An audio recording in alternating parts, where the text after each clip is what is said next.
Hey everybody, it's me, old man Jum Jumington, former CEO of Jumington Dynamics, broadcasting live from the Jumington Dynamics Auxiliary Hazardous Material Storage Facility somewhere in the world.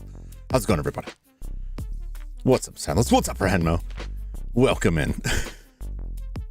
Welcome to another exciting Santa Fe mystery. I'm hoping it's a good time. We've still got the chief barking at us, and that's going to be entertaining. Did you know that the actor that plays the chief, Mark Alimo, I don't know how to pronounce his name. It's like Alamo with an extra letter. He's done a lot of TV, other movies, some video games, but he was Gold Ducat in Star Trek Deep Space Nine. I didn't realize that. Probably because he's always in makeup. What's up, Judd? Welcome in. But yeah, that's the chief. Is the head Cardassian villain.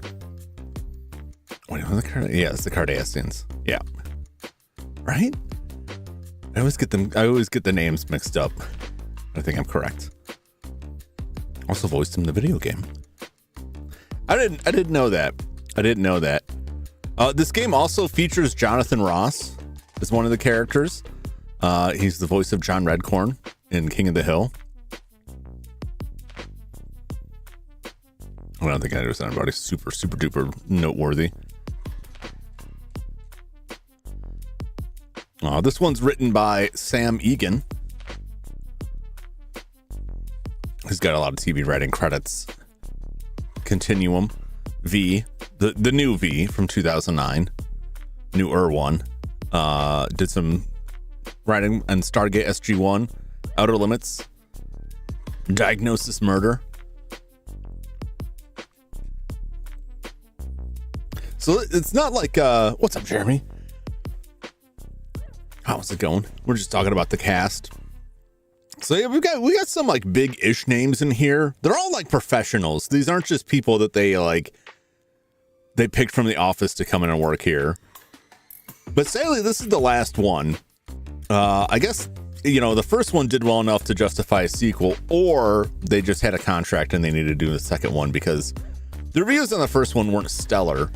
And this one I don't think did much better. I enjoyed the first one, but I didn't know about it back in the 90s, so... but there are a bunch of other games prior to this that the series co-creator, Shannon Gilligan, worked on. I think did the writing for. There's 3 games. Who killed something? Who killed Sam Rupert? Who killed Brett Penance? Who killed Taylor French? So I got to track those down and see what kind of games those are and how. They're also FMV games.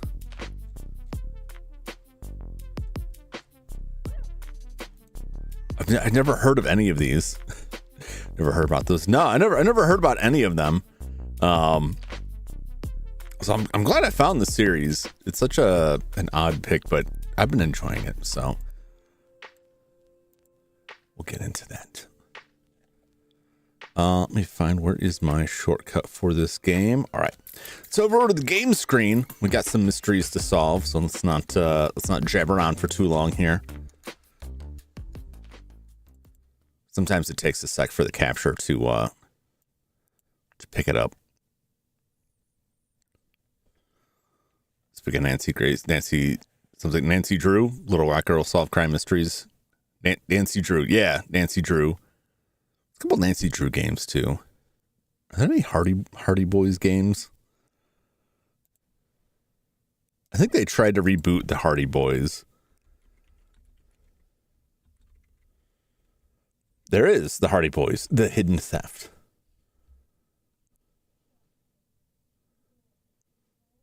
I don't know if that's good. When was that from? 2008? I'll check it out. It's called The Venture Brothers. That's Johnny Quest. That's Johnny Quest for Henmo. That's a whole different thing.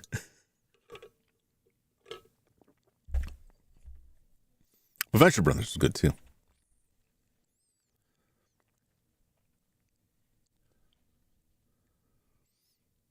Johnny Quest even had a reboot in the 90s.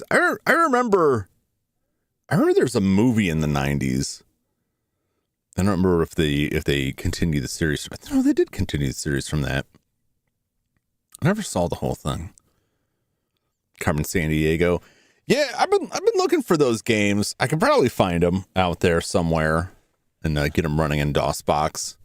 I'm curious if any of the answers and where in the world is Carmen Sandiego have changed due to geopolitical events. There we go.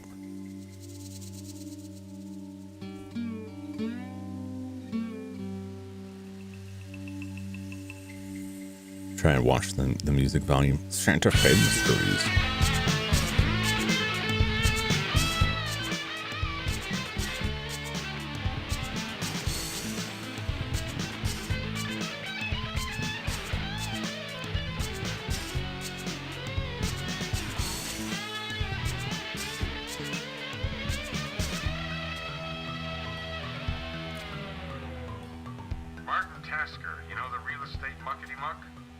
His wife's missing. Looks like kidnapping. Dead for all we know. Press is crawling all over it. It's on the tube right now, Channel 6. Check it out. Many more questions and answers at this hour surrounding the apparent abduction of Santa Fe socialite and businesswoman Miranda Tasker. Her husband Martin Tasker and server Manuel Oroso heard screams late last night. When they went to investigate, Miranda Tasker was gone. Tasker refused to speculate on who might be behind any apparent foul play or whether his wife's disappearance might be connected to last week's arson blaze at her upscale leather goods store. No one has been charged in that crime. In recent weeks, Martin Tasker has been under attack by local Native American activists who've been protesting his plans to expand the Seven Arrows ski resort. Channel 6 viewers will recall some 30 Indian families being evicted from their homes as bulldozers moved in to make way for timeshare condos and a new $5.5 million lodge. Soon after our arrival early this morning, Channel 6 spoke exclusively to Martin Tasker, who appealed to the party or parties responsible for his wife's abduction. Can we roll that? I just want to say that whoever's behind this, I don't care. I just want my wife back. That is a mighty mustache. If anybody has any information about her whereabouts, about what happened last night, I am prepared to pay $100,000 for information that would lead to her safe return. And if you can see this, Rhonda, everything's gonna be all right. I promise.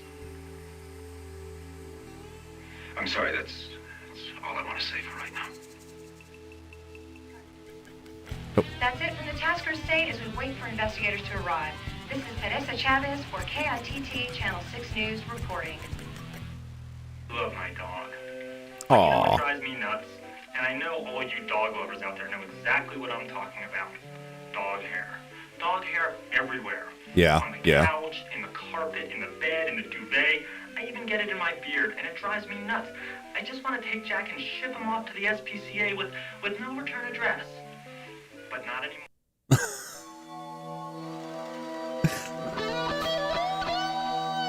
Day one. This is the guy from Die Hard, from like Ellis. He looks like Ellis if he put on just a few pounds. Not a lot, but like enough that people would comment. So once again, we've got 5 days to solve the case. What's up, Buttercast? How you doing? We've got 5 days to crack this case. So yeah, it's the same time limit. Let's see here. Who did? Paul Blott plays Martin Tasker. What else we got? Paul Blott.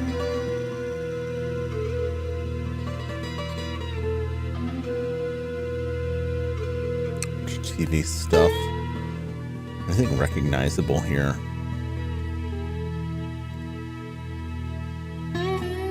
There's been a lot of stuff, but like nothing really stands out to me. Roles like motel manager, motel clerk, middle-aged man, doctor.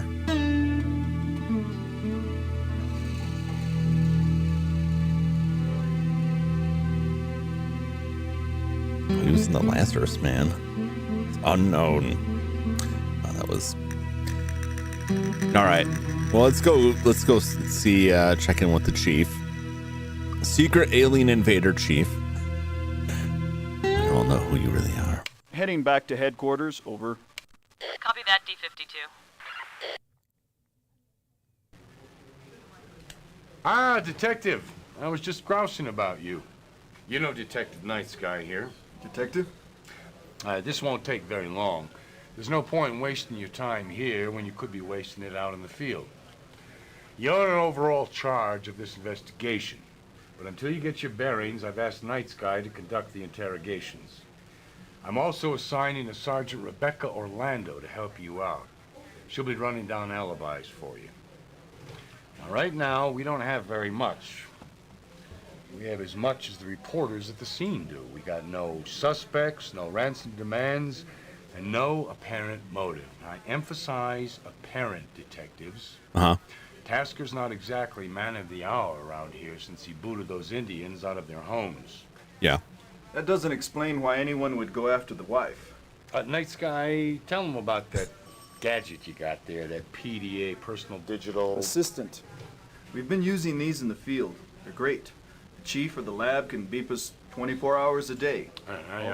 Okay. If you can't figure it out, you just push the help button. Now, fortunately, gadgets are not going to solve this case for us. Oh, okay. Now, you got 5 days, detectives. Count them. 5. I've already heard from the suits at the Bureau, and they got about as much confidence in me as I got in you. So your job is to prove us both wrong. All right? Now, go out there. Give them hell. Man, I can see it now. the DS9 villainy. 38 middle age. I don't know what constitutes middle age now. I would put it in like 40s up.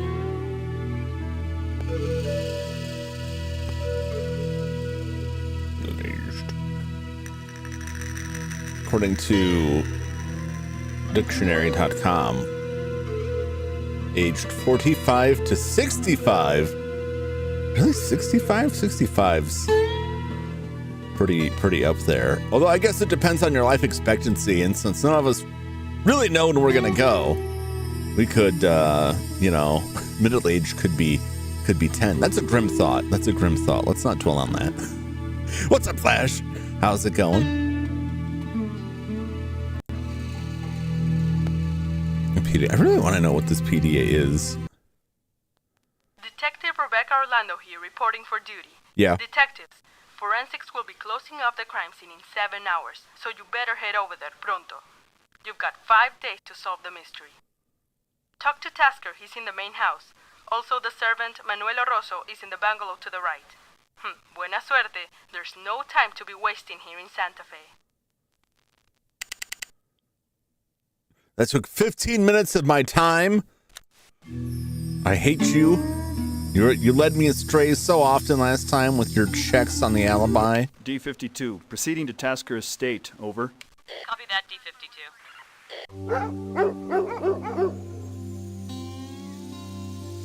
Well, we got a lot going on here.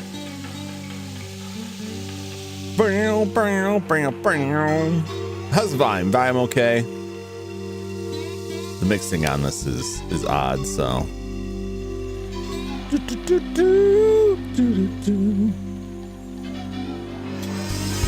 What's up, Zuckin? It's a nice pool. I like a nice in-ground pool. A lot of work, though. All right, let's take a look. The robe.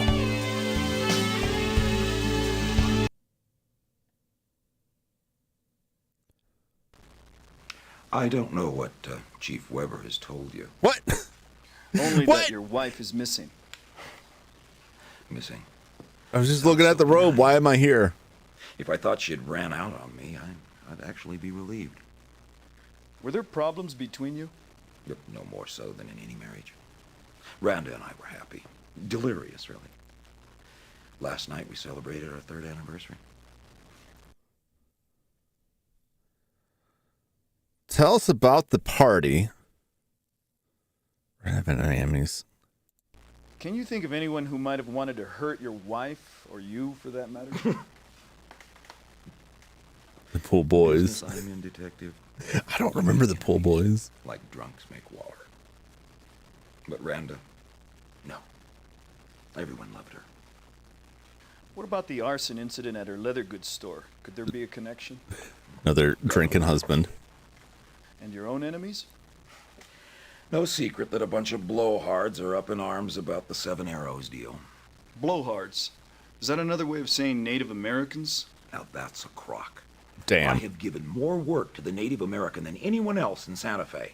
No, I'm talking about that half-cocked group of activists. Like that legal aid lawyer, Dan Longfoot. Now that man has publicly threatened me. Hmm. Why don't we start there? It was Randa and I and a small group of friends at the Mesa Cafe. If we might have their names, please. Well, there was Randa's friend, Carrie March. I'm sure you know Carrie. Everyone knows Carrie. Hey, this guy. And my physician, Tom McClafferty. Oh, that reminds me. I need to take my medication. Make sure you chase that down with some whiskey. That's not good for you. Mark Kennedy. Man, never mix booze with medication. He was there. And let's see. Oh, yes.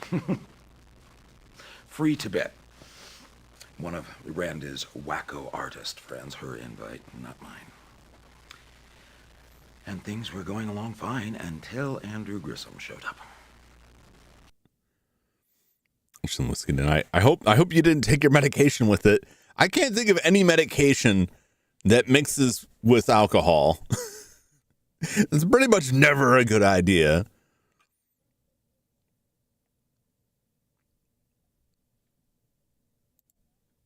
Was Andrew Grissom involved? When did you leave the restaurant? Oh, these questions. It's all a ruse. Non-alcoholic whiskey. Is there even such a thing? That seems like maybe I'm just not enough of a whiskey fan, but like I don't really drink anymore. I don't think I'd want to drink whiskey. I don't think I like the taste enough to drink it if it's not going to get me drunk. You know what I'm saying? Am I on the wrong side of that?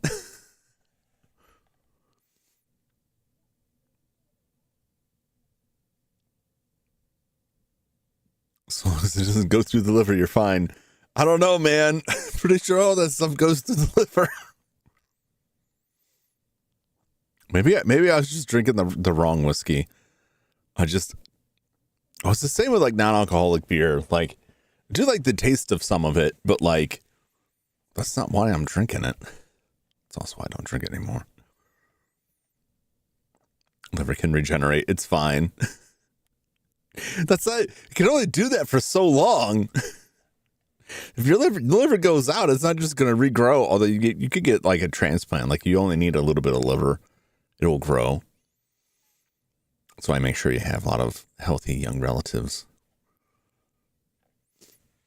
I just don't drink anymore, but I don't drink any less.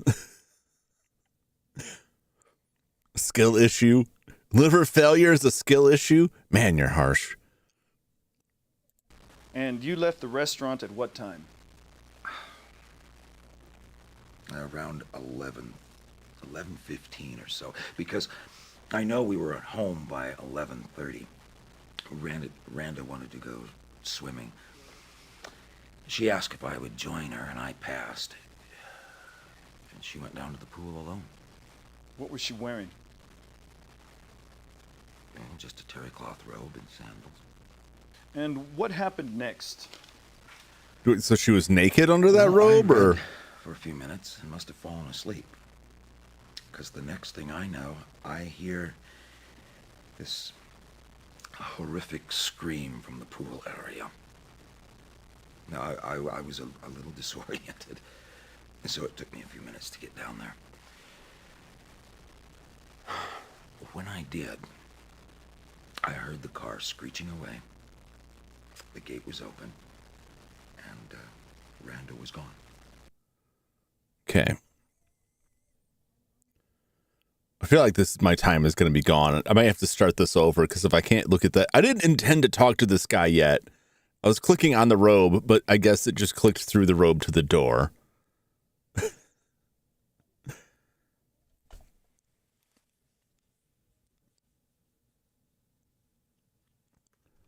All right. There was a bunch of evidence there. Why am I a pervert? What are you talking about? You got caught. It's evidence. You got to look at it. You got to examine the evidence. Another guest? Hardly. Andrew Grissom is a disgruntled investor. Okay. We met at the Arroyo Club. It's baseless accusations. Baseless. I'm afraid to say that their standards are not what they used to be. Anyway, Andrew invested in Tasker Industries, misplayed his hand, and now he blames me for it. Anyway, he shows up at the restaurant, begins to shout at me, and then he wants to deck me until the maitre d' throws him out. Oh, by the way, Free was running our new video camera. Maybe she picked it up on tape. It's so hard to tell sometimes if these are well acted and they're purposely leaving tells in, or if they're just bad readings. Because when that whole like, oh, by the way, I just remembered that person had a video camera. Like, I feel like that was very suspicious. Like, I just remembered the video camera.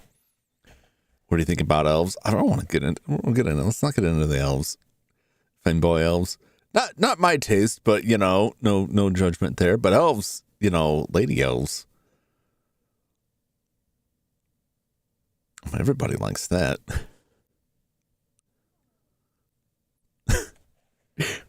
What's wrong with being intrigued by pointy ears, right? If this was a kidnapping, Mr. Tasker, there might be an extortion attempt. I want you to keep us informed, understood? Of course. And if you hear anything, you'll let me know. You bet. I'm mostly just thinking of like Deedlit from Record of the Lotus War.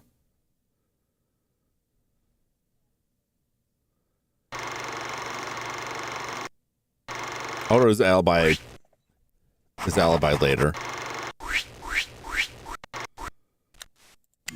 I never prioritized anyone's alibi. Oh God, my time! Okay, I need to... Why can't I look at...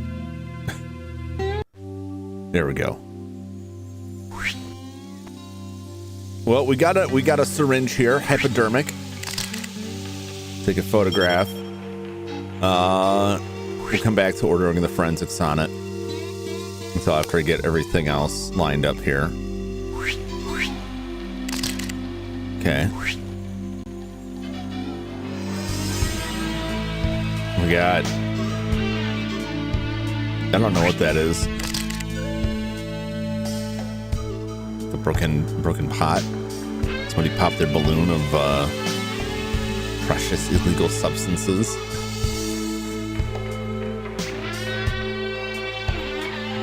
Tried Princess Zelda was the hottest. Yeah, they're probably right there. New Zelda is the prettiest one. I like the new Zelda. I think Twilight Princess is probably better. Pill, okay. It's a pill.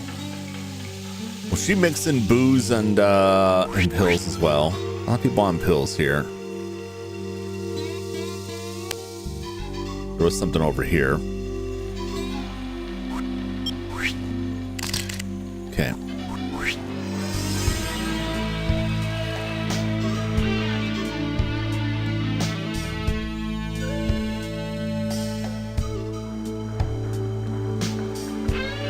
It's really like a huge like pixel hunt situation, but I don't want to miss anything. Okay.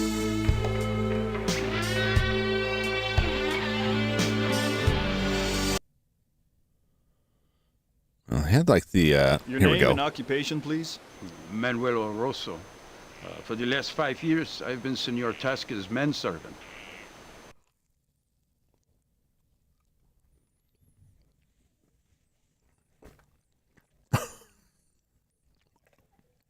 So these accusations are baseless. Baseless.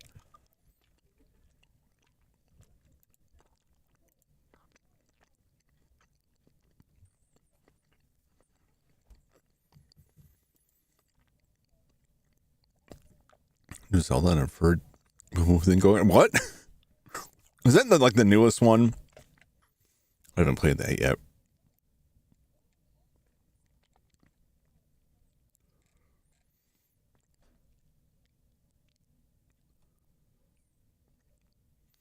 Oh, there are a lot of mustaches. Oh, this is Mark Twain looking fella here. Who let the dogs out? How many dogs are out in the kennel area? 2, very loud. So I noticed. Were they barking last night? Last night? Not that I recall. If there had been an intruder, wouldn't they have barked? Not necessarily. Sometimes they bark and sometimes they don't. They're not really watchdogs, senor.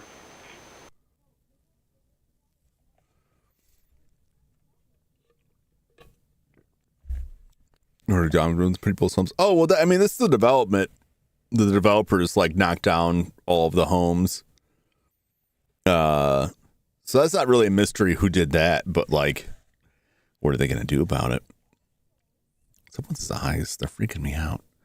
What do you remember about last night? Well, after I took my pills with a bottle of scotch. Tell us about last night. Last night? I was in my room watching television.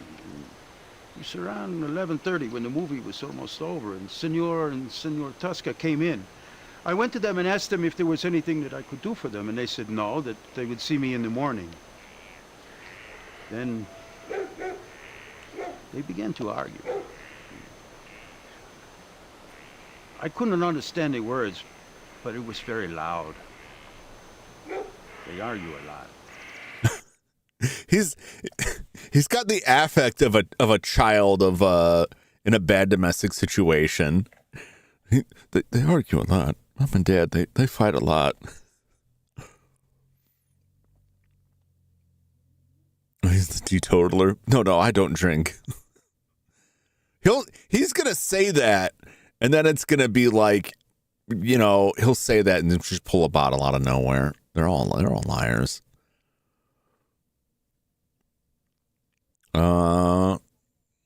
Did you know that Miss Tasker went for a swim? Did you hear any screams? Did you hear any screams?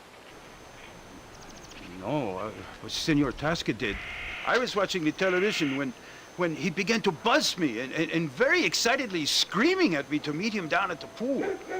Well, I of course rushed right to the pool, and when I got there, he was already there. And we searched for Senora Tosca, but we couldn't find her. The gate was open. Okay. Yeah, once again, this is very like suspicious because like you didn't hear nothing. Probably somebody she trusted. It was unusual for the gate to be open. Was that unusual? See, Senor Tosca was very afraid of intruders, so he always made sure the gate was locked. Who has keys to the gate? Well, I do. And Senora Tosca and Senor Tosca, of course, and Dr. McClafferty, in case of an emergency. What kind of emergency? What? Because I know that guy's got to take Tasker's got to take his pills, which he's drinking with them, which that could be heart medicine, and that's definitely not good. Were you aware that Mrs. Tasker went for a swim about midnight? That sounds Arthur for a minute. No. You see, my room is very far away. He doesn't have like a grown-up bark yet. He's still like yip. Sometimes he makes big barks. I mean, it's still just got that picture. No fresh pictures of him. Thanks for your help. Try to get Mr. some this weekend. I hope they find the Senora okay. Yeah. Okay.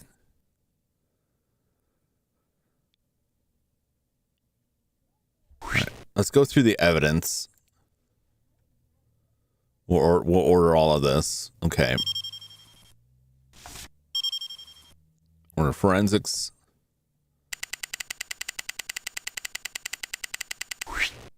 Because that's gonna eat up all of our time here.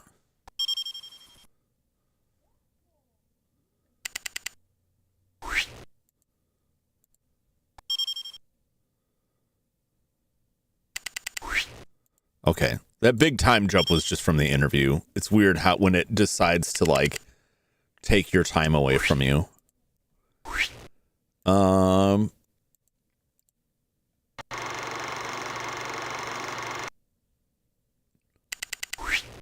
Okay.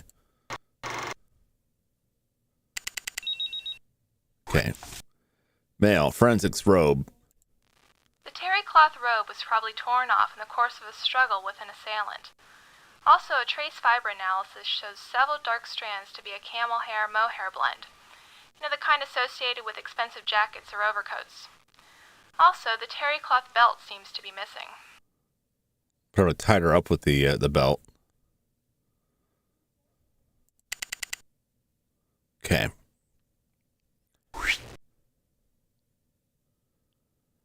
All right, I think we've done all we can do here. Strangled her with it. Well, possibly. I mean, they certainly, it certainly appears that they drugged her, unless she was doing drugs herself. We'll find out when we get the forensics back on that one. We've got, you know, a handful of people we can go talk to. Not a ton to go off of right now. It's just whenever they start this, it's just like, here's a bowl full of people. Take your pick. It's like, oh man, which one of these has the peanuts in it? I posted some really weird, possibly murderous things. He was screaming about drowning her. I couldn't understand. They drown each other a lot.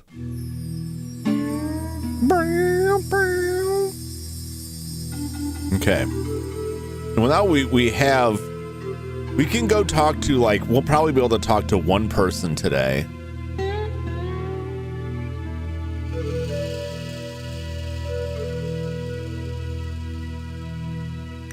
We'll talk to Free Tibet because she might have a videotape that may give us some insight.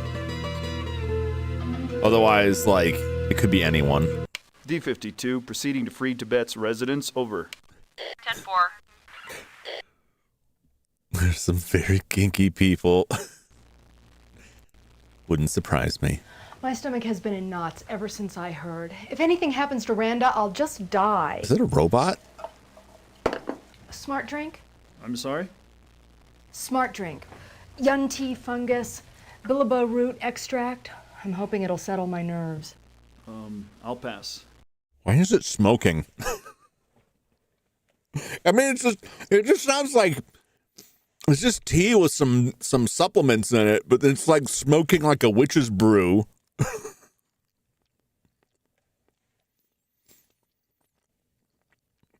The winking guy at the tavern again. Wink.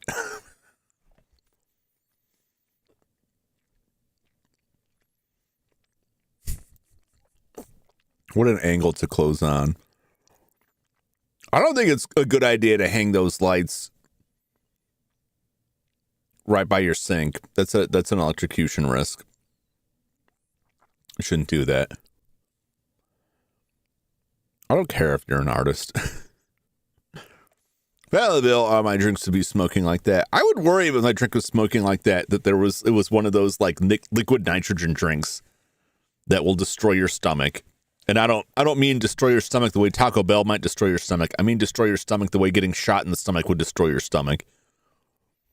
You ever read about that? Like the people who, like, go to the fancy restaurants and like serve them shots with like nitro. I was gonna say nitroglycerin.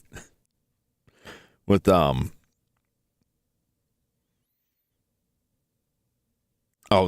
know what I'm talking about.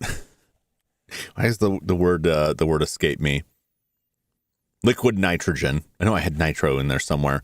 Liquid nitrogen to like flash freeze the stuff. But if you're not careful with that, you're just gonna end up drinking liquid nitrogen, and then you're just like, congratulations, your stomach froze and then pops like a balloon. Yeah, don't eat that stuff. You're taking your life in your own hands then. Has Randa been acting strange? Anything in her behavior lately that was out of the ordinary? She has been really jittery, preoccupied. When I asked her about it, she just changed the subject.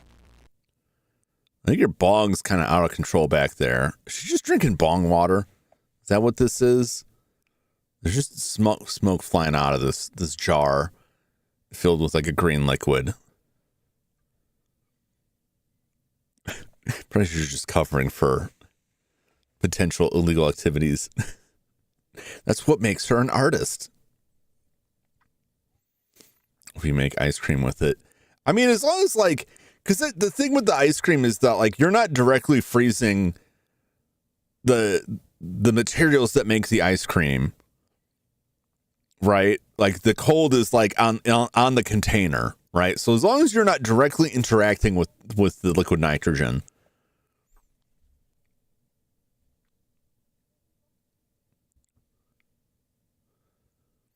What's that once in a dare? It's like drinking like tobacco spit. It's just like, maybe it's not as bad because that wasn't generally coming out of someone's mouth first, but like, blech, blech. The harness they bought and displayed a human skull, or like that book made of human flesh that they found in the library. Anything stand out in your mind from the anniversary dinner at the Mesa? Miranda was a little high-spirited, spilled champagne all over herself. But you can see for yourself, I was videotaping that night.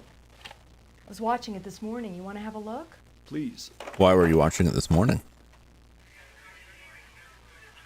Here we are at the world-famous Mesa Cafe, where the world-famous Randa Tasker and the world-famous Martin Tasker are wine and dining their famous friends and celebrating their Wow, she's out of control. anniversary new entree. Another bottle of champagne, my louse. Seemed to drink the whole bottle.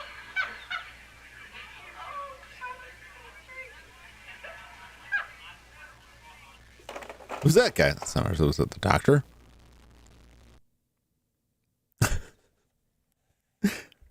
She hates her. I don't.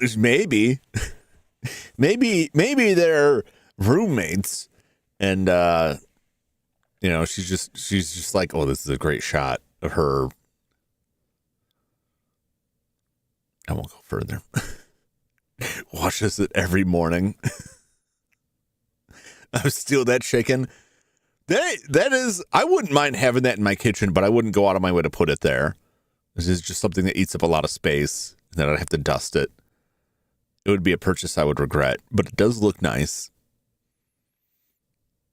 Is it possible that Mrs. Tasker might have staged her own abduction to get away from her husband, maybe even cast suspicion on him at the same time? That's absurd. Of course, she would have needed someone's help. Mind if I ask where you went after dinner that night? I went to a midnight showing at the Lensic. I like how the camera was like slowly zooming in, like as if to signify guilt. You're an artist. Sculptor, painter, conceptualist. But you're here to talk about Randa, not my art. That's right. I still can't believe we haven't heard from her. I keep waiting for Randa to call, spieling some story about alien abduction. I seriously doubt aliens are involved in this. I don't know. Not even illegal ones. Did you have someone in mind? You don't really think that Randa's business being burned down and her kidnapping are unrelated, do you? Please, detective. We all know who did this. It was that horrid Christine Bellata woman. Randa caught her red-handed, and instead of pressing charges, she just let her go. That could have been a fatal error. Yes, we do. Still, we have the same partner. All right, so we've got another suspect. I don't know how realistic it is, but we'll go with it. I'm trying not to metagame too much with like the plot. Like, well, that wouldn't make a good mystery, but we'll see as she slowly poisons herself with her dry ice. Say your theory is right. Why wouldn't this Christine Bellata have taken her revenge right on the spot? Maybe she's holding her for ransom. And between us and the lamppost, I wouldn't trust Martin as far as I could throw him. Randa's put up with a hell of a lot from Martin. I think he may have physically abused her. Oh? Is that just a vibe, or do you have some evidence? Randa never said it in so many words, but sometimes she'd come over here crying, and if I pressed her for details, she'd clam up. Do you think she was getting ready to leave her husband? Never. Randa loved the good life too much. And if they divorced, she would have been left high and dry because of the prenuptial. No way would Randa have given up Martin's money. I like how the clip ends before she even finishes the word. Like the person recording is just like, all right, lady, crack it. She's an artist, per Henmo. Totally cool, like 90s artist before being an artist. Like back when being an artist meant you were kooky and not goth. Because I feel like that's what it is, what it became after this. In the later 90s. It's like, I'm an artist. I'm dark and disturbed. Thanks again, Miss Tibet. You mind if I borrow that videotape? Just so long as I get it back. Yeah, we're gonna check your alibi. Oh, we've got mail. Oh, now my day's over. I always so hot gassy about the other folks. Yeah, it really muddies the water and makes the investigation tough because you spend so much time like. I know how loud the music is. It throws everything because the voices come through quiet and the music is like.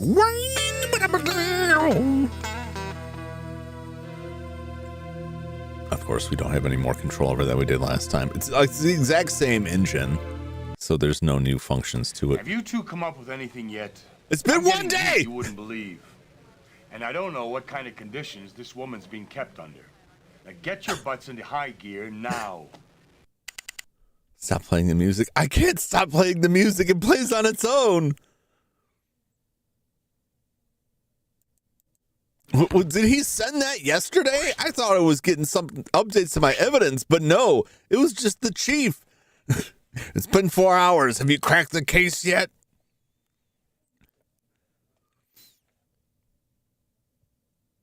Did he play it in the last game? Oh, you know what?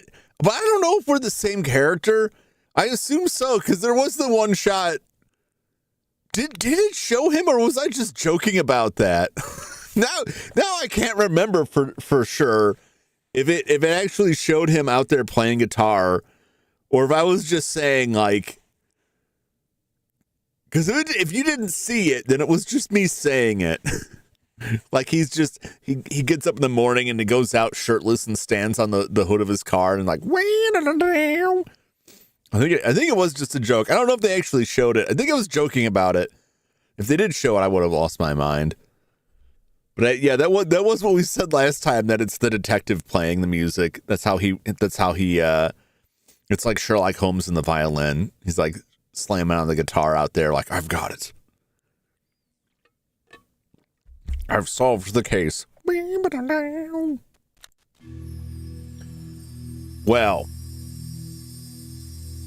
we took the videotape. Does that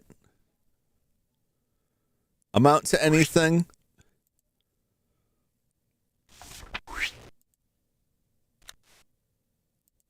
That kind of bugs me. Let's see here.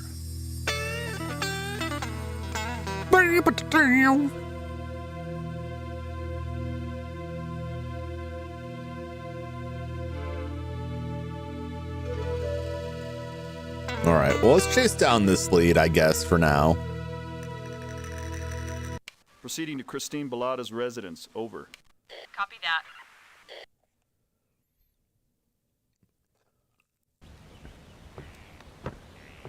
Miss Bellata? Yes? Santa Fe Police. We'd like to ask you a few questions if we could. What's this about? Oh, wow, the attitude. What do you think it's about? You're an employee of White Buffalo Leather Goods? Not anymore, I'm not. You mean since it burned down? I mean since I was fired. When was that? A couple of weeks ago, a little more maybe. Randa Tasker fired you? She's the boss. Give you a reason? Oh, she gave me a reason, all right. She accused me of stealing inventory, but that's a lie. She's been acting all strange recently and saw that I had begun to notice. She didn't want me around anymore, so she came up with an excuse to fire me. Oh, strange. How? You say she was acting strangely? Nervous, tense, on edge. Any idea why? No, not really. She's been all desperate for money, though, even more so than usual. I'm thinking drugs. Drugs or extortion.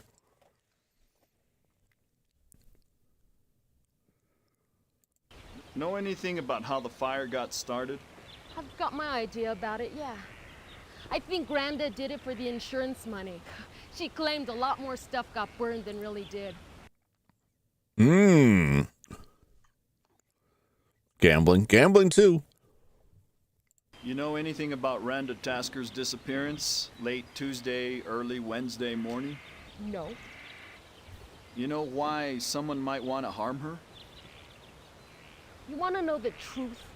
Yeah. She was a raging bitch. Treated people like dirt. Okay. Thank you for helping narrow it down. You remember where you were Tuesday night around midnight? I was on the road to Albuquerque. I got in around 1 in the morning. Ask my sister if you don't believe me. Thanks for the suggestion. Albuquerque.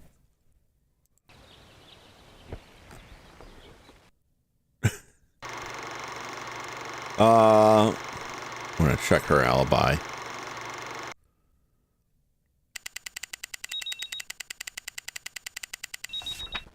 Okay. Tasker just brought this in. It was left in his mailbox. Crime Lab dusted it for prints, but nothing showed up. He said he wasn't sure whether to tell us, so watch who you tell about this, hmm? The good news is, it looks like Rhonda Tasker's still alive.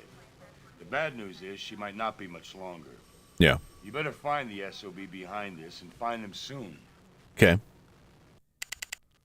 The only makeable prints on the ransom note were Tasker's own, and there's not much I could tell from the note. The letters were cut for magazines. The glue used is available anywhere.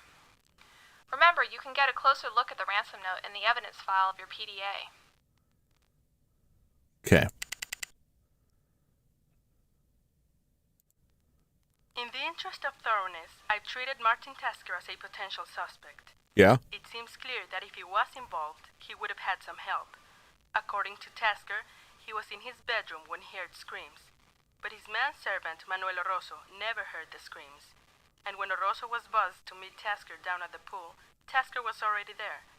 Also, Tasker was the only one to hear a car drive off. His prints are the only ones found at the scene, and one of his pills was found on the ground.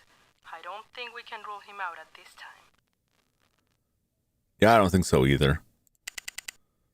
Escaped him too? I hope not.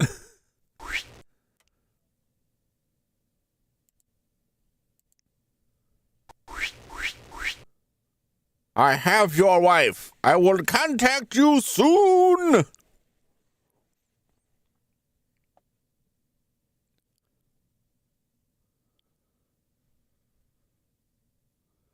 They really got lazy on your and you and Will. They're really not committed to this. You don't want to cut like the whole word out, right? It makes it too easy to track, right? Because then they could peel this up and get a look at what's on the back of it, and they can track those sales.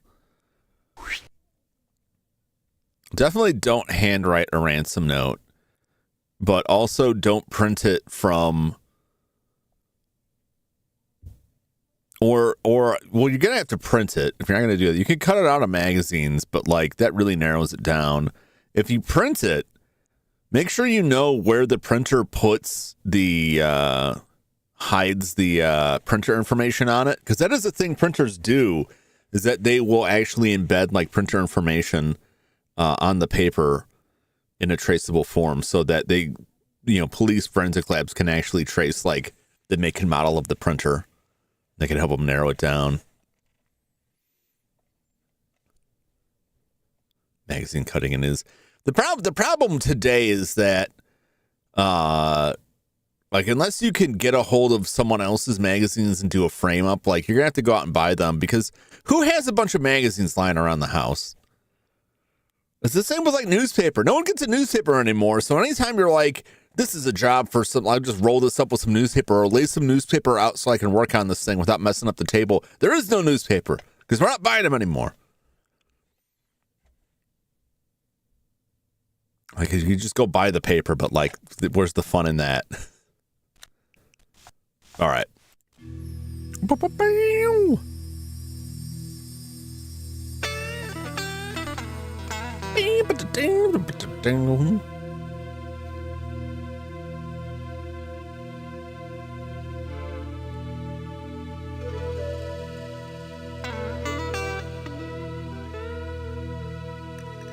Who do we go with next?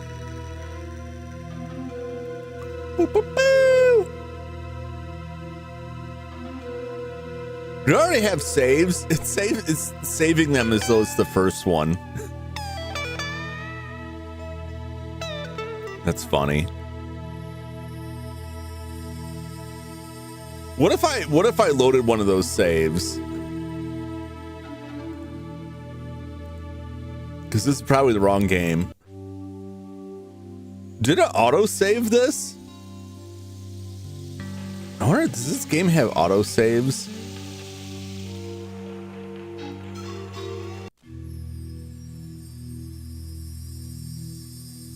Oh, the other one didn't do that. Interesting. That's very weird. Yeah, I wouldn't have loaded it unless I had my own save, which I do. I'm gonna go to the tavern. D52 to the Mongoose Tavern, over. 10-4. I don't know if you've had the pleasure of meeting the best of Santa Fe's armchair detectives. Left to right, Carla Vedanta, upholsterer psychic, resident expert on Naga hide and extrasensory perception. Graham Haggerty, cowboy poet. If it happens in Santa Fe, Graham knows about it. Charlotte Mabry makes her living as an expert witness in forensics. And last but not least, Cliff Lodgepole, man about Santa Fe.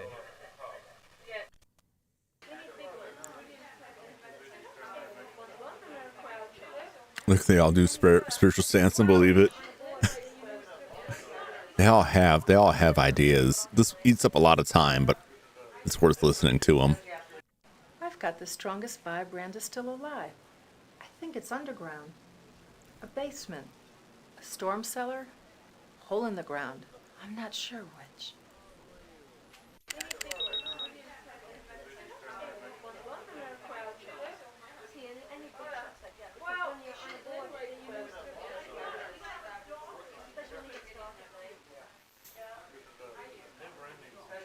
Yeah, Naga hide. Yeah, have you not heard of Naga hide? It's pretty dated now. I don't know if you see that much anymore. It's artificial leather.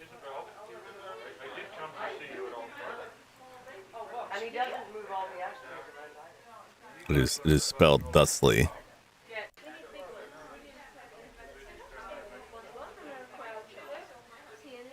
Naga hide. I don't think you. It was one of those things, like, they threw the name out there a lot, but it's still out there, but I don't think you hear about it as much because you just, like, refer to it as, like, artificial leather. I don't know. Do they still make it? I don't know. It seems like a vintage thing now.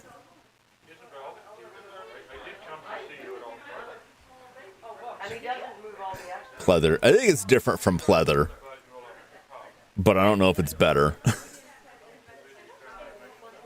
These folks getting, yeah. Graham Haggerty. When a woman disappears from sight and her marriage is a total blight, what seems like foul play might be flight. Yeah, okay. I understand there was a hypodermic needle found at the crime scene. How do you know that? Don't look so surprised. I've done enough favors for Wendy over the years, so she's usually a pretty soft touch. She's fired. You aware that George Vesco's a diabetic? Now, I know it wasn't insulin Wendy found traces of, but a powerful sedative. Obviously, Randa's assailant had to subdue her in a hurry. And Vesco just bought himself a second home. I know the real estate agent that sold it to him. Business must be good. There are more forensics, too. Those trace fibers found on the robe, I think you'll find them consistent with the navy blue jackets all members of the Arroyo Club own. Like Vesco. And Andrew Grissom. Or for that matter, Tasker himself. Interesting, interesting. If I were you, Detective, I'd talk to Wally Chandler. Sells junk out of the back of his truck. Got a little roadside stand at the corner of Los Robos in East Main. He was in the area of the Tasker home on Tuesday night. Apparently, he saw a vehicle pulling away from there at high speed. Ah, this is very useful. Totally not a time sink.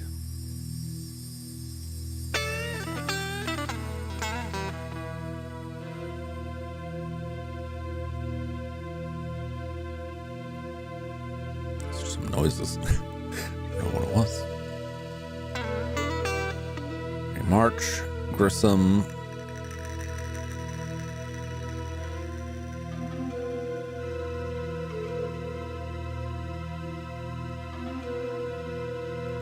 Nope, we got something here. The broken syringe was a model AH-121, manufactured by the Smith Rotor Medical Supplies Company. It contains a residue of a powerful tranquilizer, Telazol, combination of zolazepam and taltamine hydrochloride. Oh. I calculated there was anywhere from 5 to 10 cc's in that syringe, enough to knock out a horse, let alone an average-sized adult. But probably not enough to kill. No fingerprints, though. Okay.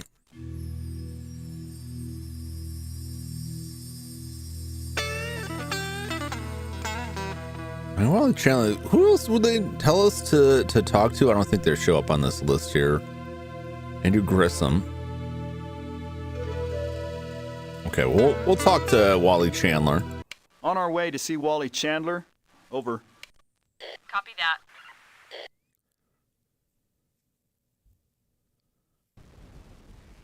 Wally Chandler.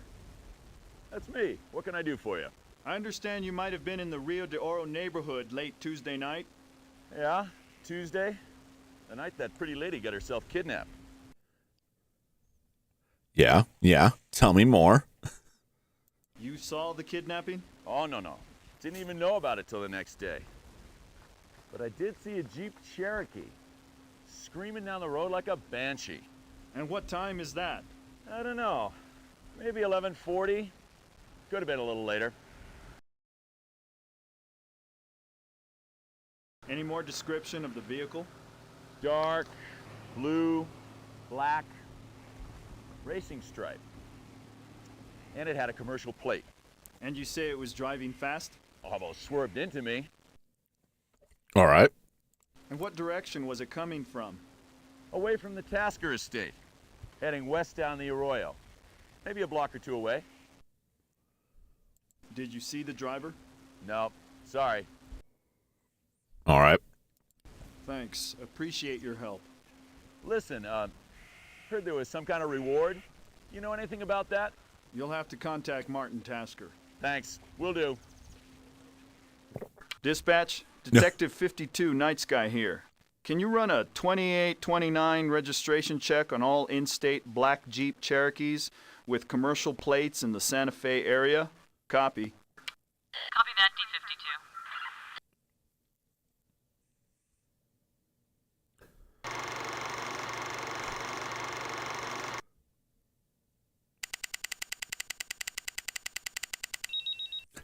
My hours. He says that he was watching TV at the time, an infomercial on some cleaning fluid on Channel 54, which was confirmed by the TV station. Martin Tasker recalls that he did directly speak with Oroso on the intercom. Tasker vouches for his loyal and dedicated service, and was offended that we would question Oroso as a suspect. Anyway, It would be very trying for a man of his age and physique to commit the crime and be able to return to his residence in time to answer Martin's call. I don't know. I don't know. Stranger things have happened.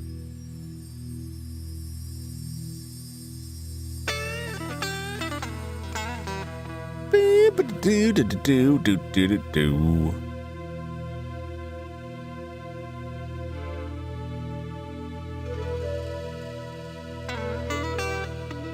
Sky's the limit.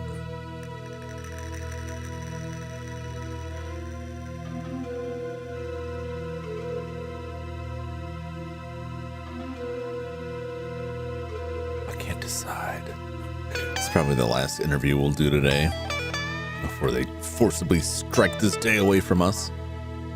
D-52, we're on our way to Andrew Grissom's residence. Over. Okay, D-52, copy.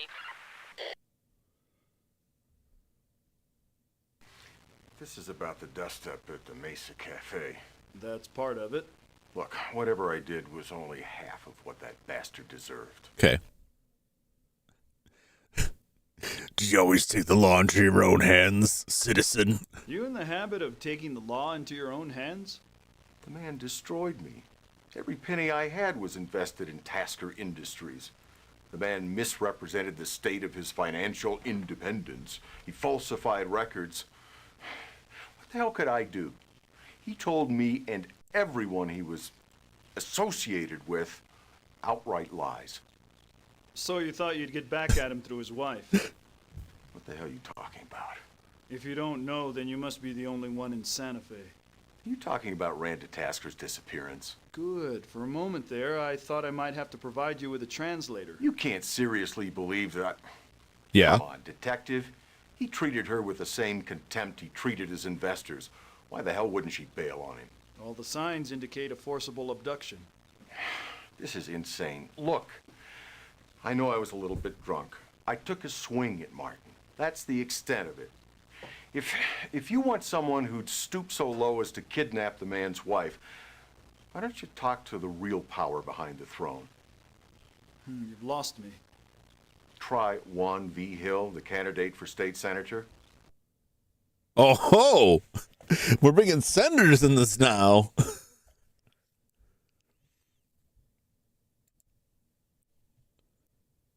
What's he got to do with Martin Tasker? V. Hill's greased the political wheels for the expansion of Seven Arrows. That kind of clout doesn't usually happen without, something going on. And Martin Tasker's been a big contributor to his war chest. Where'd you go after you left the Mesa? I drove straight home. Got there about 11, maybe a little after. I don't know. And around 11:30? Oh, then I was on the phone with my Sarah accountant in Palpatine. Albuquerque. I'm in the process of liquidating my assets. Guess I don't have to tell you that.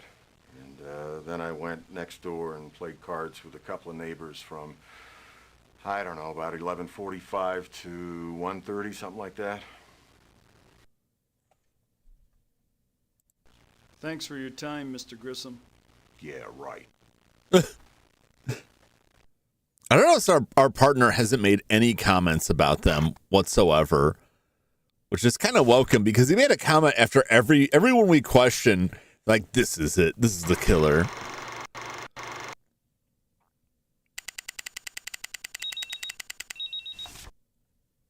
All right. We got gate forensics and the vehicle trace. We dusted for fingerprints on the key override to the gate mechanism. The prints were an index finger and a partial thumb, and they matched those of Martin Tasker, which he volunteered to give us the day after his wife disappeared. Also, there were no signs of forced entry, no scuff marks on the gate or the wall surrounding the area. Yeah, most signs are pointing to an inside job to me. Got that vehicle trace for you, detectives. Found two that belonged to companies in Albuquerque. But wait, here's one in Santa Fe. Registered to Teresa Madrone, 516 Crucita Salamar. I see.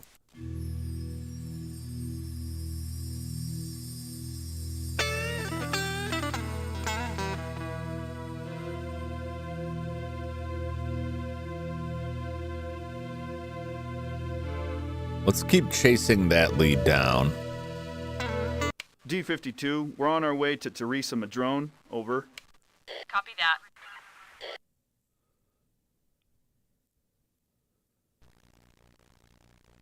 We just have a few questions, Miss Madrone. Please, call me Teresa. No. You work as an interior decorator, is that right? I prefer designer, but yes, that is what I do.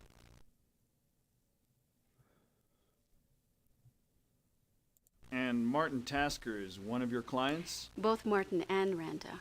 I've done their primary residence here in Santa Fe and their getaway house. Hmm.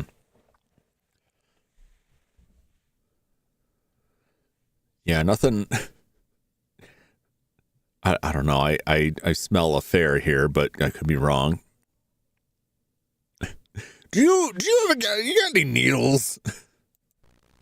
Let's talk about facts for a minute. Last night, your Jeep Cherokee was seen near the Tasker estate just before Mrs. Tasker disappeared. The fact is that I was very upset Tuesday night. Martin and I had had a quarrel that afternoon. I told him to end it with Randa, or he and I were through. He told me that this was not a good time to rock the boat. I knew that it. him and Randa were about to celebrate their anniversary. You can imagine how that made me feel. I got pretty drunk. I decided I was going to confront Martin after dinner, even if it meant taking on Randa too. So you drove over there? The house did it. I waited outside the gate for about 20 minutes. But when they didn't come home, I got cold feet. I didn't want to humiliate myself. Are you claiming you left before they arrived? I'm not claiming anything. I'm telling you the truth. I left there about 11:15 and drove back here. We'll follow up on it. Whoever did drive off with Randa Tasker may have left a calling card. What do you mean? Why would you tell her that? Don't tell her this stuff. You ever use a hypodermic needle, Miss Madrone? What are you saying? That I'm a junkie or something? I'll take that as a no.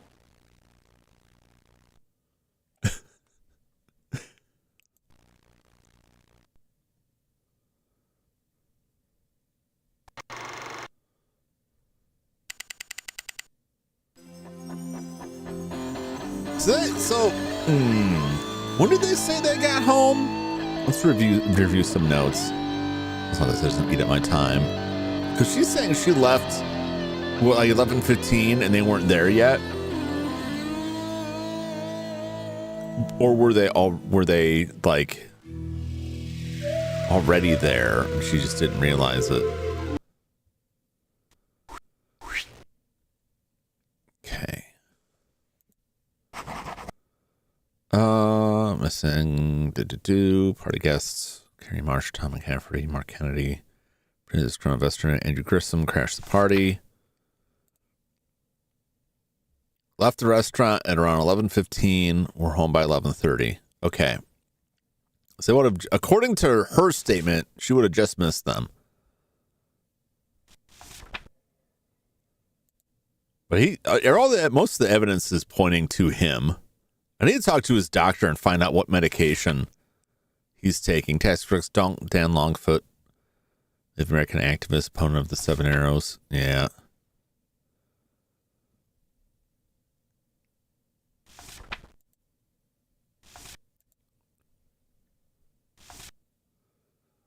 Dr. Tom Clafferty. Okay, we'll talk to the doctor. I want to know what kind of medication he's on.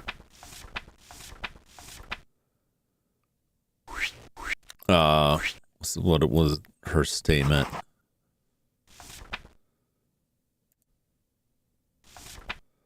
feel like we missed a section there where we didn't get her to like first admit they're having an affair. And also the way she put it implies that like she's Tasker's wife and that the affair is with his actual wife. You know what I'm saying? Like the way that was phrased up there was very weird. But just kind of jumped into like, oh yeah, we're having an affair. It was a wild admission.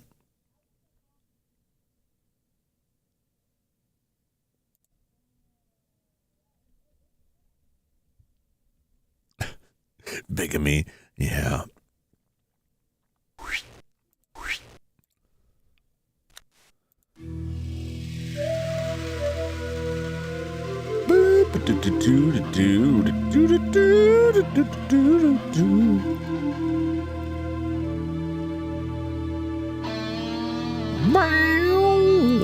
Talk to the doctor. We're on our way to see Thomas McClafferty. Over. Oh, Thomas. Ooh, fancy. Is there any news on Randa? Nothing so far. We're talking to everyone who might help us. Naturally, I'll do what I can. If you'd be good enough to give us your name and occupation for the record. Thomas McClafferty. I am a doctor in private practice here on Old Santa Fe Trail. What's your relationship with Mrs. Tasker? Spill it! Sister Wives of Santa Fe. No. You've been Martin Tasker's personal physician for how long? Well, going back to our association in Boston, I'd say almost 8 years. And you both came out to Santa Fe at the same time? Well, Martin offered to help set up my practice here if I made the move with him. Isn't that a little unusual? Well, you have to understand that Martin's a little obsessive about his health and, as a rule, a little leery of the medical profession. Is that a nice way of saying he's a hypochondriac? Your word, detective, not mine. Mm-hmm. That guy's got on his desk. We'll find out. I'll start listing arrest warrants. We're gonna try and arrest everybody. Hopefully not because I'm stuck and I don't know, and more because I just want to see if they shovel us. What's your relationship to Mrs. Tasker? Family friend. For a while, I was serving as her physician, too, until she decided to find a female doctor. Perfectly understandable. Perfectly. Was there anything more to the relationship? How do you mean? We have some indication that there might have been an attachment that was deeper than friendship. Who told you that? Martin? Is that important? Look, I'm not going to lie to you. Yeah, I had some feelings for Randa, as inappropriate as that may sound. Martin never appreciated her. I mean, not to the extent that she deserved. But it never went anywhere, Detective. I've resolved my feelings. Look, whatever happened is dead and buried. Yeah, he resolved them into a sock 2 hours ago, I bet. I understand the Taskers argued a lot. Well, Martin has been under severe financial pressure. I mean, I'm sure he's told you about Vesco. Never heard the name. What, George Vesco, the man running 7 Arrows for Martin? Or perhaps I should say running it into the ground would be a more apt description. Uh-huh. And as I understand it, 7 Arrows is a page or two away from Chapter 11. My own theory is Vesco's been embezzling. Too much money disappearing too quickly. Okay, well, that's where we're going next. You've got a key to the gate at the Tasker estate, is that right? Yeah, that's right. And to the front door as well. I mean, Martin insisted on it. What kind of medication is on? That's what I want to know. One last thing, Doctor. What kind of medication is Mr. Tasker on? A vasodilator for his heart. Nitroglycerin. Tridel's the trade name. Nothing injectable? Absolutely not. Why are you so upset about that? I wouldn't give that man a needle. He's crazy. What time did you leave the Mesa Cafe the other night? Well, I stayed there until after the other guests left, sipping brandies until about 12:45. And I took a cab home. Okay. Thanks. We'll let you know if we have any more questions. Hey, if you get any news on Randa, please, I would appreciate a call. Yeah, we'll call you so you can resolve your feelings again. Do you recommend drinking it with whiskey? Medical advice. Slam that bottle. The more the better. Get some sleeping pills in the mix, too. I'll check. I'm sure he's fine. God, the forensics take forever here. The partially crushed capsule was a prescription medication, nitroglycerin. A vasodilator usually prescribed for heart patients. Yep. Fruit Tibet's can't be confirmed.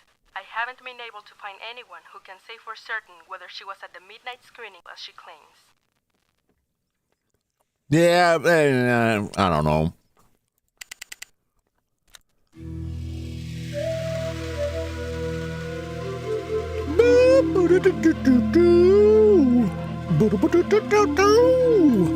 Heading to 7 Arrows. Over. Okay, D-52, copy. The ultimate ski resort. Which was like a dirt patch.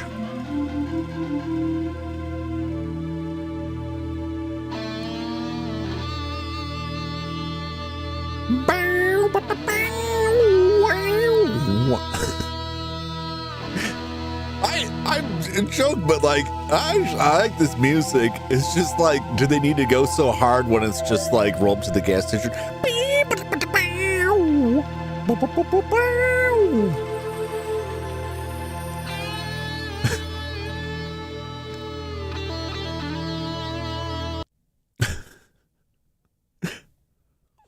Prime dirt skiing.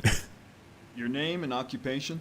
George Vesco. I work for Tasker Industries, currently project manager on the 7 Arrows expansion. Who's this guy? DBZ guitar. All right.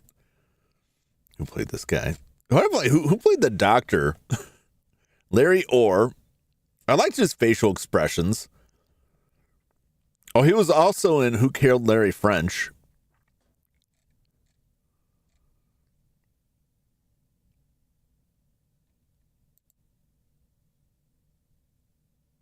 And a Kentworth truck stunt featurette as himself. Santa Fe, work hard, we play hard. Does it look like Edward from Twilight? A little bit. Let's see here. Go away, pop up. Gregory Magyar, who was in Who Killed Brett Pennant. Some of these people were in the earlier games, and then that's the only credit. He only has 2 credits, this and Who Killed Brett Pennant. That's very funny.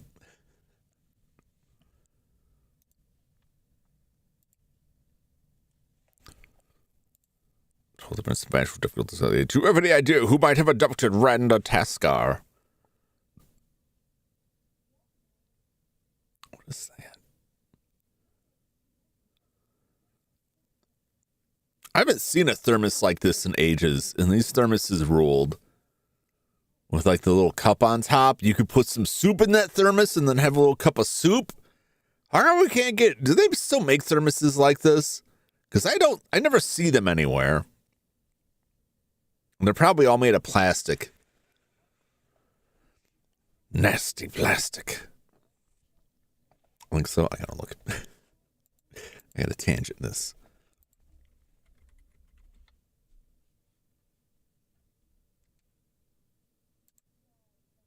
Take your plastic stuff out of here. It's all plastic. It's all plastic here. They got a food jar. I don't know if I want a food jar. Stainless King Collection. That's probably where I'm looking. It's kind of close. It's not really the same thing. $45. But it is metal. This is the thing. Oh, they managed to shove some plastic in there anyway. I swear to God that they'll put plastic anywhere they can. Just to kill you. That's why it's in there. I'll go look up a vintage one. It won't have any of this garbage plastic on there. I'll tell you what. I don't need any more microplastics in me. I got enough macroplastics.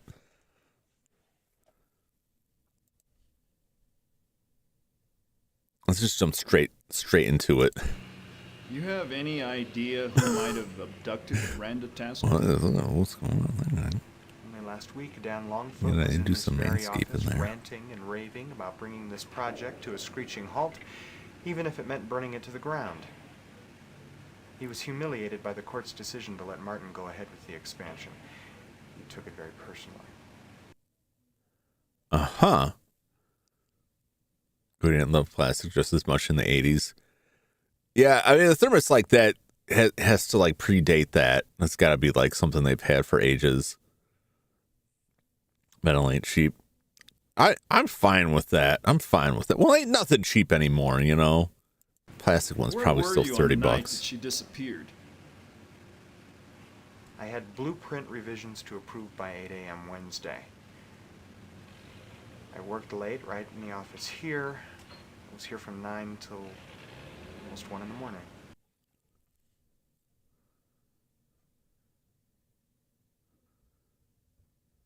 Thanks. We'll be in touch. All right, and you get to ask about the financial issues.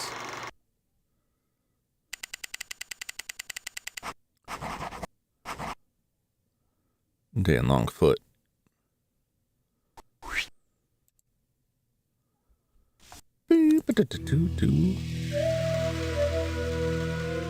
I want to ask about the money problems, but it wouldn't let me ask about the money problems. It doesn't have their dollar menu anymore. Yeah. All right, I guess we'll talk to Mr. Longfoot. Unless.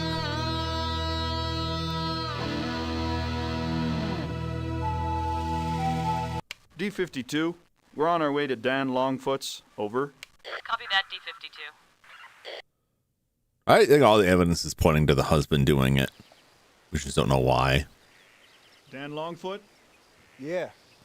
John Night Sky. My partner and I are with the Santa Fe PD. I know who you are, Night Sky. Your reputation precedes you. Oh? Good time to talk?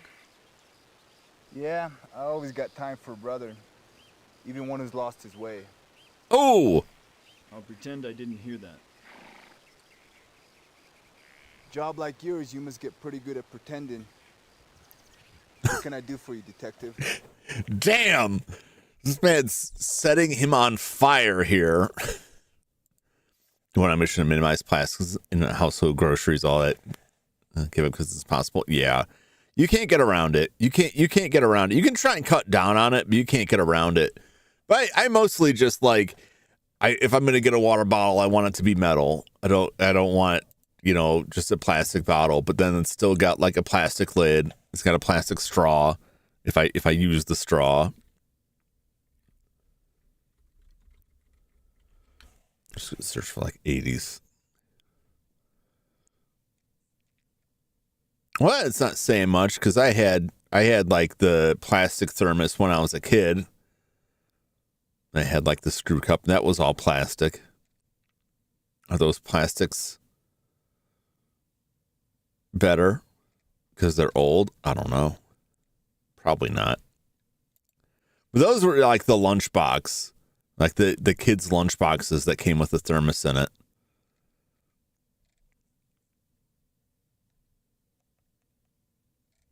Which I don't know if they still do this, but for a while they were like churning out like 80s marketing like lunch boxes. And I had a friend who was buying all these lunch boxes, and we just had this wall covered in lunch boxes like Thundercats, Transformers, G.I. Joe, etc. And they all had stuff in it, and it just struck me as like a good way to lose your stuff. I don't know whatever happened to those. They moved around a lot, and the last time I saw them, they didn't have them anymore. Anyway, what was your beef with Mr. Tasker? I understand you had a beef. Where's the beef? Welcome back, Let me John. see if I get this. Because I take on Tasker for the rape of Indian lands, I'm a suspect in his wife's kidnapping. Nobody said you were a suspect. How can I explain this so that even a cop can understand it? Tasker moves to Santa Fe, waves his wallet around. Figures he can mow down everything and anybody. Law says he can do whatever he wants. Law says he can throw out 24 families out onto the street. Native families that have occupied this land for 30 years. And for what? More ski areas? Another 50 time-shared condos. Yeah. So another 1,000 tourists can come and trample on the land of our ancestors and right back to their families. I wish you were here. Tell you what, Night Sky. I wish they weren't. Damn. Is that a crime? No, I guess. No.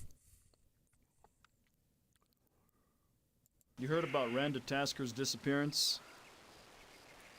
White man's trouble. I got my hands full taking care of my own people. So last time, like, I was not very suspicious of any of the Native Americans involved, but it ended up being one of them who had been extorted into being involved in the crime by the actual criminal. We just couldn't get because he had an alibi, because he made somebody else go do the murder for him. I don't know if this person's involved. I think it's the husband, possibly, some financial stakes, or she's got some other issues and he's just trying to get her out of the way. Maybe the senator. I should talk to the senator too.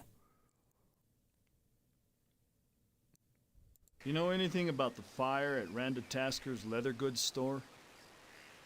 I guess the only justice left is poetic justice. She exploits her workers. She lines her pockets. She's no better than her husband, if you want the truth to be told. Like the elders say, evil breeds evil. This man, I mean, he is. Random task. It is very close. Randa Tasker, random task. What kind of Randa is a weird name. I don't think I've ever heard someone called them Randa before. I mean, John Redcorn. Do you know the voice actor for John Redcorn is in this game? We just haven't met him yet. But that gentleman is in the game. Jonathan Ross. So we'll see him. Yeah. Jonathan Ross is a character in this game. This one that we're playing right now. Which John Redcorn? The original John Redcorn? Rest in peace. Yeah. Yeah, Jonathan Ross is Richard Whitefeather, which I don't believe we have encountered yet.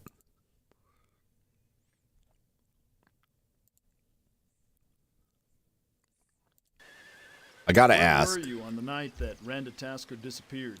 Short for Miranda. Oh, that's a good guess. Council meeting till about 10 o'clock. I went home, worked on a legal document for a couple hours.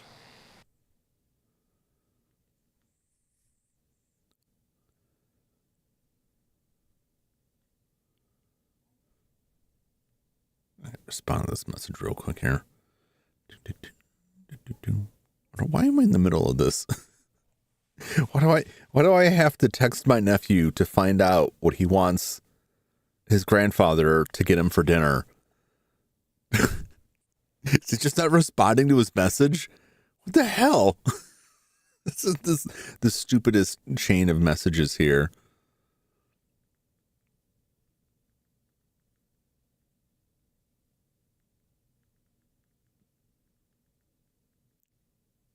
I should just let these people starve. I swear. Yeah, I get a text from my stepfather who wants me to check what my nephew wants to eat, wants him to pick him up. And I'm like, you have his phone. Did I eat? I mean, I had a cookie. I ate earlier. When I go out to visit with my dad, I eat pretty late in the day, and so Dad can't drive. My dad can't drive. My stepdad. Two different people. My father and stepfather. My stepfather is still in relatively good health.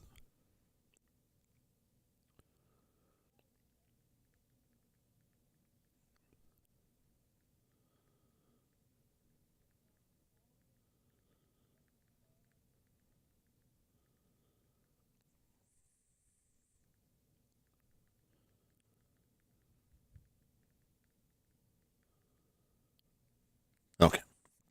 That should be dealt with. I forgot about the stepdad. Yeah.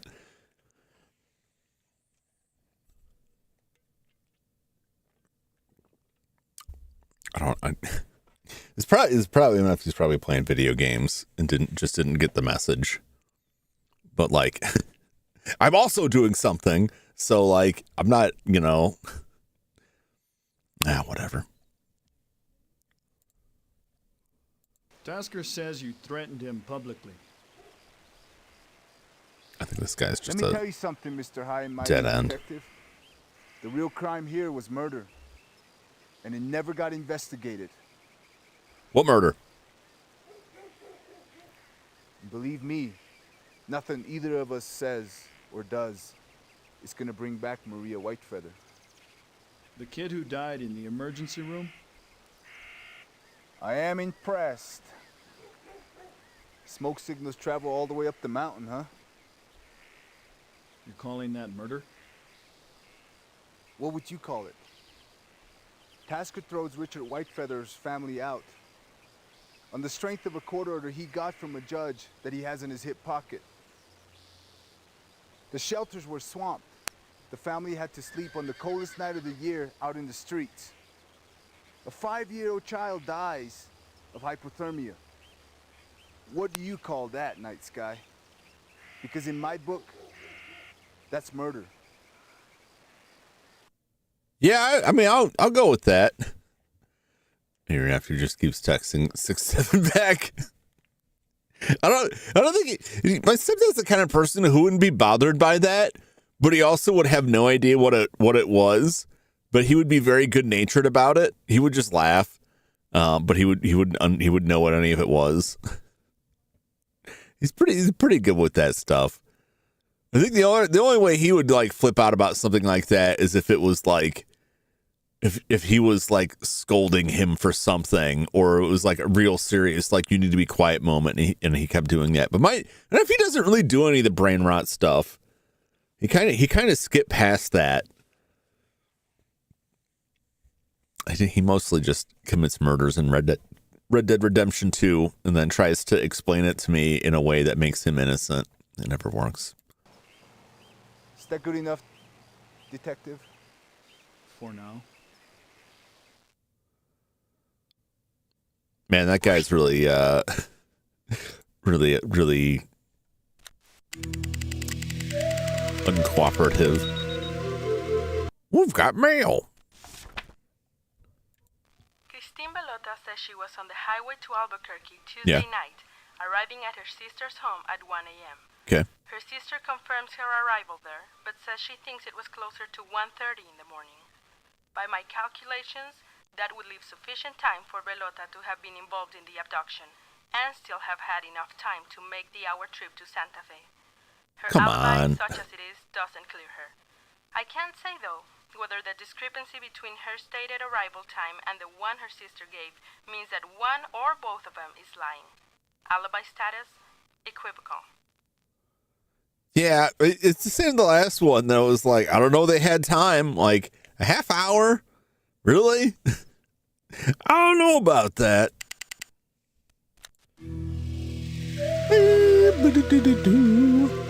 Richard Whitefeather. Oh, that Richard Whitefeather is the guy right there. I could talk to Richard Whitefeather. I will also like to talk to Juan Vigil.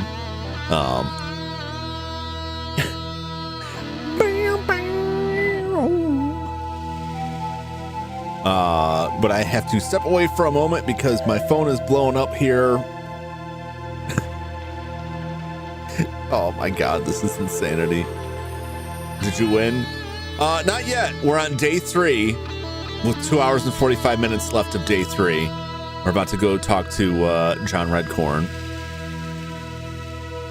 Get some food. There's gonna be plenty of time for food, but I gotta go coordinate between a bunch of crazy people. Are you save scumming? I'm not save. I'm making save files. I'm not save scumming. I haven't reloaded any saves yet. I will if I have to, but I haven't yet. So you can't accuse me of save scumming yet. There's nothing wrong with having a bunch of saves. There's no crime in having a bunch of saves. Scummington, how dare you? How dare you? I'm gonna step away here, and I want you to think about all of these baseless accusations involving Jum Jumington and save scumming and elf women, because you gotta get right with yourselves out there, man. You keep projecting these crimes onto me. You're the real criminals here, if anything. I'll be back in just a few minutes.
Oi, oi, oi, oi, oi, oi.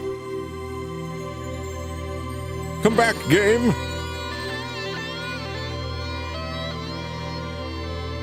He'll come back in a sec.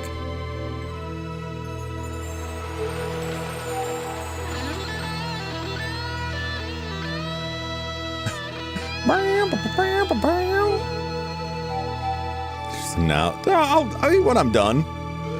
It's all good. Appreciate the concern, but I eat when I'm finished.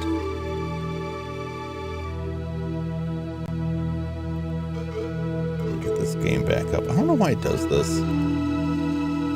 It's all OBS.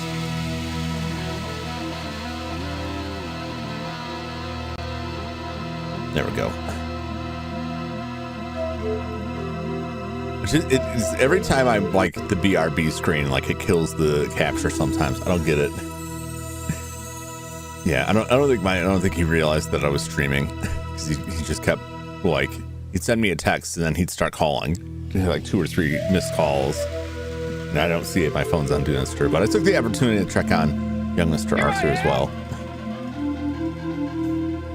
He's being good. He's being good.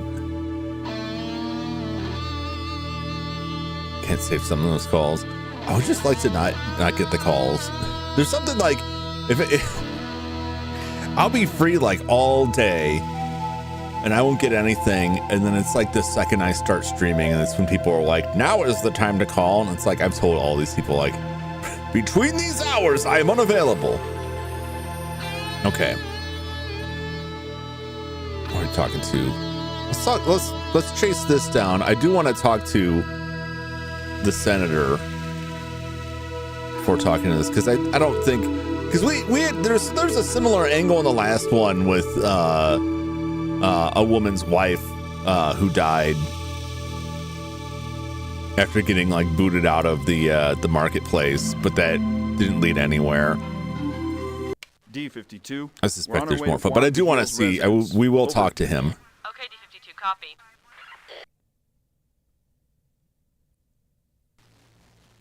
Oh, well, okay. What is it exactly that I'm being questioned about? This isn't a press conference, Mr. Vahil. I'm conducting a criminal investigation into the disappearance of Randa Tasker. I just don't want this getting out to the press. Even the whiff of scandal in an election year and you're dead meat. Boy, remember when that was the case in American politics? Remember when that was a true statement? So many mustaches in this game. It was popular. See, I'm wondering how many of these mustaches are real and how many of them were fake mustaches, where they set all this stuff up and they're like, we need more lip hair. But this guy already looks like a villain. He's got straight like 80s drug lord villain. I expect him to star in a movie with Eddie Murphy as a undercover cop trying to bust the drug ring, and it goes all the way to the top. What do you know about Mrs. Tasker's abduction? Where were you? Well, he wouldn't be doing it himself. He's a senator. He'd have people doing it for him. So who cares where he was? Die Hard villain? Yeah. All right. What do you know about? I don't care about his alibi. Nothing except what I read in the papers. You're a friend of Martin Tasker? An acquaintance. He's one of the supporters of my senatorial campaign. Beyond that, there's nothing more I can tell you. Uh-huh. Have you helped him out in his plans to expand Seven Arrows? A good politician knows better than to get involved in somebody else's controversies. I've steered clear of that whole matter.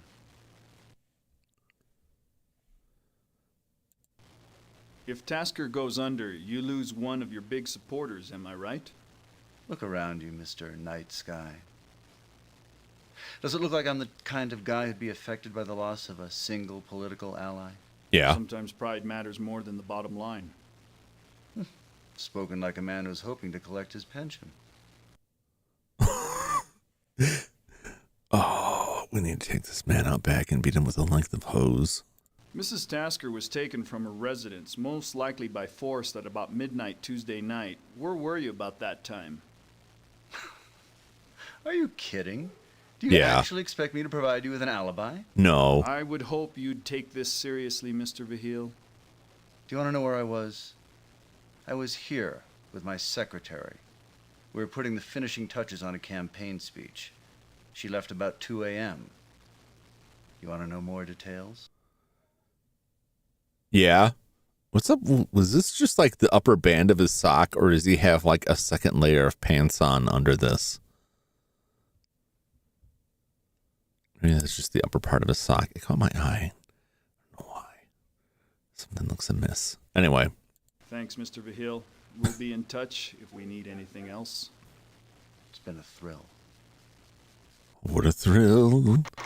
I don't, there's no point in looking at his alibi, right? Because like a senator's not, he's not going to do it himself. He's going to have somebody else do it. Unless he's really, really dumb.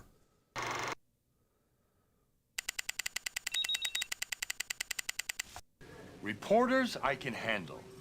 But what the hell do you expect me to tell the Bureau when they say it looks like my people are getting nowhere fast? It's been Now, 3 I want some days. action. You let me know the instant something breaks, or we're all going to be pounding the beat.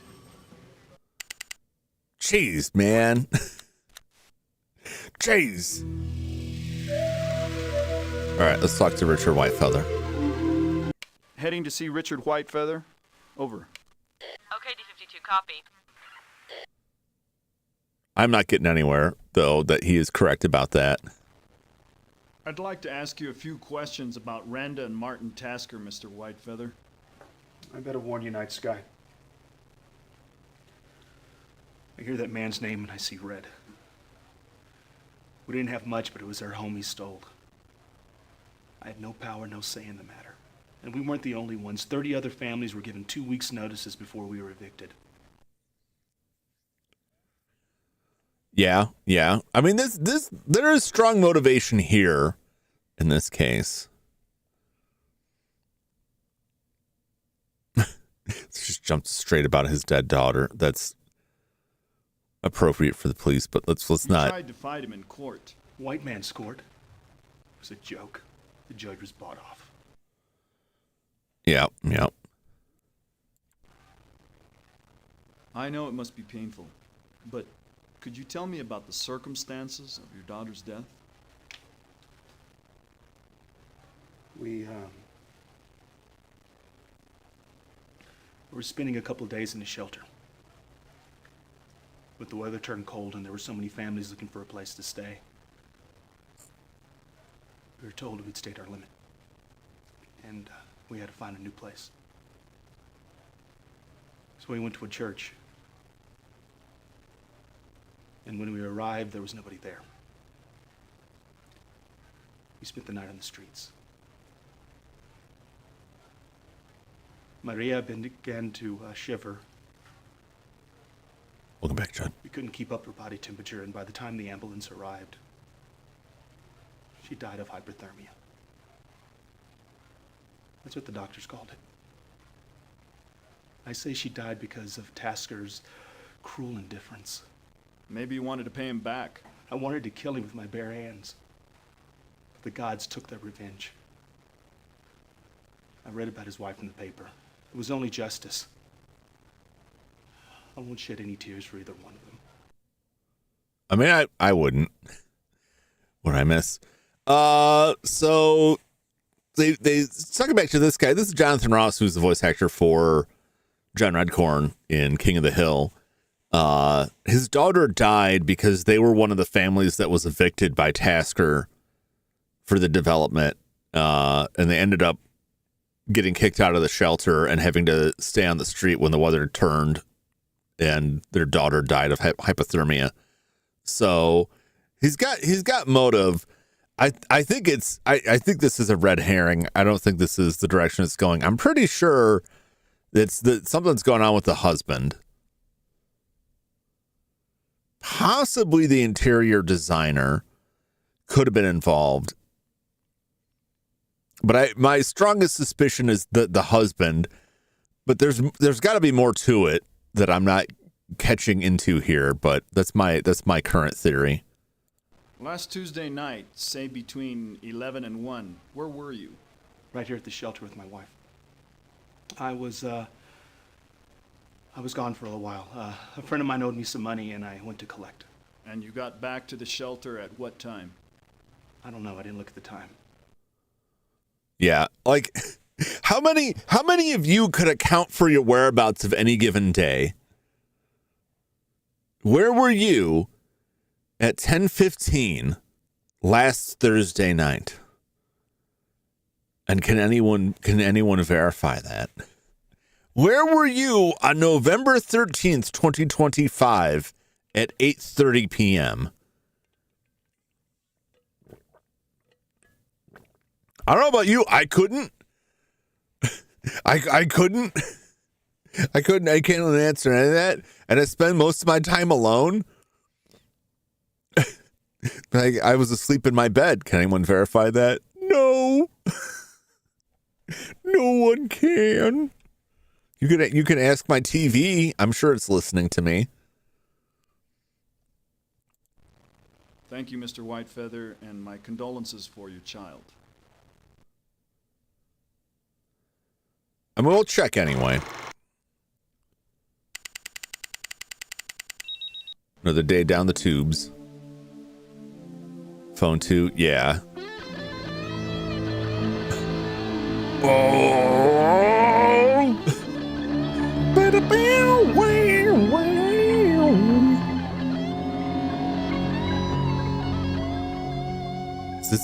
This better be forensics or something. Okay.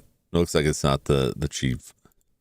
A resident near the Tasker estate confirmed seeing Wally Chandler making a delivery to the house across the street and then heading in the direction away from the Tasker estate. A drinking buddy of his said that they were at the Bristlecone around midnight, shooting the breeze and having some drinks.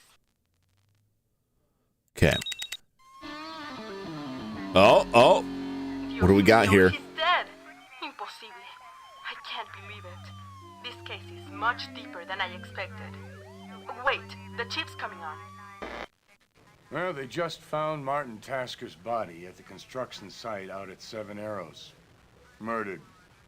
Initial indication is some kind of blunt force trauma to the head. George Vesco, the project manager, found Tasker when he arrived for work this morning. It looks like he was rendezvousing with his wife's kidnapper. They found this note on the ground next to him. Best guess is he made the cash payoff and the kidnapper smoked him to eliminate any witnesses. Or maybe he never came up with the do-re-mi. The sooner you get out there and check out the crime scene, the sooner we get the body into the autopsy room. This just makes the case even more difficult. The ransom note found at the scene had only one set of fingerprints on it, and those belonged to George Vesco. If you want to take a look at the note, it's in the evidence file of your PDA. Okay.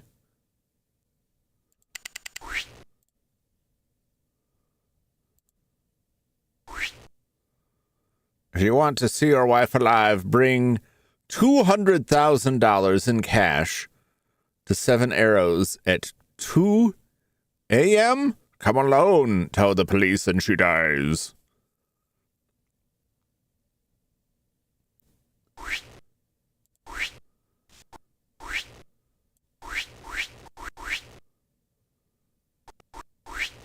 We already got the forensics report on that.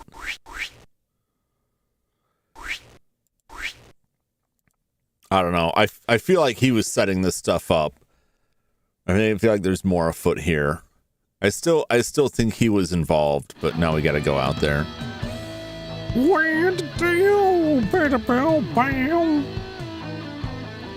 Heading to Seven Arrows. Over. Okay, D52, copy. It's really tough to like get.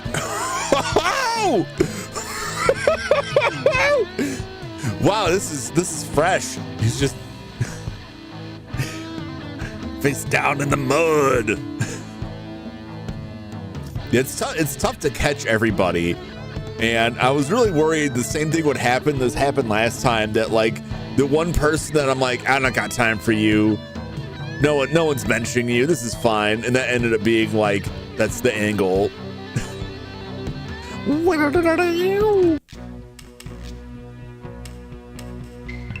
Was that his Swedish pump? No, some kind of rope loop. Like wrangling animals.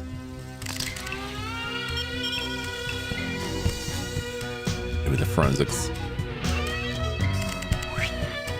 Okay. Gloves.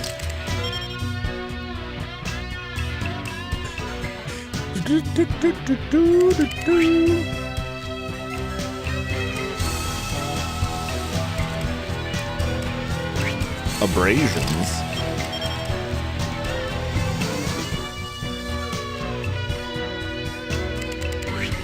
Yeah, this is all kinds of suspect here.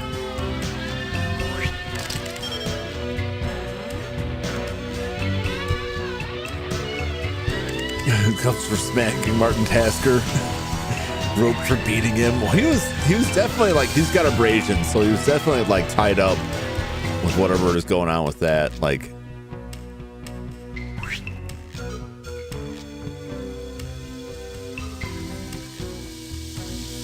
shovel.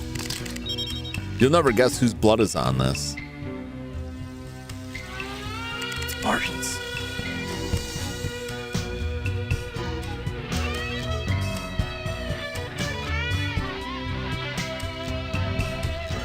I think we got everything.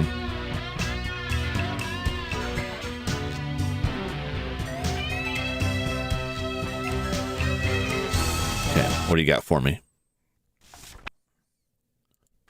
Andrew Grissom's claim that he left the Mesa Cafe, drove home, and then called his financial advisor in Albuquerque was confirmed by phone records. Okay. At 11:20 p.m., he called the man in Albuquerque and spoke for 17 minutes. That puts him at home until 11:37. Then Grissom's neighbor and two friends corroborate that they played cards from 11:45 to sometime after 1. There's no way he could have driven to and from the Tasker residence, much less abducted anyone in the few minutes that are unaccounted for. His alibi is rock solid. Okay.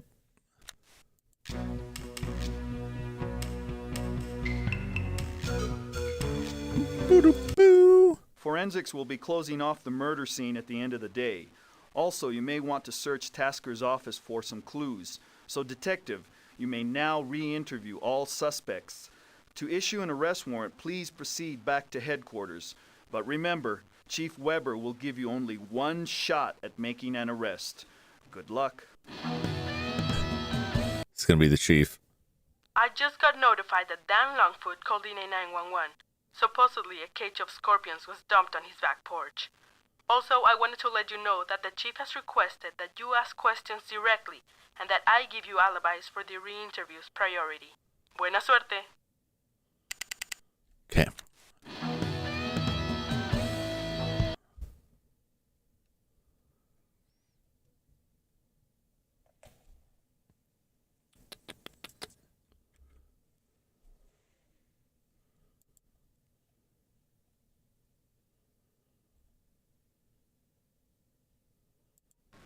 There we go. I hope there wasn't any video at the start of that. There's not the body out there. Well, yeah, you gotta get all the forensic evidence. That kind of step away. We could have been. All right. Yeah, Martin Tasker's dead.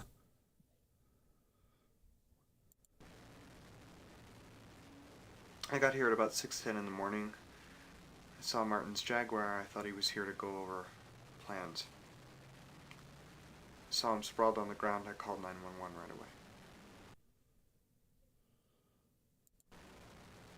I didn't touch him. It was obvious he was dead. I did pick up the note and read it. I guess that was pretty stupid. Yeah. Was it the whiskey? I went to bed early Not unless last the night. whiskey can hold a I woke shovel. up around 2. I took the dog for a walk around the block. When I got back, I took a sleeping pill and finally went to sleep around 3. That's a little bit suspicious. Where do you get the syringes for your insulin use? The insulin is prescribed to me. I get the syringes from a medical supply house in Albuquerque. Smith Roeder, I believe.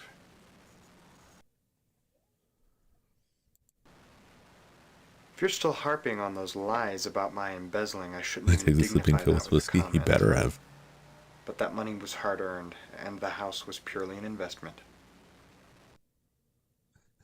You can't just, if I say, how did you afford that? You can't just say it was an investment. Oh, is that it?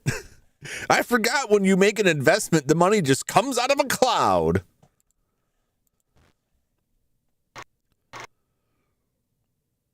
All right. What suspect? I don't know, greed?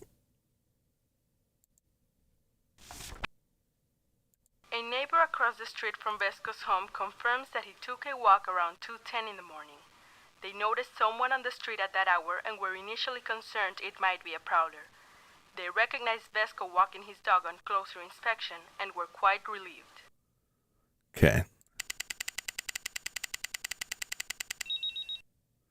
My God, this whole day is just done with. Jeez. Your buddy Graham Haggerty called me. That rope loop is used in barns to lead horses, and also by vets and shoers. I found some horse hairs embedded in the rope fibers, but unless you want to test every horse in the area for DNA, I'm afraid it's not going to be of much help. Abrasion marks on one wrist are consistent with the twitch being used to move the body, or to hold the victim during injection. Interesting. I don't know. Maybe not. Maybe not. He does have an alibi, but that doesn't mean much.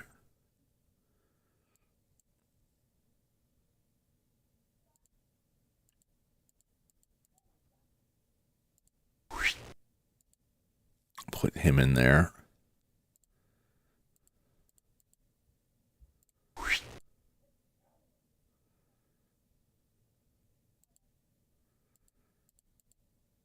I don't think it's him, but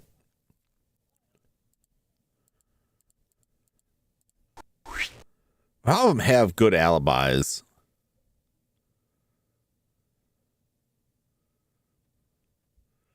How many horses could there be?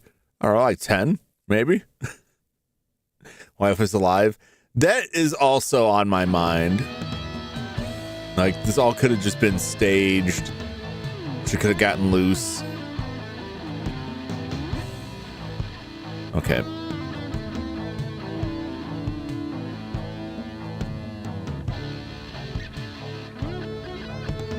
D-52, proceeding to Tasker Estate, over. Copy that, D-52. Who's that? Dog's going wild.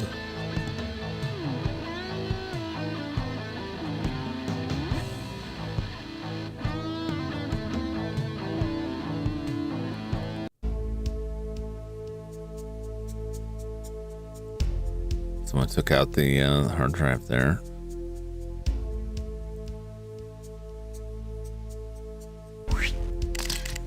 Right, pretty instructions. I've set a meeting for next Saturday morning to discuss changing the terms of your will and living trust.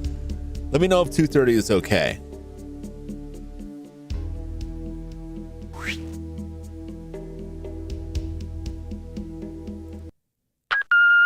Marty, one. I don't know how many times I have to tell you. I don't want that pissant McClafferty calling my home. I told you I didn't want any middlemen involved. If he calls me again, there's gonna be hell to pay. Marty, it's me. I'm alive, but I don't know how much longer I will be. I'm being kept tied up, and I don't even know who's doing this. I guess they drugged me. If I knew, I couldn't tell you anyway, because I know they're listening. Oh, please pay them whatever they want. I know I'm going to die if you don't. For God's sakes, Marty, please help me.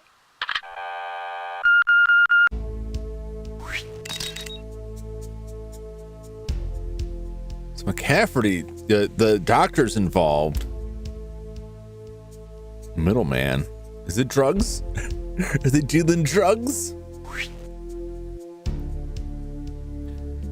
Dear Thomas, by Friday, I'll receive 2 additional sums from M. which are to be funneled through your private corporation and then transferred to Seven Arrows Holding. I'd appreciate your coordinating this with bank officials. 86 this note for obvious reasons. 2 additional sums from M.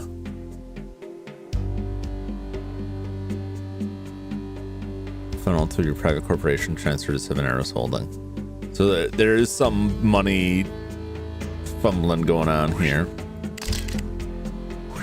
That's Marty Tasker. So the doctor's involved in this. Received $321,500. 418.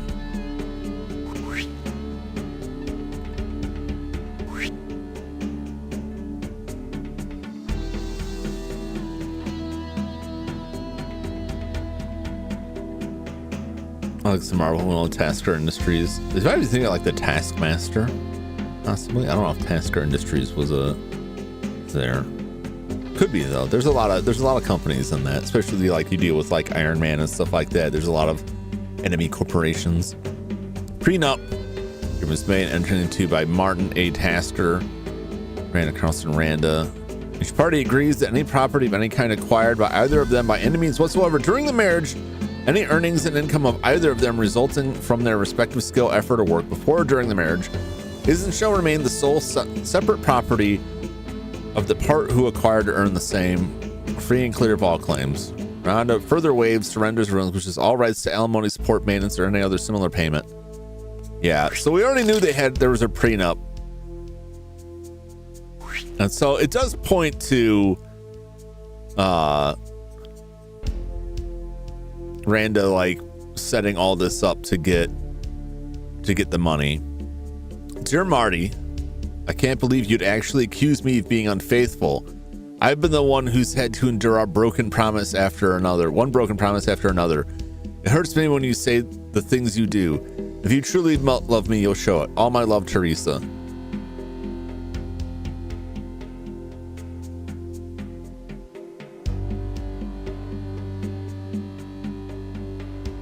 TMA.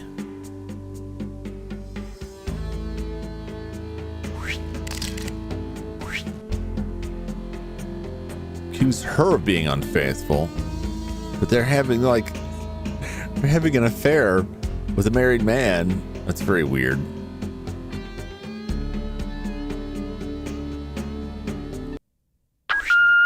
Marty, one. I don't know how many times I have to tell you. I don't want that pissant McClafferty calling my home. I told you I didn't want any middlemen involved. If he calls me again, there's gonna be hell to pay. Okay. I don't know if you caught it on the local news, but Tom McClafferty, Tasker's doctor, he just made a public statement to the kidnappers, appealing to them not to harm Tasker's wife. Uh-huh.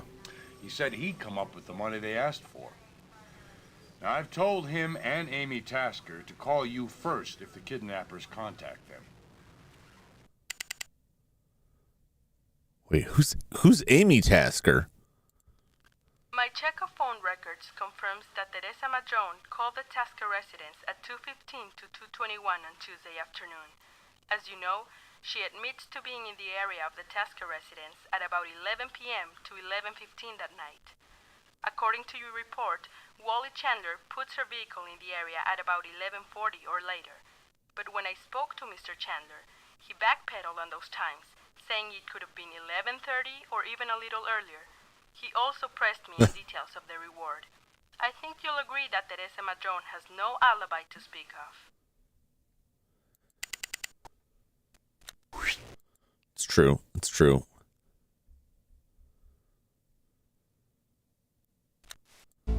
Okay.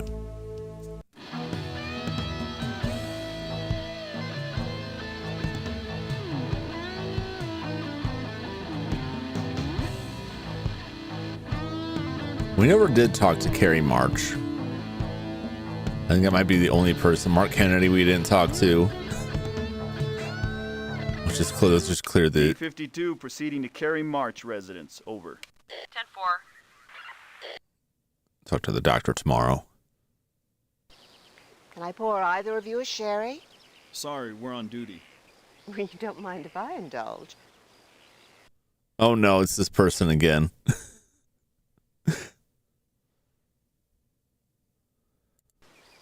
I forgot her name. It's the gossip lady. We've been friends ever since I moved to Santa Fe. As for Martin, I can't say I know him even today. She reminds me of the big bad Kardashian guy. Kardashian guy in Deep Space Nine. Yeah, Golden Cat. That's the same actor. It's the same actor. I just found that out like just before the stream today. But yeah, I didn't notice it the first game, and then once I found out, and I'm looking at his face, I'm like, oh yeah, I can see it now. I can see it. It's him. Can you think of any reason someone might abduct her by force? Detective, you know the old saying. You can search and search the wide world over, but sometimes the answer's in your own backyard. Are you saying that Mr. Tasker could have been behind his wife's disappearance? Goodness, did I say that? I don't really have time for games, Miss March. No, of course not. Have you heard the name Teresa Madrone? Yeah.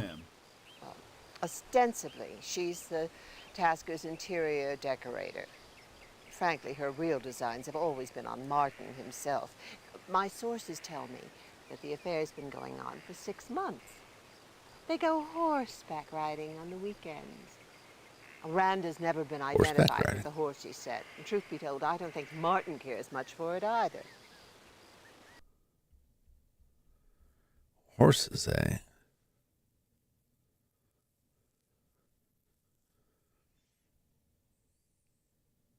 Do you think this had anything to do with... I got nothing to lose now. I'm going to run out of time anyway. Well, Randa knew about the affair and was extremely unhappy about it.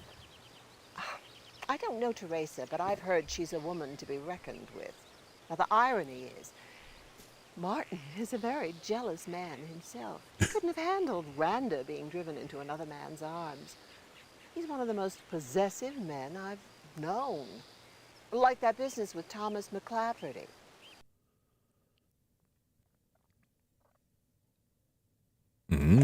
She's drinking absinthe. She might be.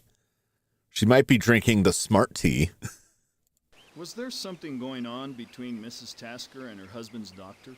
Nothing you could call infidelity. Uh-huh. It was quite one-sided, really. Thomas had been in love with Randa for some time.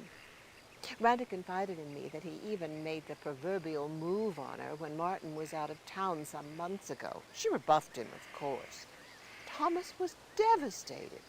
Was Mr. Tasker aware of it? I can't say for certain. I don't think Randa would have told him. And I don't think Thomas would have been invited to their anniversary dinner if he had. But men are curious birds.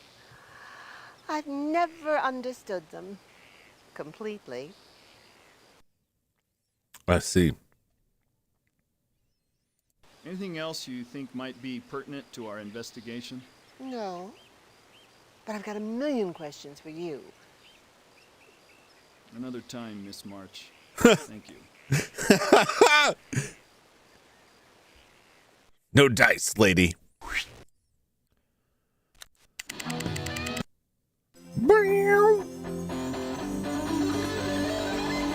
Dawn of the final day.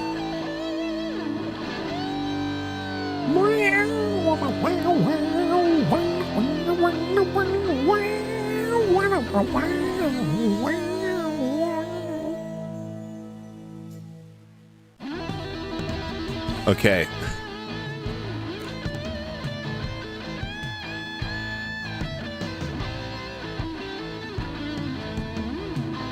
So it's SG5.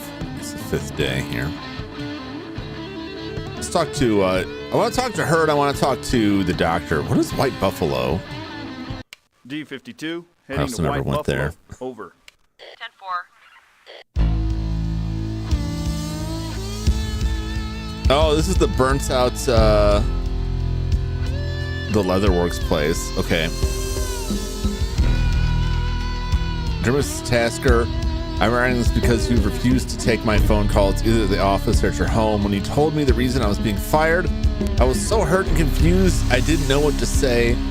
I don't know who told you those lies about me, but I swear to you I would never steal from you or anyone else. I've already spoken to a lawyer. He told me that I might have a legal case against you, but all I want is a letter of recommendation that I can use in looking for other work. It's only fair. Yours truly, Kristen Milano. I appreciate that, like, even though she seemed real snotty about it, like, she's still just like, look, you know, you're acting weird. Like, just give me the, just help me out here. She's being very good natured about being accused of theft and fired.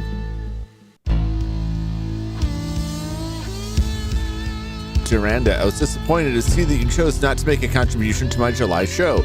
You've been so generous in the past, I was a little hurt. I still plan to put your name on the brochure as a patron. For your past kindness, let me know if you want to maintain your anonymity. By the way, there's an adorable furniture maker whose stuff will be in display that I want you to meet. Interesting.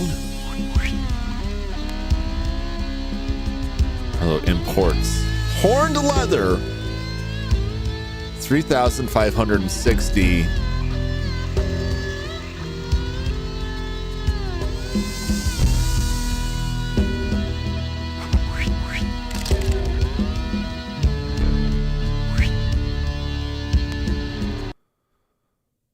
I gotta check the other evidence.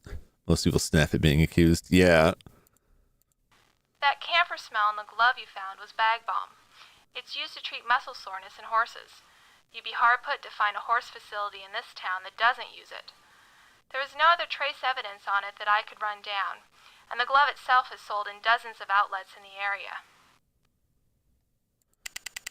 I'm pretty sure there's only one person. There's only one person who is dealing with a horse. Dr. McClafferty's alibi of remaining at the Mesa Cafe and sipping brandies until 12:45 is flimsy at best. The bartender and the waitress confirm his presence at 11:15, but neither remember seeing him again until midnight. In theory, he could have come and gone and committed the crime. Okay. This guy.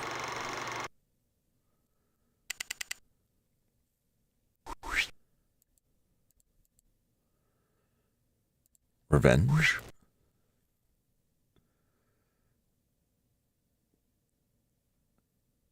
Yeah, I mean, there's all this stuff that's like horse, except that she also, like, she went horse riding with him. So she's more on my list than he is. What day we're on? We're on day 5. Let's see.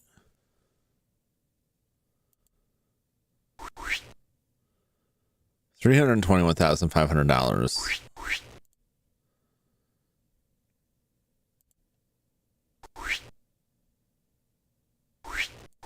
It's a lot of money for horned leather.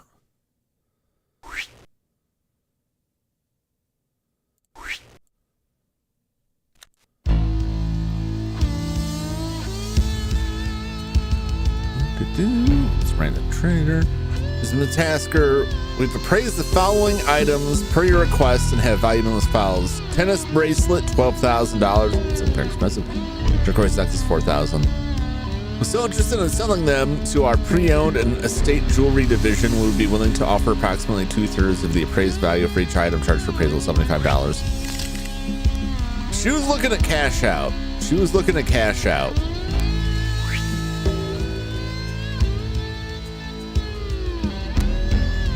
That's the doctor. There's no Activision flyer there. That's pretty funny. Duranda, I wonder if he might be available on Thursday evening. Well, him is at the Outdoor Opera in Santa Fe. I know Martin loathes opera, so I won't bother to invite him. Let me know if you're available. We can go for a late dinner at the Semino.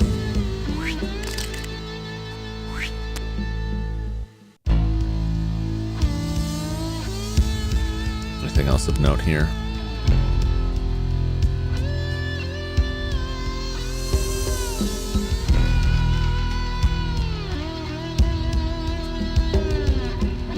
Go. Randa, I hope you like the roses. They're out of yellow, so I'm sending 2 dozen of the red. I can't bear the thought of you leaving me. Please reconsider. I love you more than words can say. M. Is that letter from M?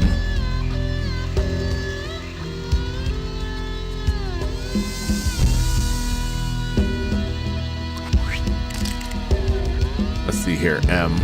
Let's compare that signature. Plus, also, like, they referenced M from in one of these letters here. That's not Teresa's letter.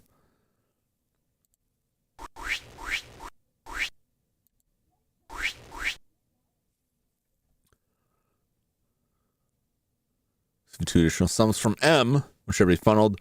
Who is M?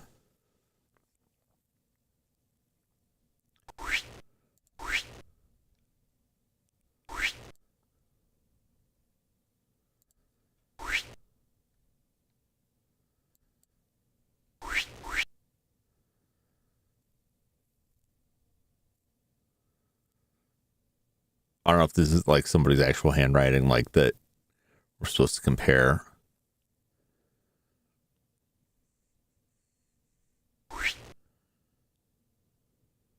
But I thought of you leaving me. I mean, that could be Martin, right? But like the signature didn't really line up.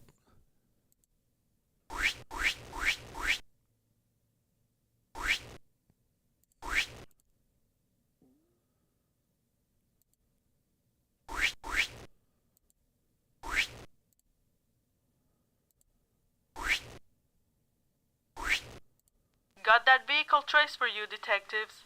Found two that belong to companies in Albuquerque. But wait, here's one in Santa Fe. Registered to Teresa Madron, 516 Crucita Salamar. East North Mason Reader.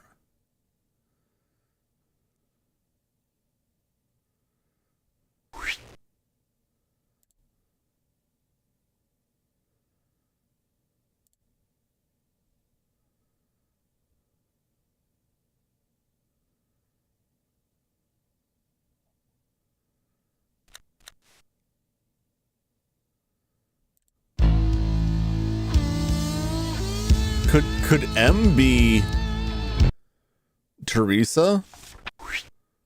It's pretty flimsy. I will admit. Unmailed letter.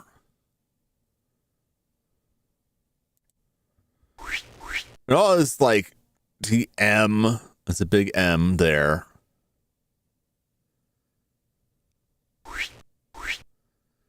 All right, let's go talk to the doctor. See if you can tell us who M is. I'm leaning towards Teresa. Assumed it was the dead man outside. It could be. The fire's cause was definitely suspicious. The SFPD notified the downtown fire department after receiving reports of smoke in the White Buffalo from the cafe down the street. The report shows that the disposal of rags soaked in quicklime, glycerin, and potassium permanganate caused the fire, which oxidized and combust spontaneously. Also, the sprinklers didn't initially work because the water in the building was turned off. Supposedly, the plumbing had to be fixed. The damage to the building was substantial: telephone lines, the walls, and ceiling. The insurance company representatives examined the damage yesterday, and they plan to continue today. Okay.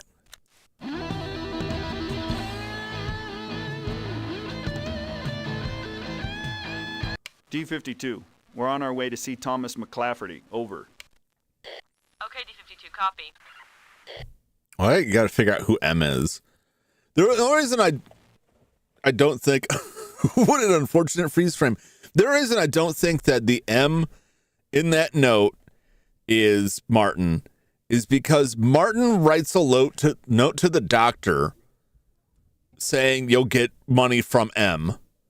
Why would he refer to himself as M? It implies that M is another individual. Well, that's my suspicion. There's another individual involved with this.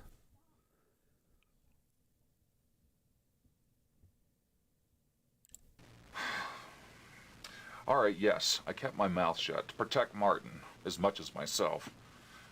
Look, I was trying to do a favor for a man that I've been indebted to for some time. Martin, I mean. What'd you get out of the deal? Well, of course there was some compensation. I mean, it was only fair considering the risk I was taking. Better talk.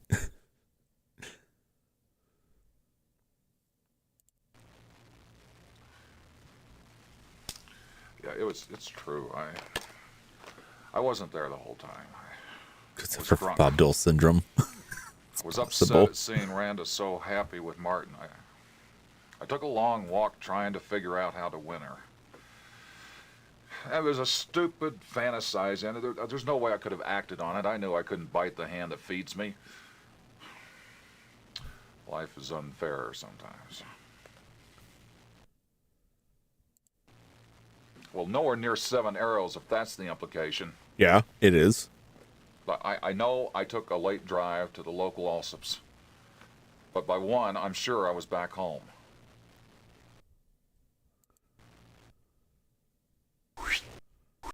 What's this? The convenience store owner confirms that McClafferty was there at about 12:45 a.m. Okay. That doesn't account for his whereabouts at the critical time of 2 a.m.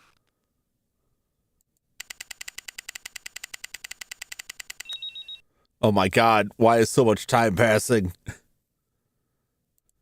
There were also abrasion marks on the wrist, consistent with the rope device you found at the scene being used to hold the victim during injection, or maybe to drag the body. I already heard that. George Vescos claimed that he was working in his office at the Seven Arrows project from 9 p.m. to 1 a.m. cannot be confirmed. There is a night watchman on the premises whom I interviewed, but he never made the rounds of the offices, and he can't be sure that Vesco's car was parked in the lot during the entire 4-hour interval. Okay.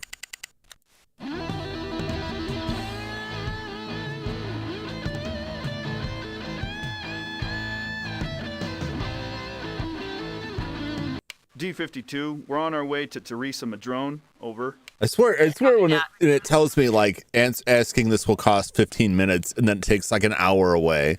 Like we have 3 hours and 15 minutes, but I'm pretty sure when I'm done with this interview, that most of that's going to be gone.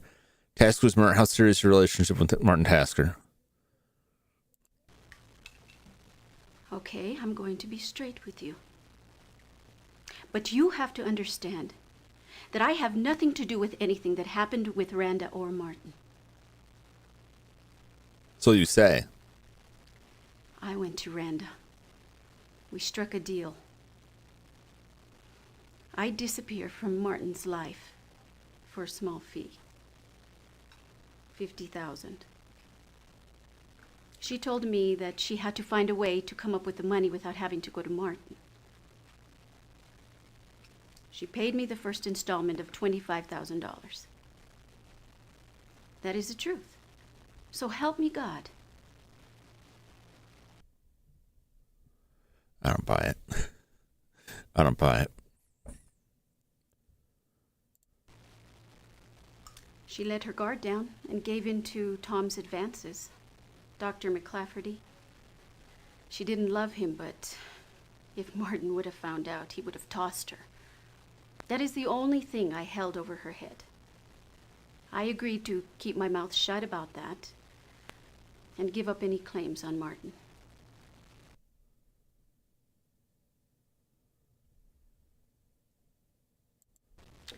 I was with a gentleman friend, Juan Vigil. I spent the night there. Oh ho.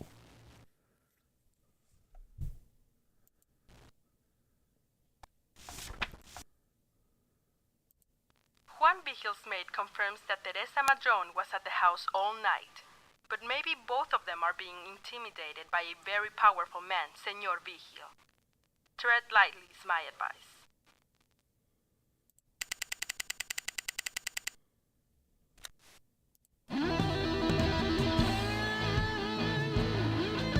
Okay.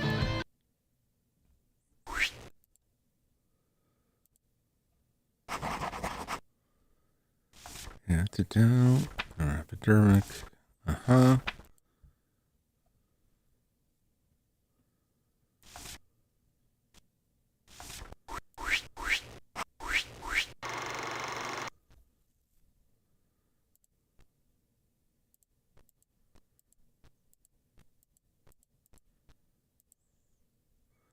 Oh, damn it.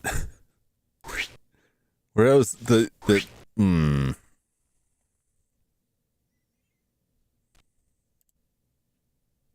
Okay. I rewind this back.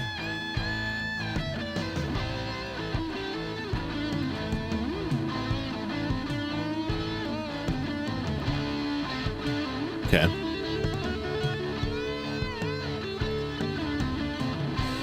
Uh-huh. Uh-huh.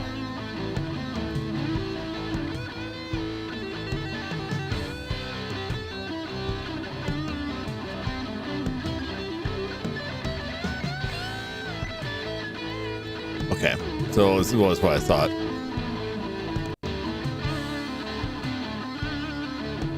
Save. I will save again, but if I have to restore the save, I'll probably load another one. Because we have so little time. All right, let's get some arrests Heading in back here. to headquarters, over. I think it's Teresa. That's my first thought. The doctor is also tangled up in this. All of her interviews are flimsy. She has access to horses. She goes horse riding. She could get all that stuff. I have suspicions that like M could be Martin saying don't leave me, but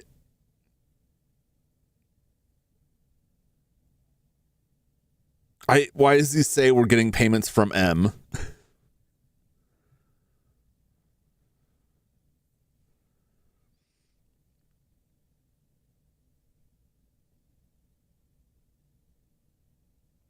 Who's the yeah,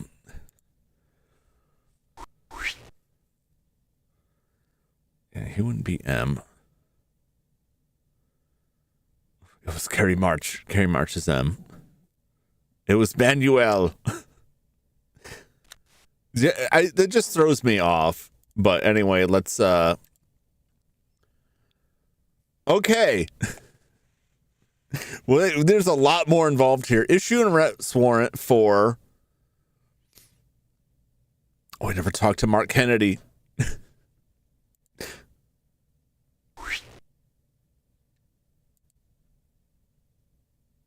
Who could also be M. Is it Mark Kennedy? Is it gonna be Mark, the one person that I haven't spoken to? Again.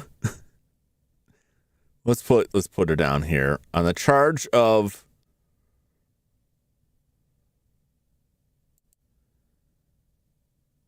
kidnapping and murder. They're gonna say we can't because the alibi. Suspect entered the Tasker gate by tricking Rhonda, a Tasker at 11:15, subdued with the hypo. Suspect by Martin Tasker at, I don't know, 1 a.m. He was killed with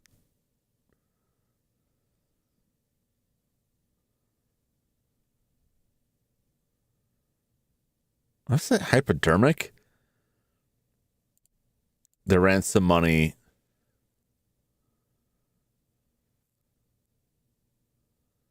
was relevant to the crime. Suspect's motive for the crime was jealousy.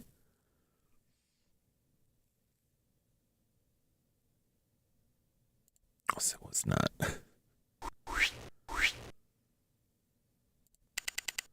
Denied. Suspect has valid alibis. Okay. What is going to be this again?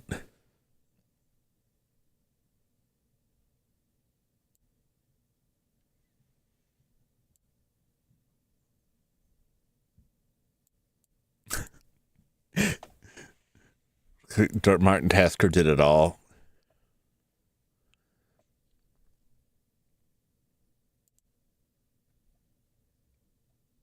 Pending, not ordered. Okay. Not verified. We'll go after the doctor. Kidnapping and murder. Using a key.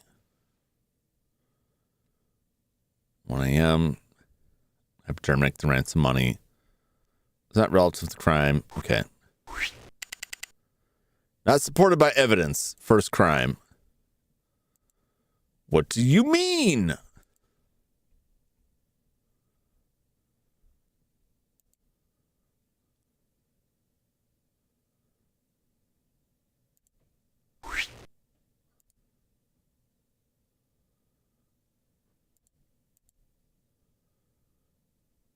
It goes from 11:15 to midnight. This is taking time to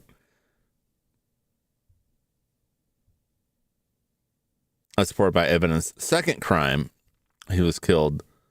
The shovel.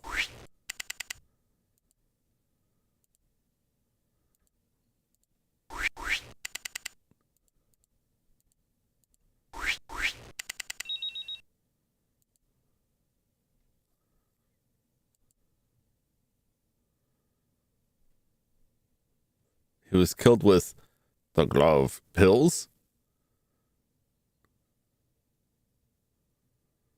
I don't know how the glove would kill him.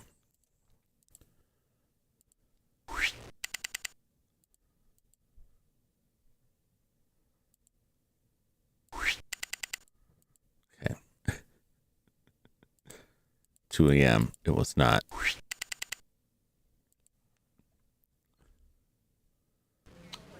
Sorry I've got to do this, but your 5 days are up. Yep. The FBI's on their way over to take over the investigation. I want all your paperwork on my desk within the hour.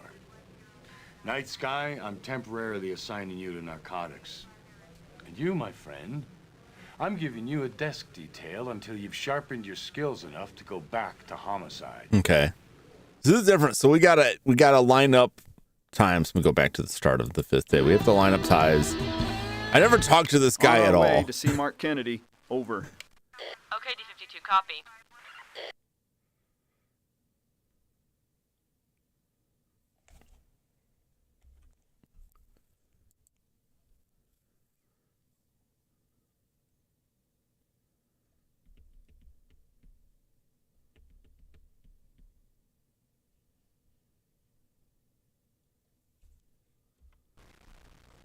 There we go. You've known the Taskers for some time, is that right? Since Martin's arrival in Santa Fe.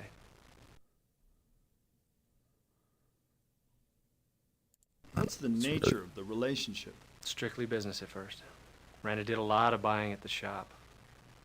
Even before they were married, I made purchases for Martin on my European buying trips. Over time, we became friends. Close friends? Close enough that I would be one of a handful of guests at their anniversary party. Did either of them give you any indication of difficulties in the marriage? Should talk to this guy sooner. I'm sure you'd understand, Detective, that to maintain a friendship with a married couple, you don't get embroiled in their domestic problems. So we'll finish talking to this guy, and then we'll see what we know about the case. Now that I know I have to fill out information in, we got to find somebody whose alibis don't line up, which may involve like double checking people's alibis or talking to other people about them. But that alibi thing, like, it got me in the first game because it didn't really line up. Do you think I really thought like Teresa was more involved. The doctor is a strong suspect for any of it.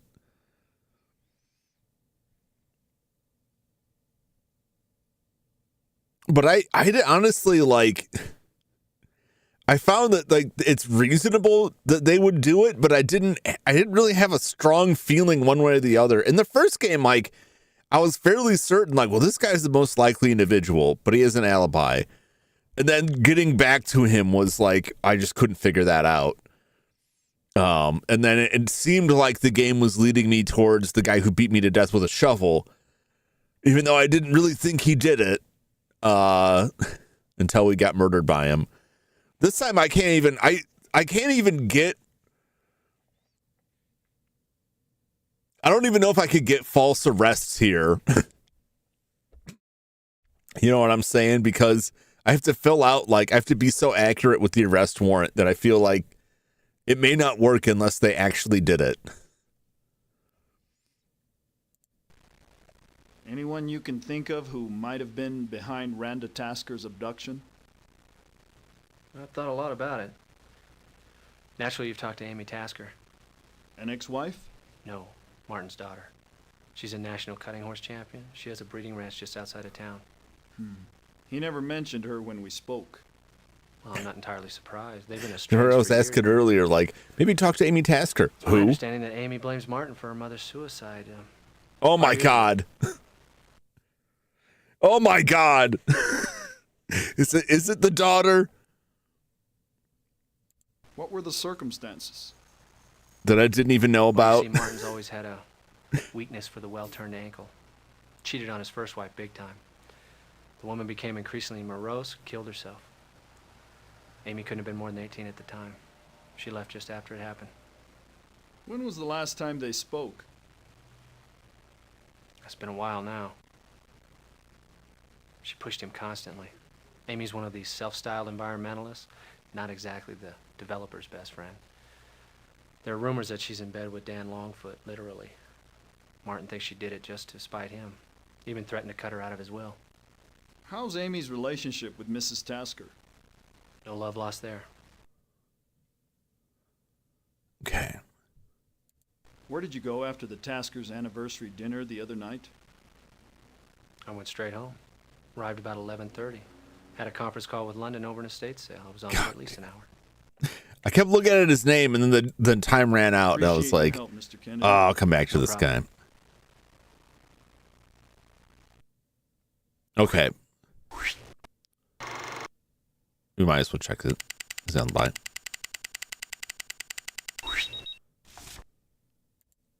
That camphor smell in the Yep. Okay. So we know that Rhonda more than likely torched her own business for the insurance money.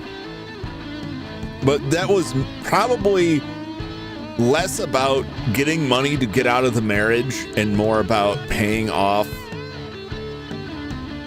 Teresa to quit fooling around with her husband. Even though it didn't seem like she was that happy in the marriage, I don't know.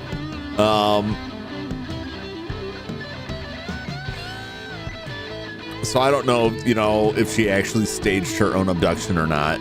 There's some kind of money funneling going on with the senator, which I think we'll probably have. I probably don't have that. Right? No, we do. We do have that. So we can go talk to the senator about that. I know the doctor was involved and the doctor was in love with her, but We're on our way to see Amy Tasker. Over. Copy that, T-52. is it going to be Amy? Is it going to be Amy? Amy Tasker? Police. I was wondering when you'd show up.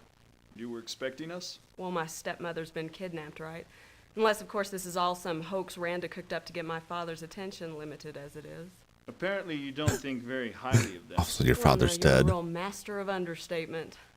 Look, the way those two live their lives, riding roughshod over everybody who gets in their way, something violent or ugly was bound to happen sooner or later. Mm-hmm. How long have you been at odds with your father? Let's just say it goes way back. Back to your mother's suicide? Very good, Mr. Night Sky. Mr. Night Sky. Well, you must have been treated to an earful from one of the town's run-at-the-mouths. Let me guess, Mark Kennedy? Carrie March? Or maybe it was one of those airheads down at the Mongoose. You still blame your father for her death? Why not? She'd still be alive today if he wasn't such a wretch of a human being. I assume you've heard of Teresa Madrone. Same womanizer he's always been. Mm-hmm.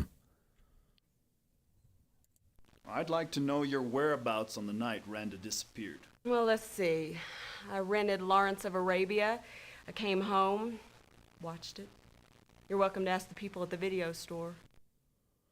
Yeah, that doesn't mean Jack Diddley squat, lady. Is it true he's threatened to cut you out of his will? Look, I don't want anything from him. It's blood money. All of it. Just look what he did to the Indians at Seven Arrows. So you side with Dan Longfoot on that issue? Unlike my father, Dan Longfoot can see beyond his own self-interest.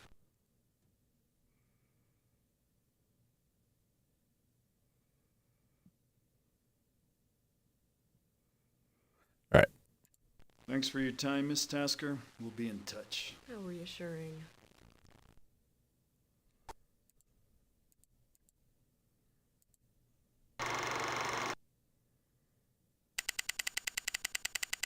Oh, God.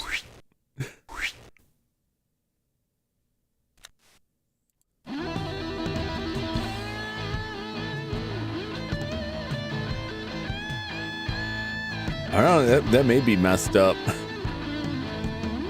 You know what I'm saying? Like,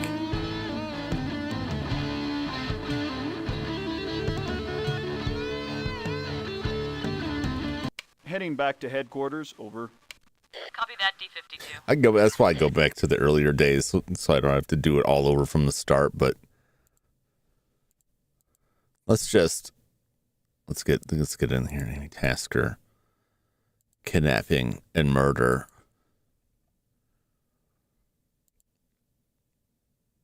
Tricking Randa, picking the lock, using a key, tricking Randa.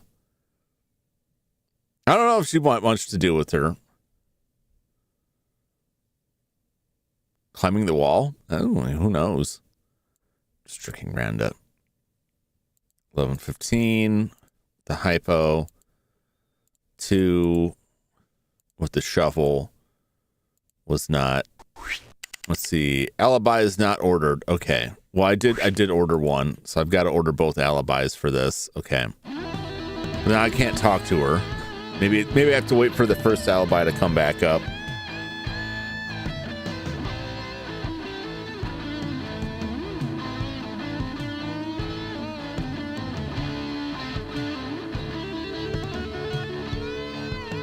D-52, proceeding to Tasker Estate, over. Copy that, D-52.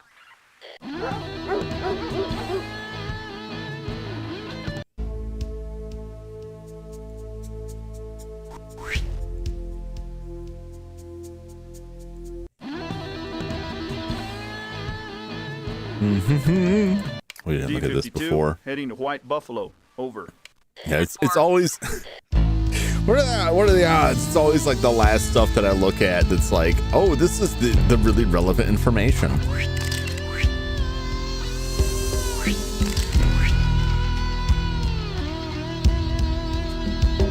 Horned leather. 261149. Is this?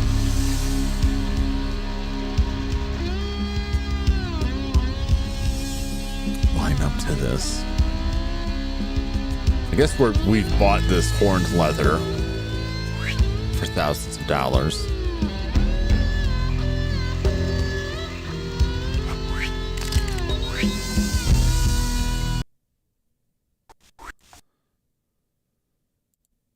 George Vesco's claimed that he was working in his office at...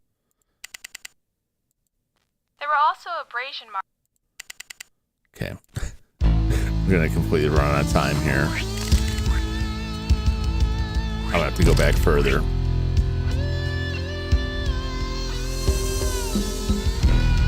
Wow. Oh, wow.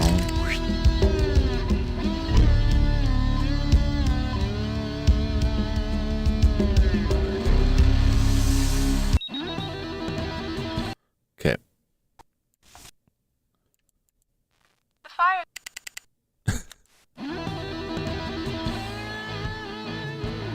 Is a problem.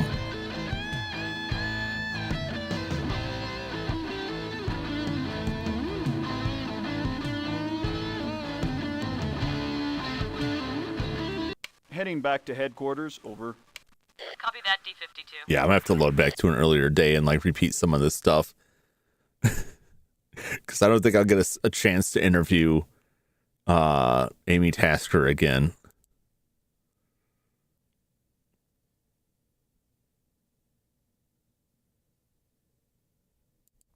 George Vesco.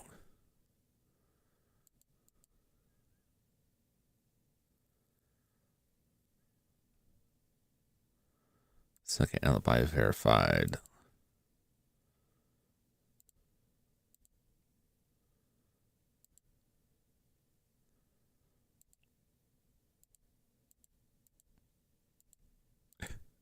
Most people don't even have like this stuff set up. Okay.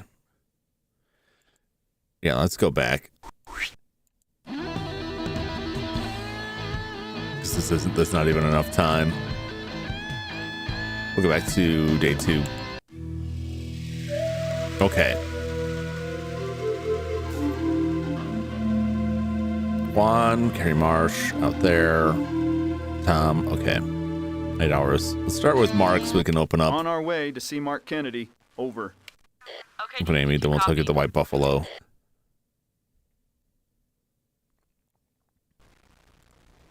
You've known the task. Yep. What's the nature of the relationship? Do. Did either of them give you any indication? Yep. Anyone you can think of who might have been behind? Diet notice. No, I don't think that's in there because you have to there's 2 alibis you need. And some people don't have a second alibi. So they have to have 2 unverified alibis, and then you have to be able to put all of the rest of the case together. And I don't think it works. I couldn't get it to work for anybody else. So I don't think we will even be able to issue an arrest warrant unless they're the killer. We'll find out. But I feel like everybody's missing information. What were the... Where did you go after the Tasker's anniversary dinner the other night? Appreciate your help, Mr. Kennedy. So I'm just trying to clear stuff out here.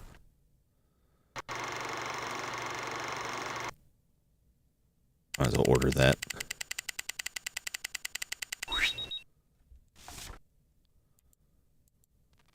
Free Tibets can't be confirmed. Okay. The partially... Okay. What's up, Dum Drum? How's it going? We're on our way to see Amy Tasker. Over. Copy that, D-52. Amy Tasker? Police. I was wondering when you'd show up. Expecting us? Well, my stepmother's been kidnapped, right? Unless, of course, this is all some...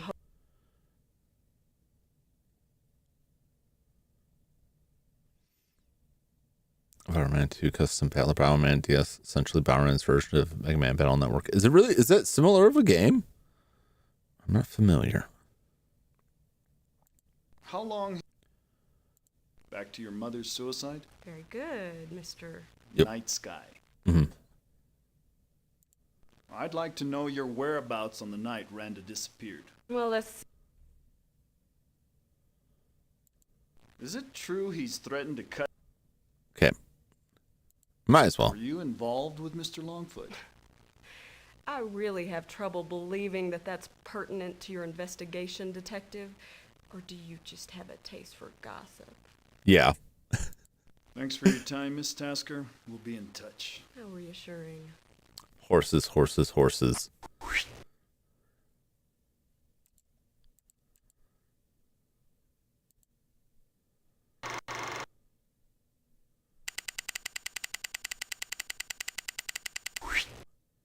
The alibi going. She's now suspect number 1.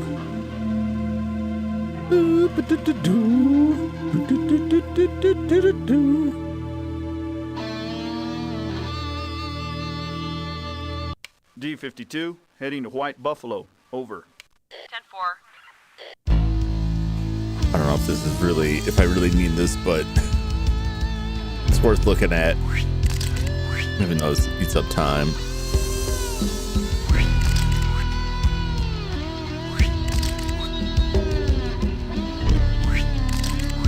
It also causes the time to pass so that we can get more reports back. Okay. Christine Belota says she was on the highway to Albuquerque. Yep. Okay, what else you got? The fire's caught. Reporters I can handle. Okay.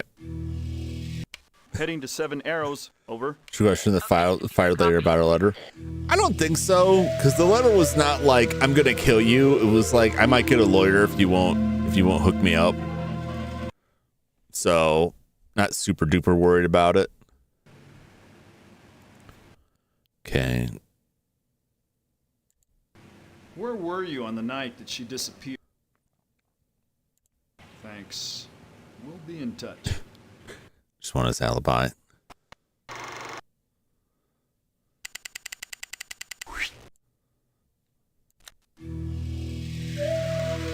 And really, is there anything more at the White Buffalo? Talk to the senator. D52. Because there's something going on, but I think this is like. Okay, D52, copy. What was it in the first game? There was a bunch of stuff going on that had nothing to do with the case in the end. Like people having affairs with each other. What is it exactly I'm being questioned about? This isn't a press conference, Mr. Vahil. I'm conducting a criminal investigation into the disappearance of Randa Tasker. I just don't want this getting out to the No, we press. don't. Even the whiff of scandal and Tomorrow's my head out already. Yeah. I hope that we're able to find the killer in this. There's 3 more games that precede this that were made by the same people that I'm gonna check out if I can track them down. Probably it'll probably be a couple weeks, but we'll look at those again. I don't know how similar they are, but I'm interested. So we'll keep this chain going. But hope you feel better. Get a good night's rest, and hope you have a good day tomorrow. Mrs. Tasker. Thanks, Mr. Vahil. We'll be in touch. I'm gonna ask. That's probably the end of today, isn't it? Oh, we still have time left. And that's it. All right, now we're on day 4.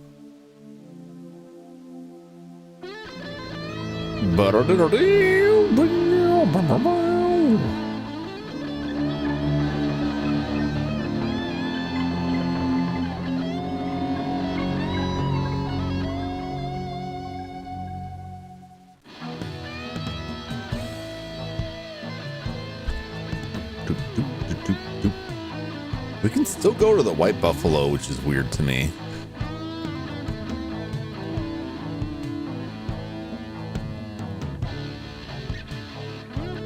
D52, heading to White Buffalo. Is there more to it? 10-4.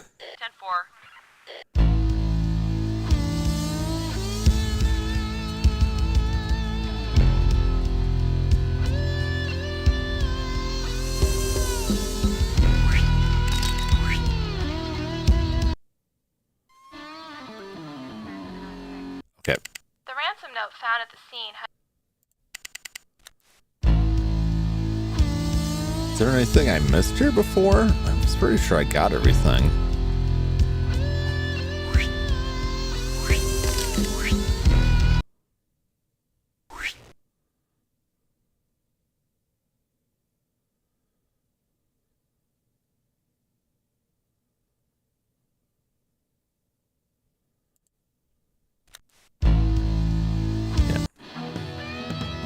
Which is weird that I can still go there and look into it, unless there's something else to it.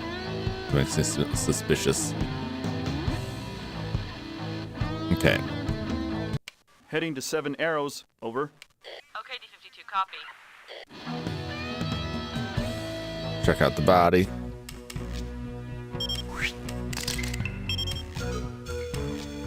Boop, boop, boop.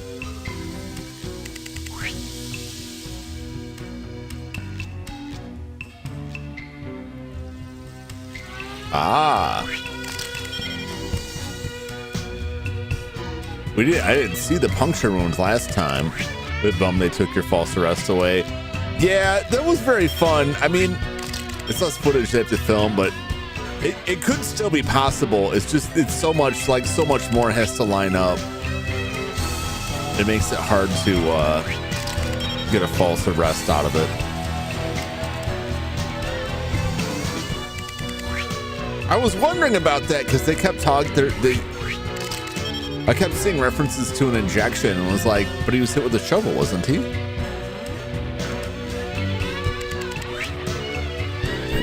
Another rope.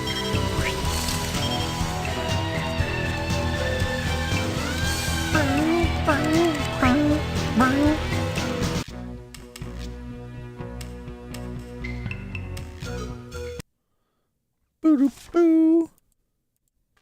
Andrew Grissom's. The shovel that was used to knock Martin Tasker out was from the construction site. Okay. Forensics will be closing off the murder scene at the end of the day. Also, you may want to search Tasker's office for some clues. So, Detective, you may now re-interview all suspects. To issue an arrest warrant, please proceed back to headquarters. But remember, Chief Weber will give you only one shot at making an arrest. Good luck. So I think it's Amy Tasker. I could be wrong. I think all of the stuff with the money is a red herring. I think the stuff with the affairs is a red herring. I think it all comes down to revenge. I could be wrong.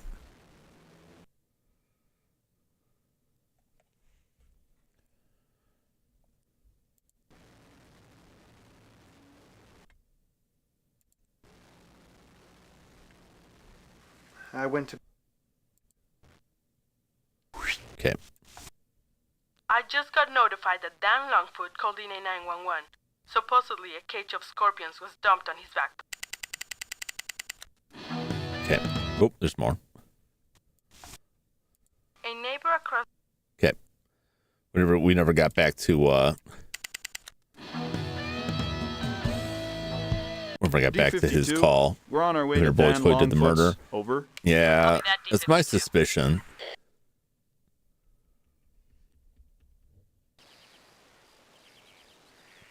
Dan Longfoot? Yeah.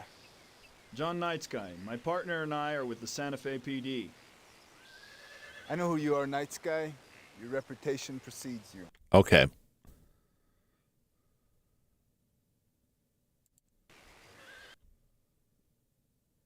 Tasker says you threatened him publicly. Yeah, this is all the stuff we talked to him about before.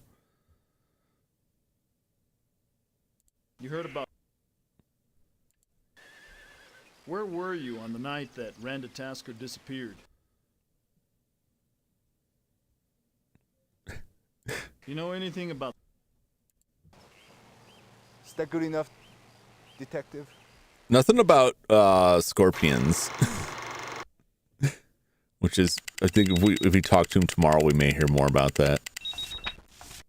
I don't know if you caught it on the local news, but Tom McClafferty, Tasker's... Okay.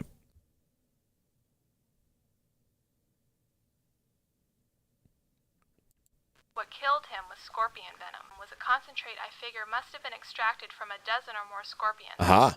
And then injected into him when he was out cold. I found the needle mark hidden by hairs at the nape of his neck. Not the most complicated procedure in the world, but the perp would have had some familiarity with scorpions, or toxicology, or both. Well, who the hell has experience with scorpions that we know about? So much. Oh, I got one. Yeah. I've never been stung by scorpions. I remember going out and visiting family in Vegas and finding a lot of scorpions around and being really worried about getting attacked, but luckily nothing happened. My check of phone records confirms that Teresa... Okay. Well, there's a scorpion farm nearby. Fresh, hot scorpions. Pluck them straight out of the ground. It's a clear small one. Yeah, I was out there. Like the little ones were like very difficult to spot. Okay, we still can't get a second interview with Amy, which is troubling.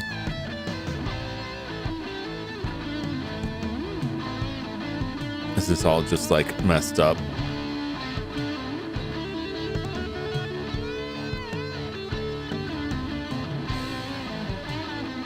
D-52. Proceeding to Tasker Estate. Over. Copy that, D-52. I could be completely wrong about all of my judgments on this. Marty, one. I don't know how many times I have to tell you. I don't want that pissant McClafferty calling my home. Yep. I told you I didn't want any middlemen involved. If he calls me again, it's gonna be hell to pay. Marty, it's me. I'm alive, but I don't know how much longer I will be. I'm being kept tied up, and I don't even know who's doing this. I guess they drugged me. If I knew, I couldn't tell you anyway, because I know they're listening. Oh, please pay them whatever they want. I know I'm going to die if you don't.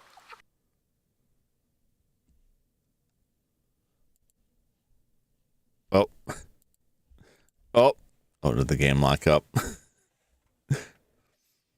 The wrong foot guy or the hippie artist chick. I don't know. I think the game locked up.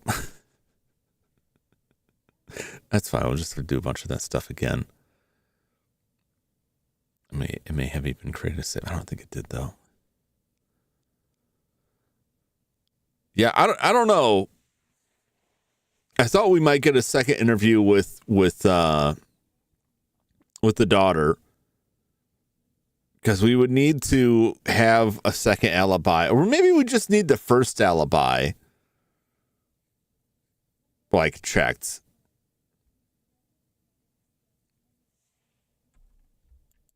Oh yeah, it definitely locked up. All right. Let me take a quick step away for a quick second here to check on Mr. Arthur one more time. I'll restart this and we'll go through this again. I don't know. I'm second guessing everything here. We'll see. I think there's some money scheme going on, but I think that may just be like detraction. There's the affair going on. I think that could just be detracting from it. Could just be the daughter trying to get revenge, having teamed up with somebody else. But someone dumped a box of scorpions at his farm. Someone trying to frame him up for this stuff, but like he didn't even mention the scorpions because I think we did it out of sequence. So I'll be back in just a second. We'll see what's going on when I return. Stay tuned.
Okay.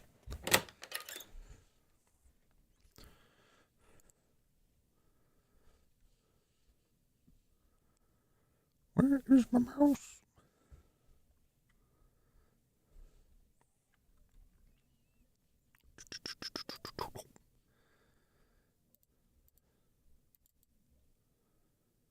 It's going again.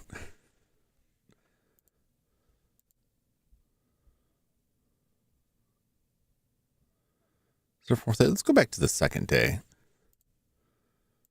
Go back even further. On our way to see Mark Kennedy. Over. That's a doggers. He's doing good. He's doing good.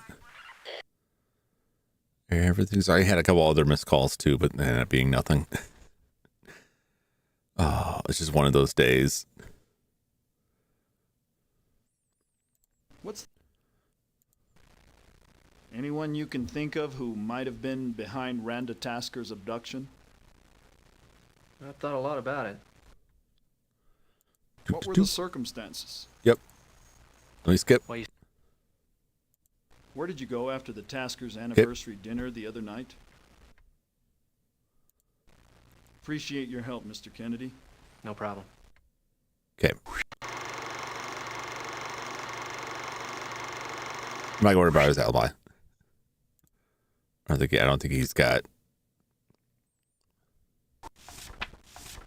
Did his alibi come back clear last time? Let's not worry about it.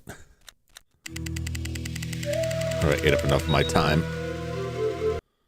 D-52, heading to White White Buffalo. Buffalo, then we'll go to Amy. She wrote what they want for dinner.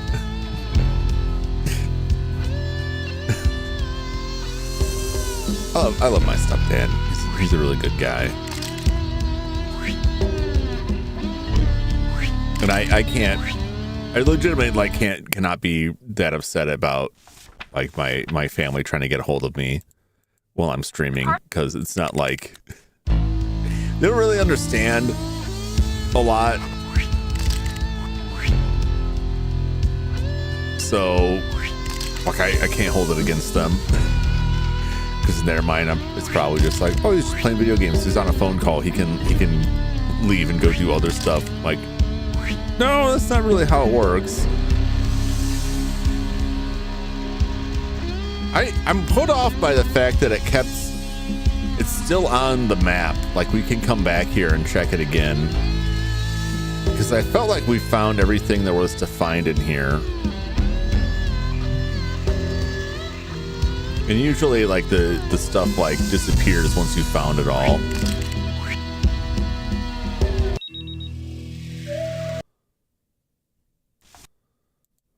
The fire's caught. Yeah, well, I'm pretty sure she caused the fire herself. We're on our way to see Amy Tasker. Over. And I'll talk to that guy first.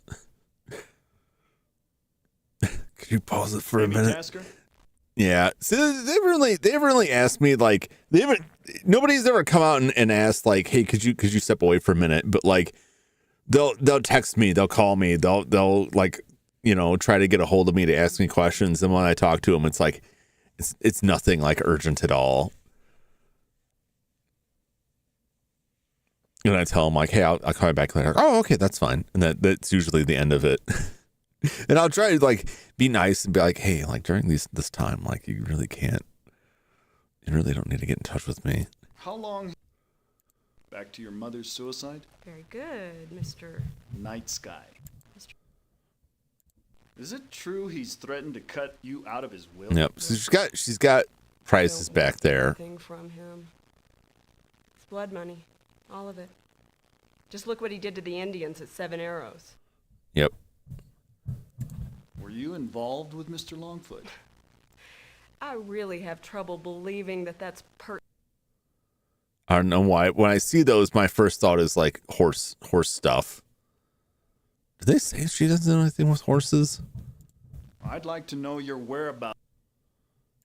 Thanks for your time, Miss Tasker. But she has access to that stuff because Like the one guy, the one place we found horses. It eats up so much time. The one place we found horses, like she's in good with that guy.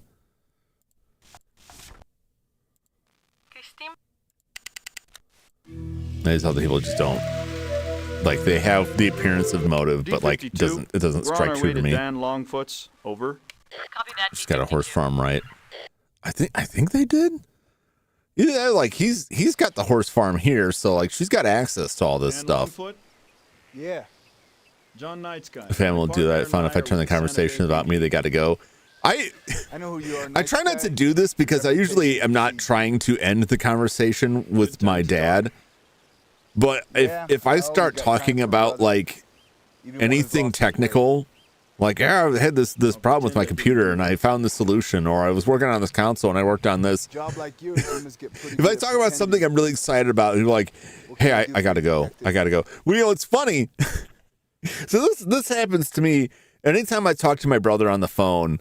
The conversation is usually not very long, and it always ends the same: that he has to go take a dump.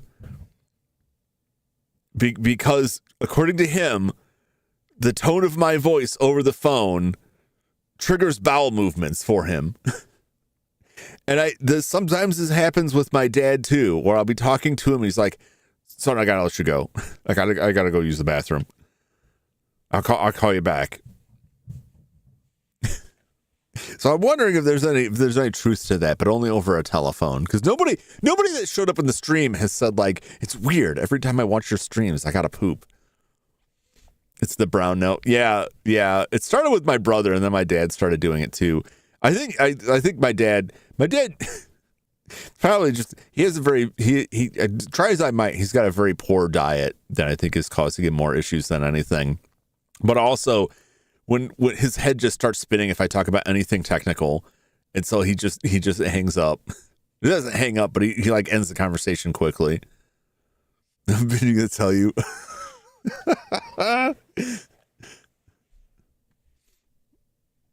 I mean, y'all could be like on your phones, like in the bathroom right now. I wouldn't know. I'd prefer not to know, even though I have no physical connection to that. There's just something about that that's off-putting. You heard about...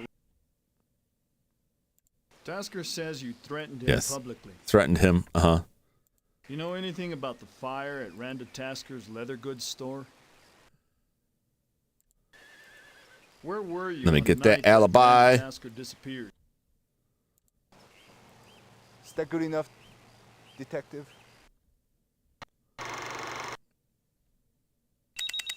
Okay. Reporters, I can handle. Yep, I got you.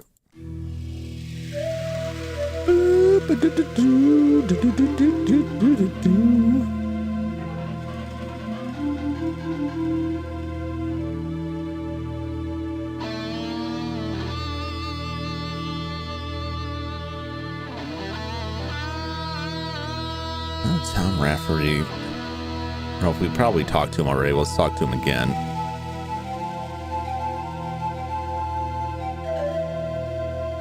See how this kind of messes this stuff up. I don't know. He has access to like toxicology, but Heading to 7 Arrows. Over. I mean, I think plenty of people could probably get stuff out of a scorpion if they really wanted to. I told you just bathing in this stream. George Vesco, I work for Tasker Industries, currently project manager. I feel so dirty now. Where were you on the night that she disappeared? Thanks. We'll be in touch.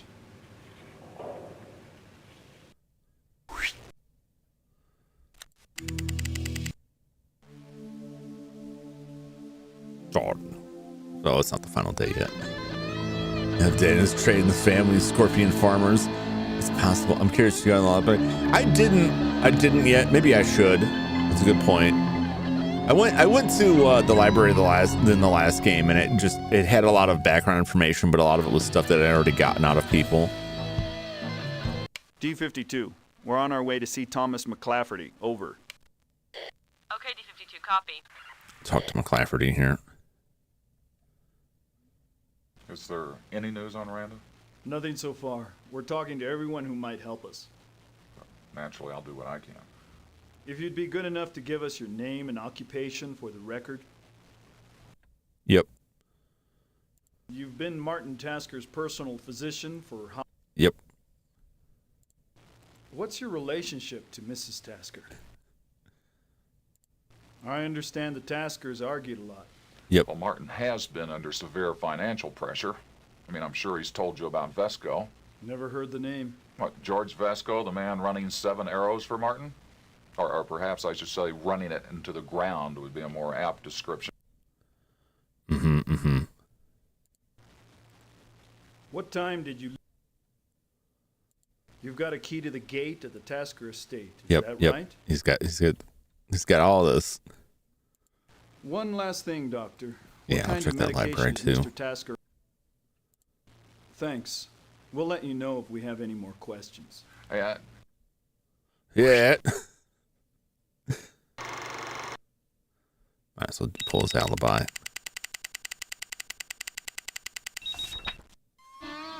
Okay, so that's... Ransom note. He's dead.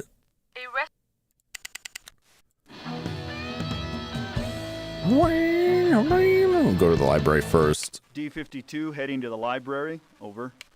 Okay, D-52, copy.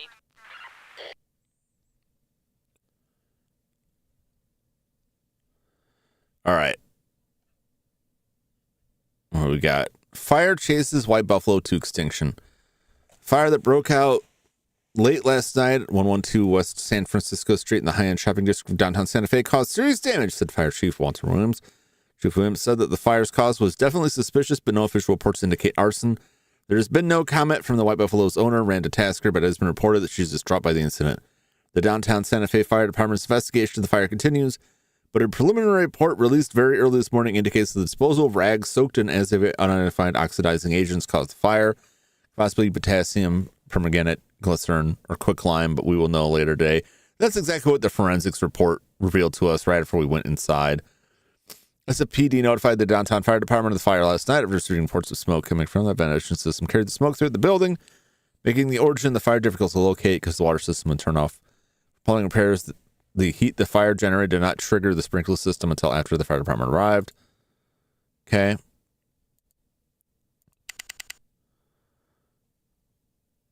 What's that? 1996 Santa Fe Classic. That's...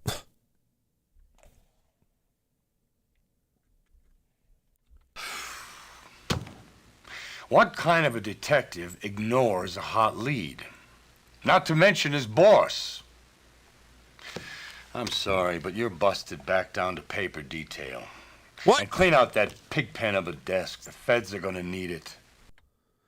God. All right, I should have gone to the body first.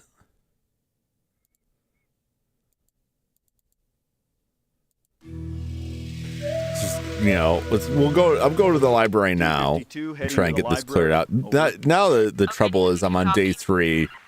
I got to get as much in as possible because, well, I could be completely wrong about everything. So it's not your problem, Judd. It's not your fault. We already read that. 1996 Santa Fe Classic merges with art in honor of the Anna Elk Moon. What's the person that died in the first one? We'll show at the Elk Moon Stables.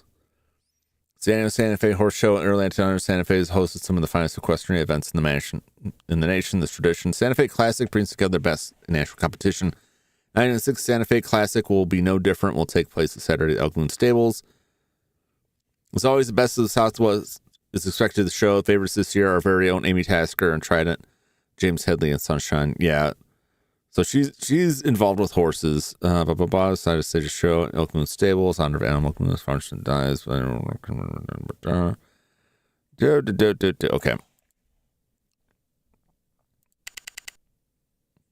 Santa Fe Society. Got a fundraiser entitled Evening on the Stars held at the Royal Club last evening. Benefit Sacred Heart Family Shelter in downtown Santa Fe. Comparison at Muslim Paragon, Mrs. Martin Tasker.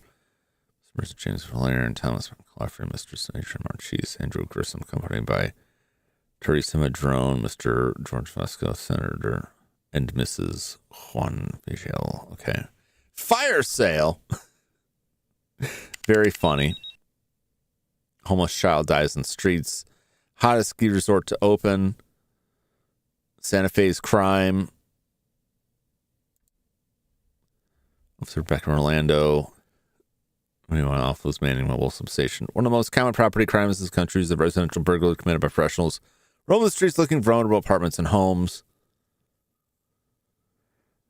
James Frollin taking its free crime prevention program on the road. Communities recently acquired community police mobile van station for live presentation. Burglars committed during the day. Residents occupied. Continuous ringing telephones to tip off the burglars to no one's home. No one's just turning on a TV or radio. Yeah, they used to tell you people that when you leave to turn your TVs on to make it look like there's someone home, or have like automatic lights come on. She's cute. She's not bad. She's not bad.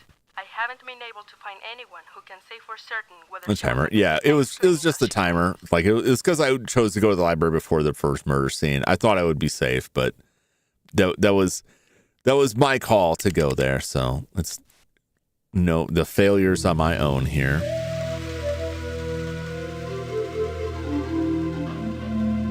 That's actually going there is quicker than talking to him. So that actually like saves me a bunch of time on other stuff.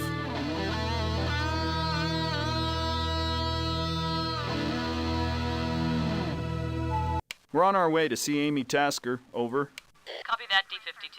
That 7 looks so much like a 1 every time. I have 7 hours left. I'm like, oh no! Amy Tasker? Police. How long have you been at odds with your father? Let's just say it goes way back. Okay. I'd like to know your whereabouts on the night Randa disappeared. Back to your mother's suicide? Very good, Mr. Night Sky. Thanks for your time, Miss Tasker. We'll be in touch. How reassuring.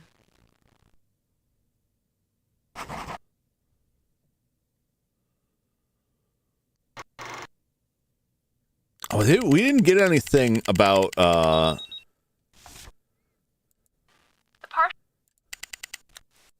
about a relationship with this guy.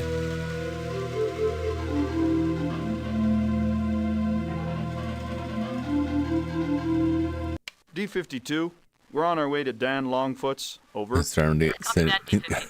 Carmen Santa Fe, something like that.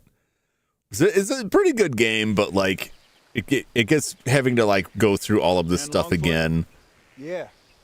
John Knight, when you run out of time and realize like I got to go back and get some other stuff done. I know who you are. It's driving me crazy. What's up, Pinball? Reputation precedes. Yeah, I'm skipping a lot of this because I've already talked to these people like 3 times.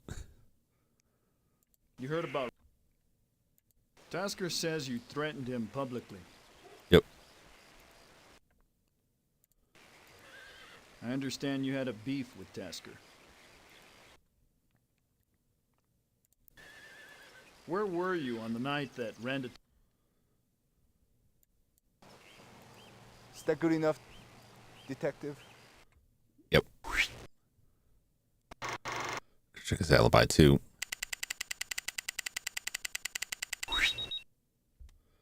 What's this? Yep. I haven't lasted long enough to see any new information that haven't already seen a dozen times. The doctor. D52, we're on our way to see Thomas McClafferty. Over. More people will be unmorbed. You're probably missing one hint or something. I think it's just like the order of when things open up, and I'm just running out of time. It may be better just to start from the beginning. If you'd be good enough to give us your Because this save file starts on day 3, and like time goes really quick. You've been Martin Tasker's personal physician. What's your relationship to Mrs. Tasker? Family. I understand the Tasker. Because like we didn't talk to Mark Kennedy, we didn't get the information that Amy's involved with Dan. One last thing, Doctor. What kind of medication? Chilling, having a smoke. Can't beat that. What time did you... Thanks. We'll let you know if we have any more questions. Hey, if you get any... Might as well.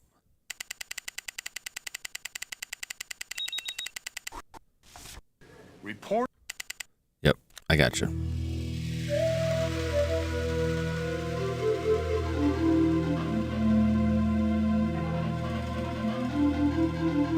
On our way to see Mark Kennedy. Over. We'll talk to him again. Copy. So there's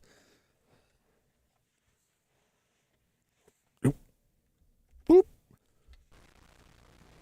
You've known the town. So the husband was having an affair with Teresa, and Teresa was extorting money from Randa in order to end the relationship. Randa, it appears, burned her own business to the ground for insurance money to try and pay off Teresa after trying to extract money from it. Yeah, it was the Palm Pilot. It's some kind of PDA. The Palm Pilot would fit for the time. So there's that extortion angle, but I don't think that the murder involved that. It could, but why kill someone that you're getting a payout from? The husband was a suspect, but he's dead, or soon will be. He'll be dead tomorrow. I don't think it was Dan, but it could be.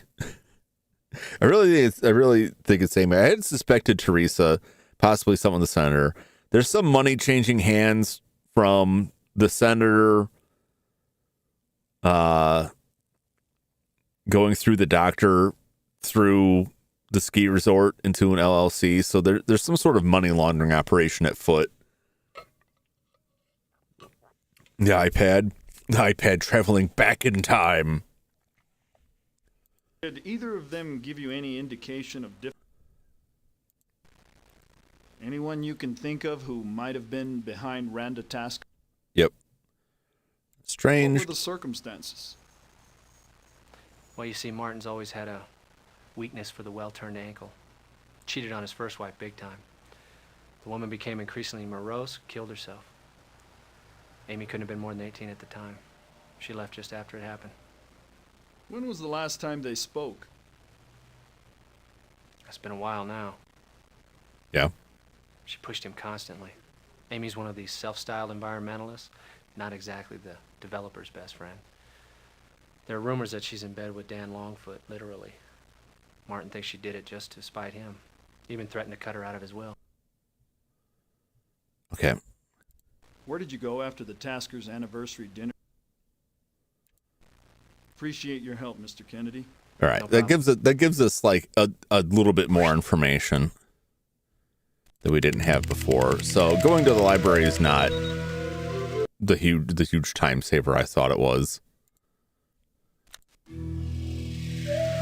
But I can't go back and talk to her again to interrogate that.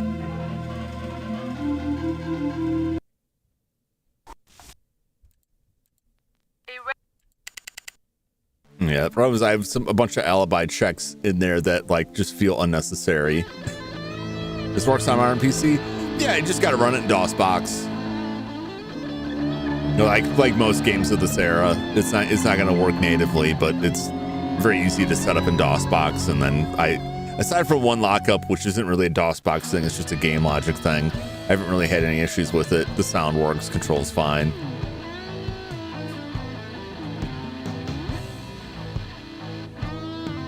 Okay, I haven't been to. I don't know if I really need to investigate that fire more. We should go out here first. Heading to 7 Arrows. Over. Okay, D52, copy. What's funny is the body will have been found this morning, but it's not here yet. So a lot of the internal game logic just completely breaks. I'm telling you, having some financial difficulties lately. Yeah, I didn't talk about that There before. have been some serious financial difficulties lately.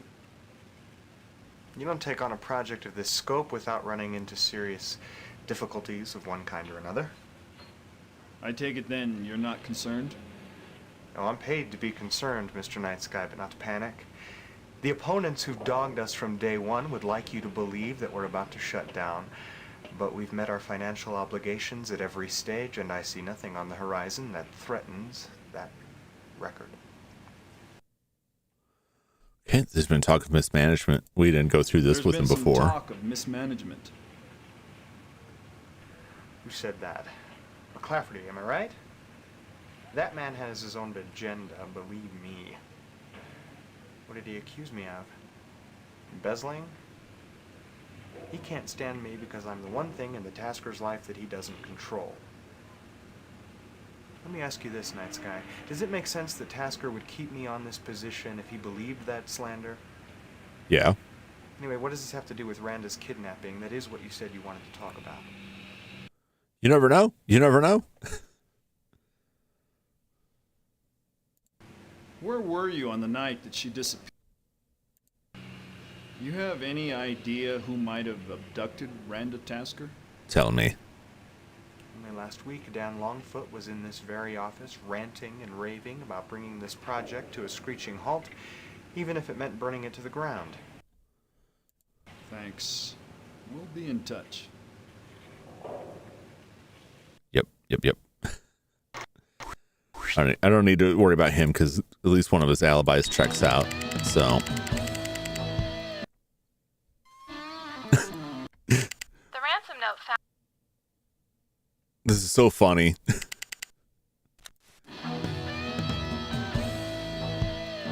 Heading to Seven Arrows. That's right. They just leave and come back. Oh wow! How did I miss that the first time through?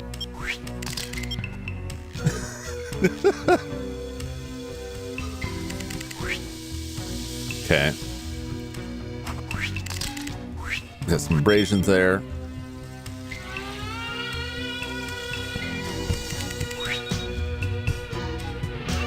There's a glove.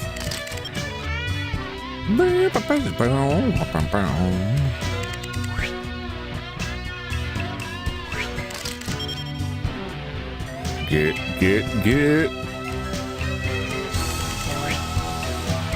Clock stick and make sure we get the injection.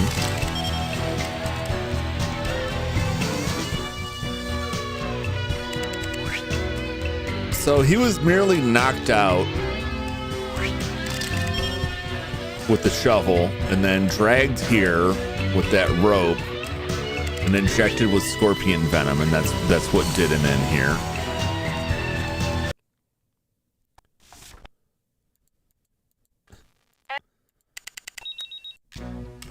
Oh my gosh. The shovel that was used to knock Martin Tasker out was from the construction site. Okay. So he was struck here, unless someone... Forensics will be closing off the murder scene at the end of the day. Yep. Also, you may want to search Tasker's office for some clues. So, Detective, you may now re-interview all suspects. Great, to issue great. an arrest warrant, please proceed back to headquarters. But remember, Chief Weber will give you only one shot at making an arrest. If the glove don't fit, you must acquit.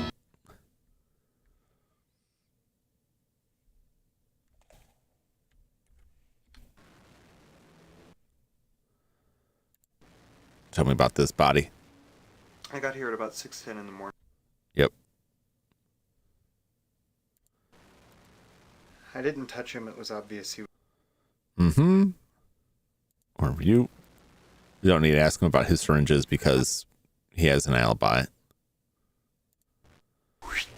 There is weird stuff going on financially, I but just got notified that Dan Longfoot called in a 911. So I don't know if you caught it on the local news, but Tom McClafferty, Tasker's doctor, he just made a public statement to the kidnappers. I gotta go appealing to talk them to Dan not to Longfoot. harm Tasker's wife.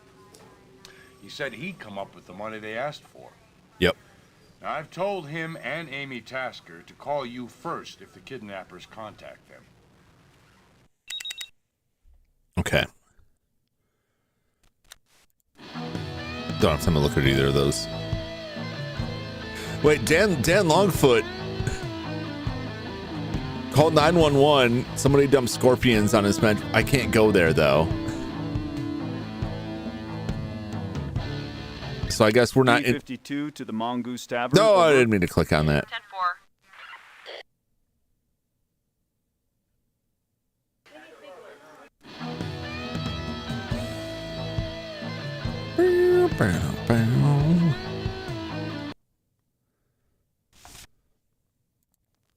My check a phone record.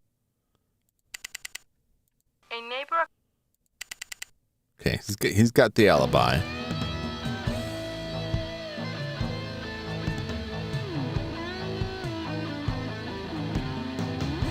D52, proceeding to Tasker Estate, over. Copy that, D52. The fact that we can't talk to Amy again is weird.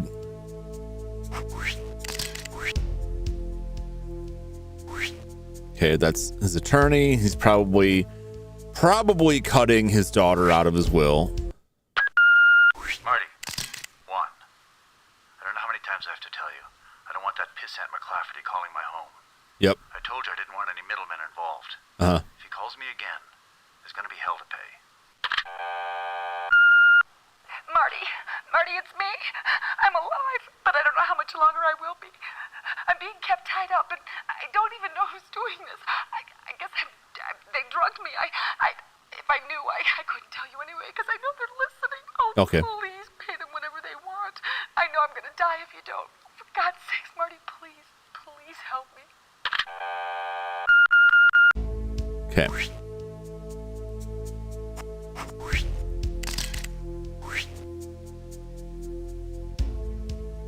Received 320,500 418 TM.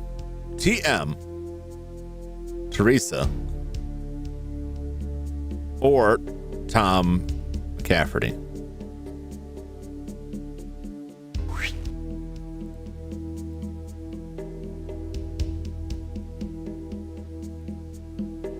You received 2 additional payments. 2 additional sums from M, which are to be funneled through your private corporation, then transferred to 7 Arrows Holding.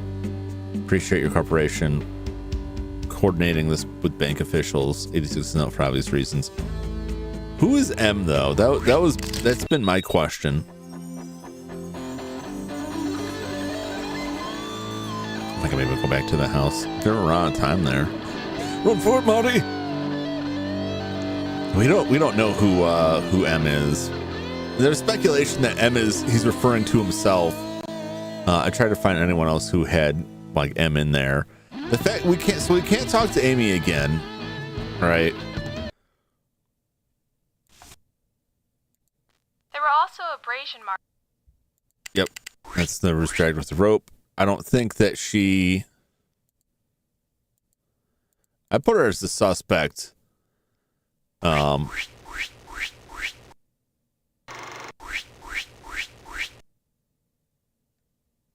By priority. Yeah. She's number 1. Okay. So we're still waiting on that.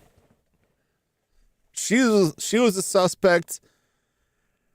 He was a suspect. I think he might have had an alibi. He definitely had an alibi. She has an alibi, but it seems shaky.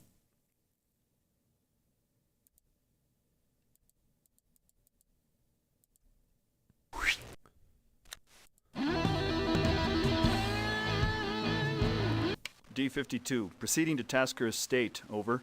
There's still something there at Tasker. We got to go back and talk to that senator again. Or although I didn't really talk to him like the first time, did I?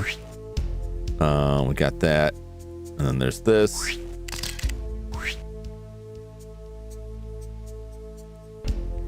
And the prenup. Okay.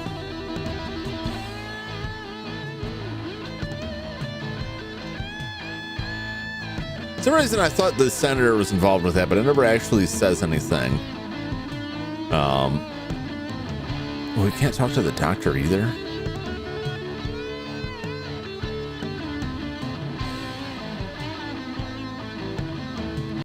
P-52, we're on our way to Teresa Madrone. Over. Copy that.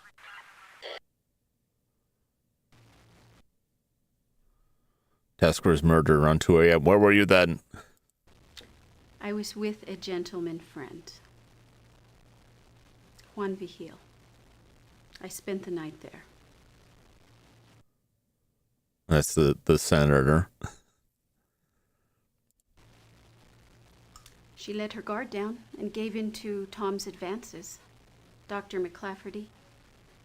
She didn't love him, but if Martin would have found out, he would have tossed her. That is the only thing I held over her head. I agreed to keep my mouth shut about that and give up any claims on Martin. If she paid.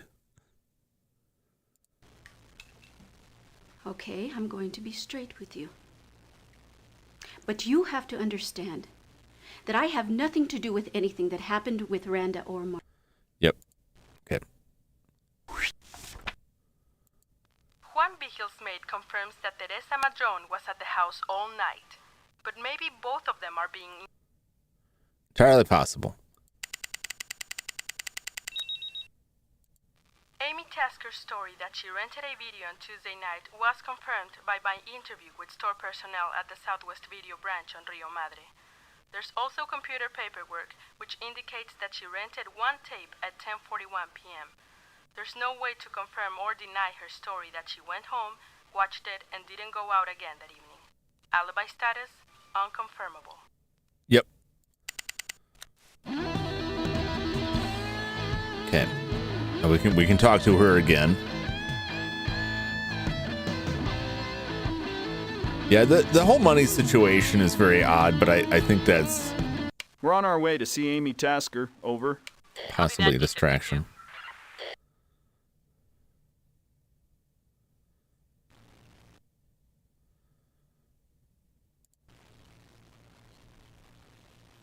Well, I've been here since early evening. I don't think I went out once. Yeah. But you should know his killers already found me. This was slipped under my door an hour ago. My father was a fool. He wouldn't pay the ransom if you make the money. If you make the same mistake, Randa will die, and so will you. $2,000 cash, large unmarked bills, no comps. I'll let you know. I don't know. Why would she care about Randa? Like, this just seems like to get us off the chase. Why would the kidnapper think that the estranged daughter who hates the father would pay to get the woman that led to her mother's suicide out, you know? Just sit tight. Let us know the minute they try to communicate with you. Look, they said they'd kill me. I mean, where am I going to come up with that kind of money? We can't even be sure this came from your father's killer. It could be someone trying to pick up a quick jackpot.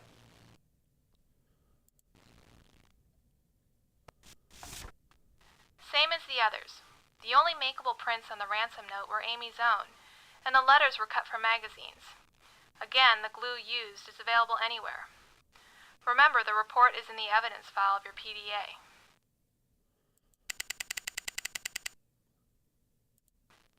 Nothing I've come up with adds or detracts from Amy Tasker's story. She says she was home all evening, and she did order a pay-per-view movie by phone, which started at 1:15 and ran till 3:10 a.m. But of course, there's no way to know whether she was there to watch it all. That camphor smell in the glove you found was bag balm. Yep. It's used to treat muscle... Okay. Horsey stuff.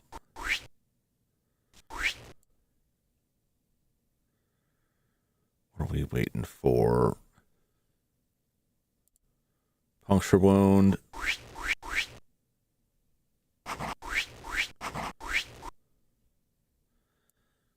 Move that up.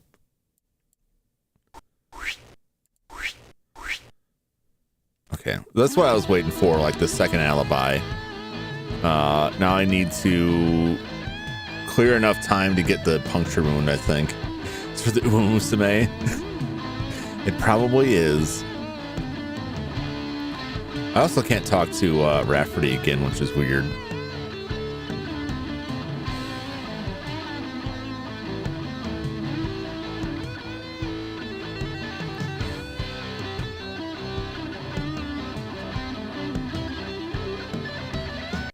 D52. Let's talk We're to on him our for a way to little Juan bit. Vigil's residence. Over. Okay, D52, copy.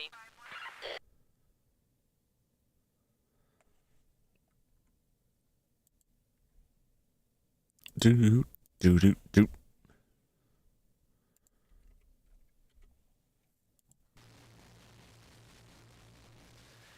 What is it exactly that I'm being questioned about? This isn't a press conference, Mr. Vigil. I'm conducting... Yep. Mrs. Tasker was taken from her residence. What do you know about Randa Tasker's disappearance? No.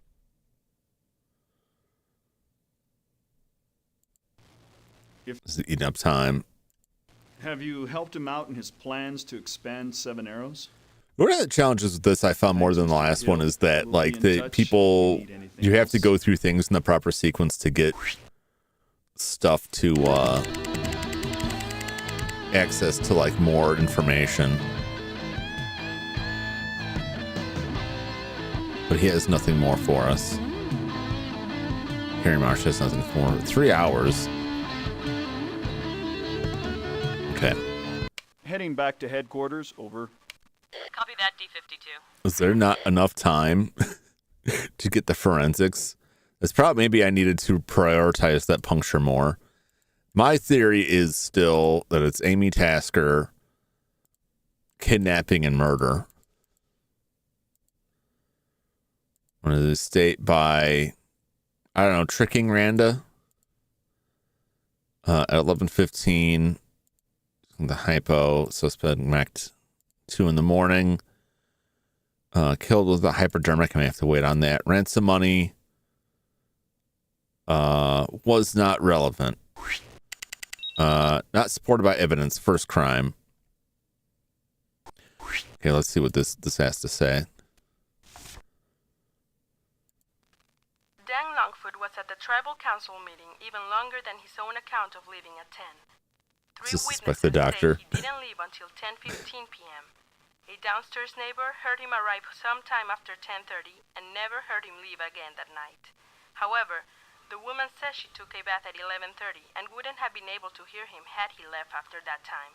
No way to confirm his story of working on a legal brief at midnight. Alibi status, equivocal.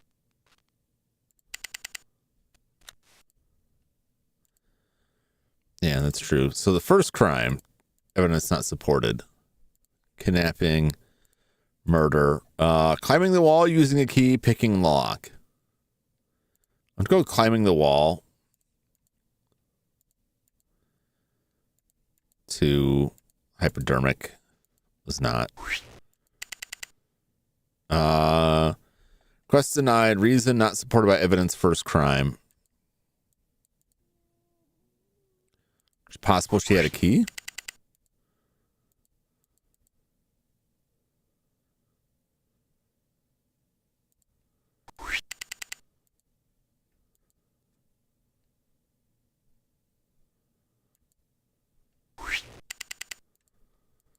I thought I got this the first time.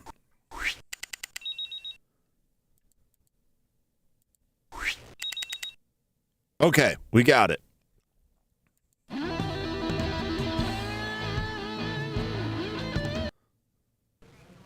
I've cut you as much slack as I could. Now you're going to have to make your move. I want you to make your arrest now, but the evidence better stick. Okay. Puncture wound. What killed him was scorpion venom. Was it? Okay, scorpion venom. All right, let's go. Let's see.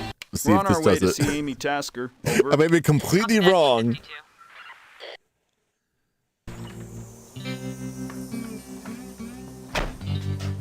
What the hell are you doing here? I could ask you the same question, Doctor. What's in the bag? Oh, look, it's money. $1 million in there? There's nowhere near that. It's all the money I could scrape together. Look, if you don't let me go, Randa's going to die and her blood's going to be on your hands. I'm her only hope now. Look, Amy called just an hour ago. She's been in touch with the kidnappers. I told her I'd help with the ransom, and that's exactly what I'm doing. Now, they're going to kill her and Randa if I don't get this money to them. And she made me swear not to bring the police into it. And you just happen to keep this kind of money lying around? Oh, it's not my money, it's Martin's. It was supposed to have been delivered to the Juan Vigil campaign. Look, please, while we're standing around here talking, God knows what's happening to her. Where's Amy? Look, she was supposed to meet me here with the money. She called a few minutes ago. She wants me to go with her to exchange the money for Randa. She's afraid they'll take the money and kill her. I think we're on the money here. Off of Route 503, past Pewaukee Creek, the Nambi Pueblo. I don't know, a mile or two north of Chimayo on a dirt road. Look, I'm supposed to meet her there in just over an hour. You're still gonna meet her there. You're just gonna have some company.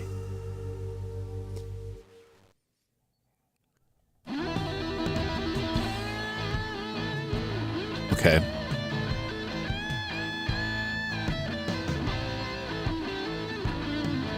Better save this just in case, like the clock just runs out and it's like, oh, you thought you were gonna win, huh? Yeah. So the big problem was like, I'm sorry. I wonder. I'll have to watch the footage again because someone in the cafe may have mentioned it. Somebody else mentioned like it was after Marty's death. They're like, you might want to talk to Amy Tasker. Like, I don't remember anyone mentioning Amy Tasker at all before then, because I hadn't talked to this guy, Mark Kennedy. But I think somebody in the Mongoose may have mentioned her somewhat, and but I may have missed it because I missed some of what one of them said because I was looking at chat. So I found her like way late in the game. It's like, oh, it's her. And by that point, like we only had the one interaction. I couldn't get a second interview with her to get the other alibi. And I also missed the syringe mark the first time. It was exactly the exact same thing happened the first game where like the one person I didn't talk to enough ended up being like, that was the lead I needed. D52, we're heading to the Chimayo ruins. It was like the last thing I picked was like, oh yeah, it's probably this.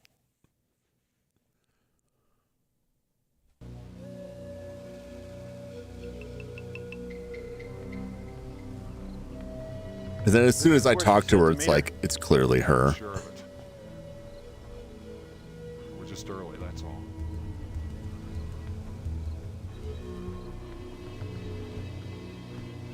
Randa? Oh, jeez. He's gonna get a box full of scorpions. Easy now. It's over. It's over. Not quite. Hand me the money, Tom. Amy, put the gun down. Give me the bag, Tom, or I'll use this, so help me God.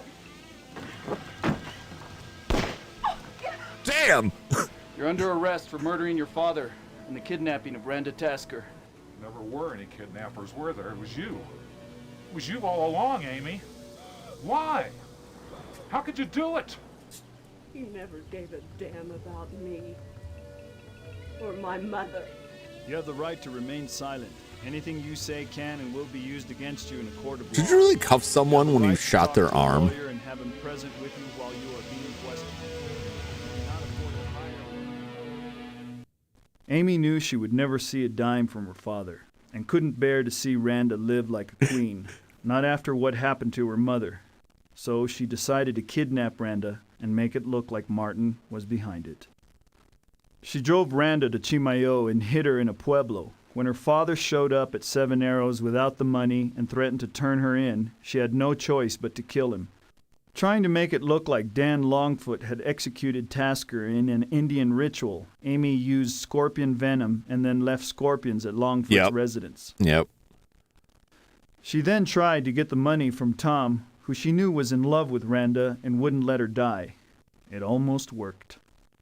The completed lodge of the expanded Seven Arrows ski area opened 2 weeks after Amy Tasker entered New Mexico State Prison. Amy Tasker was tried and convicted to life imprisonment for the kidnapping of Randa Tasker and the murder of her father, Martin Tasker. While in prison, she wrote a book entitled Murdering Thy Father, which is currently on the New York Times bestseller list. Christine Bellata was tried for the arson fire at the White Buffalo leather goods store, but was acquitted for lack of evidence. Bellata and George Vesco met during the investigation and are planning to marry but have not set a date.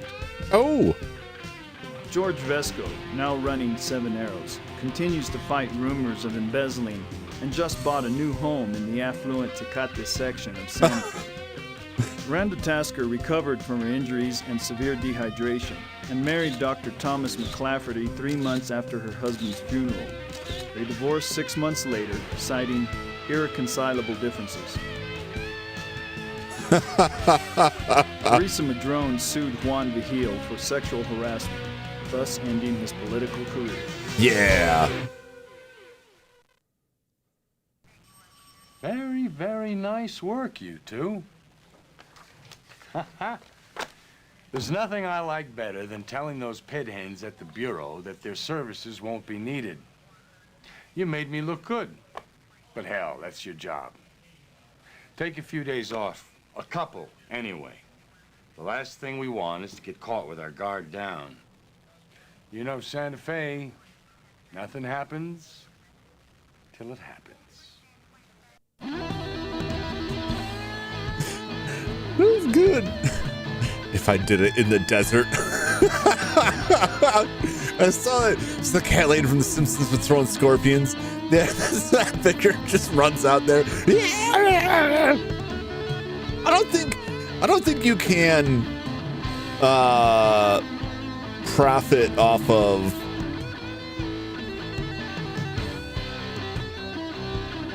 like crimes. It's not generally legal right to sell a book that's based on crimes, based on your own crime. Profiting from unowned crime. Son of Sam laws. Many states have notoriety for profit laws, often called Son of Sam laws, designed to prevent criminals from financially benefiting from the commercialization of their crimes.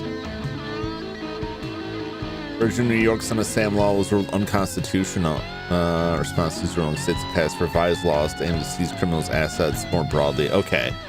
So that changed. The Son of Sam law is what I'm thinking of, where they used to be a crime. Like, I guess it would be a crime. Like you wouldn't be able to get a book deal because you couldn't profit off of your crime.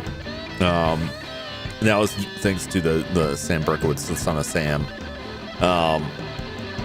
But usually, like when the family gets the money, that's when they've like with O.J. Simpson. O.J. Simpson lost a civil suit, and then that's how they got, like, because the damages were so high, they got the money from the book, and that's how they were able to control the publishing of the book.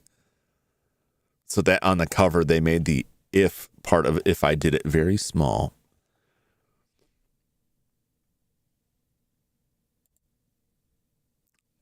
Can't get the money in some states, put my mother's name. I mean, there's ways to track that stuff down, because there's stuff that that happens like in bankruptcy proceedings or things like that, or when there's like punitive damages where people will shift their assets to a family member. But like, there's records of all that stuff, and a lot of times the courts will find that, and then you're just getting bigger trouble. That's why you got to move the money before you get busted. That's the idea. That was fun. It was a lot like the first one. I wouldn't say like I had problems with it like the first one. I feel like there was a lot of red herrings. There was a lot going on there that was like, oh, they're having an affair that has nothing to do with it. Oh, there's this weird money laundering operation that has nothing to do with it. This one, I felt it was even fiddlier. It felt like everything took more time from me. So like trying to get an alibi, it felt like the days were going by a lot faster. And maybe just be my imagination. But it took forever to get forensic reports back, and the day was just like done. I felt like I could only interview like 2 people during a day unless I just skipped most of what they said, which only really works if you've already gone through it all. Shovel Dust the first is still top. I am disappointed that we couldn't just make a bunch of false arrests and get murdered, because getting whacked by the getting axed by that guy in the first one was too good. It was too fun. But yeah, I went into it. I think I even said at the start, like, I'm really worried it's going to be the one person I don't talk to. And then there was one person on the map that I didn't talk to, and the whole case hinged around that. But it's tough. The challenge is like, you can't talk to everybody. in one playthrough. You can't talk to everybody. You just run out of time. And all those red herrings, like the affair, like the doctor, like the money laundering stuff, all of that stuff just exists to get you to chase down other leads to waste your time. So you can't ultimately capture the case. So a lot of times it would require, unless you're extraordinarily clever, which I certainly am not, it would require you to go through multiple playthroughs and get through it, or save scum, which is also fine. I need to play it multiple times. That's like, there's a lot of games that like, that's the whole idea. Or like that's the big selling point for it. Heading back to headquarters. It has multiple playthroughs. That's also a way to pad the time in games. They're like, oh, you have to have multiple playthroughs, so it's not actually like a 2-hour game. It's like a 20-hour game. All right, what was the dude's name? Ronald. Motive. I don't know why I put it as greed. Relationship. Acquaintance? Is that what I put? Let's see here. Where's already been issued? Okay, so we saved this. We already issued a warrant for him. Or did we issue a warrant for somebody else? Who did we issue a warrant for?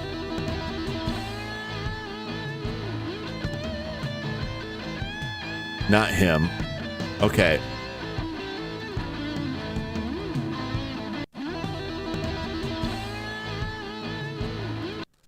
Heading back to headquarters, over. I just wanted to see the shovel death again. That was with different endings and the wrong person when he went to jail. Yeah. But you know what? Like, that would actually be kind of fun.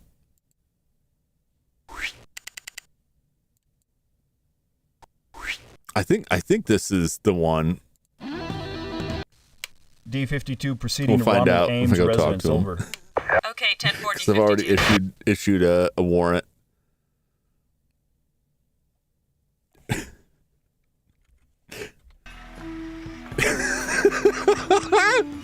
We're placing you under arrest for the murder of Anna Elkmoon. You have the right to remain silent. Get out of here! You say... A totally normal reaction. Not get my lawyer. Get out of here. How am I supposed to leave without my face? How am I supposed to leave with my head crushed? Ronald, I can't drive without my brains, Ronald. You would think this is super guilty. Yeah. But see, I felt like the game was leading me to that, but it didn't really make sense. And then once it was like, oh, he killed me, I was like, now he must be guilty because he's trying to kill me. Until it became very obvious that, like, no, that's how the game tells you you're wrong. Yeah, these were very fun games. I enjoyed them. The acting was like really good. The production quality was really solid on these. I want to find these other games.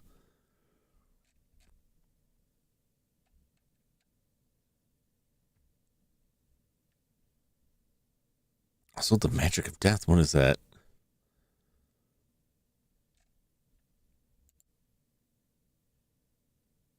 Oh, Virtual Murder Series. Okay.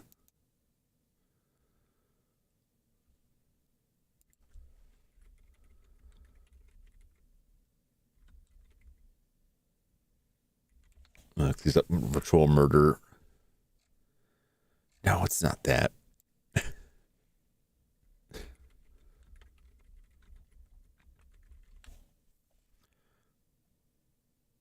Who killed? Virtual Mirror Series. The Magic Death. Magic Death second game Virtual Mirror Series. Okay. Virtual Murder Series video games.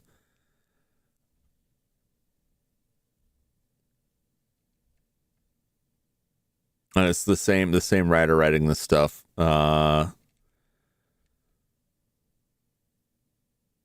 Who killed? Okay, that's why that's got that name, because it's got like different subtitles.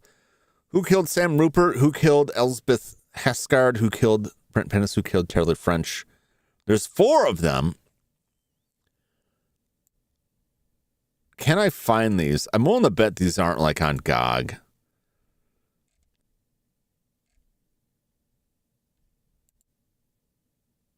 There's a listing on Amazon.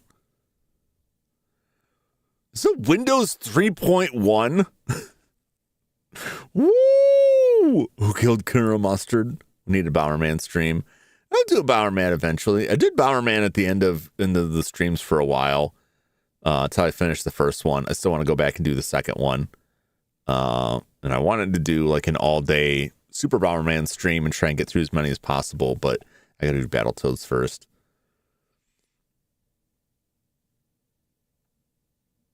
I could get this for... Let's just go on eBay for this stuff. What's on eBay? $15.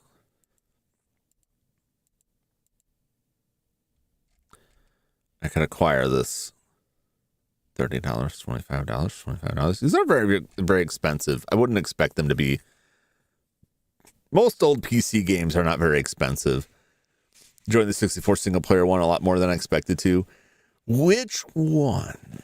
Because there's Bowerman 64, which does have a single player campaign and multiplayer. There's also Bowerman Hero on the Nintendo 64, which has a banging soundtrack. Bowerman Hero has an amazing soundtrack. There's also single player. There's also Bowerman 64, the Japanese release, which is a different game entirely. But I wouldn't expect you to play that because, probably. Here it is.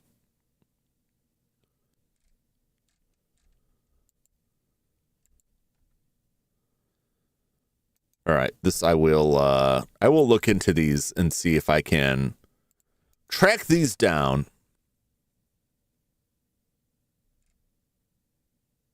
So there's 4 more. There's 4 other FMV mystery games. They're probably older. I'm curious. I'm interested. I'd like to check them out. But I need to find them. If I gotta buy them on eBay, I'll buy them on eBay. They're not that expensive. Then I make them work with DOSBox and all of that. I don't know if I played Hero. Yeah, I would download an older Windows game, emulate it to make sure PC can play it. Yeah, but that's like any older PC game. Pretty much like just about anything from the 90s is going to run through DOSBox. If it needs more than DOSBox, I've got a Windows virtual machine, but like DOSBox will run most of this stuff. Does Steam have an option where you can stream a couch style co-op and have others play online? Yeah, I've never used it. So I don't know exactly how it's all set up, to be honest. But I like the Bowerman. I would like to somehow get the Bowerman. Why isn't this working?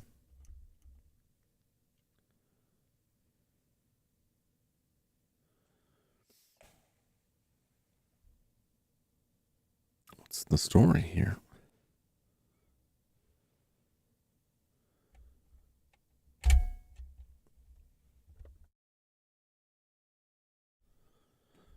I'm having trouble getting this set up here.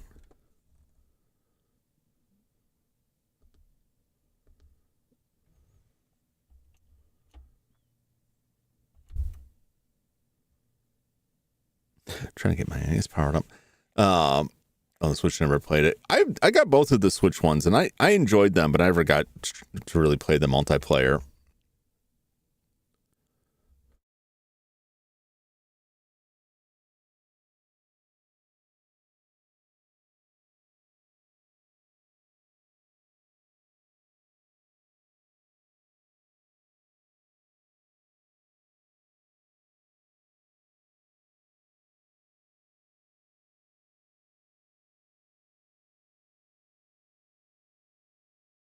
Huh. Well, that doesn't bode well.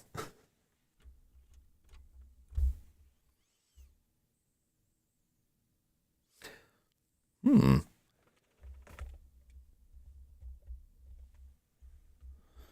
just getting a black screen for my NES here.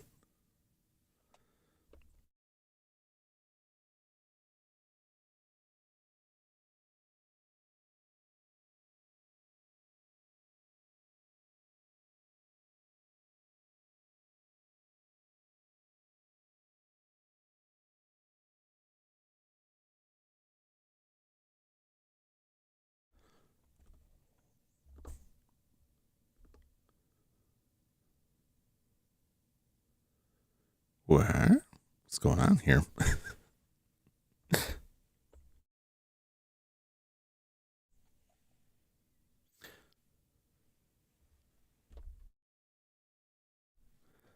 That's weird. You ever try eyes for like mine? Yeah, it's because I'm like looking too far away for the tracking to work. Hello? Moshi Moshi. My video output. Why did you just stop putting black here?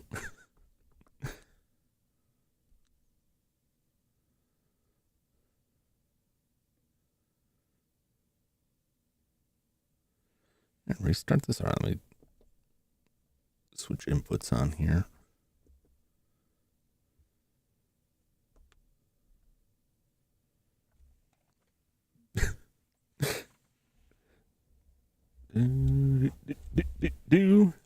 This is weird. I haven't encountered this before. Restart my scaler here. I may have to abandon this. I've been fooling around with it for like 5-10 minutes here. My scaler is outputting video, but it's not outputting any video games.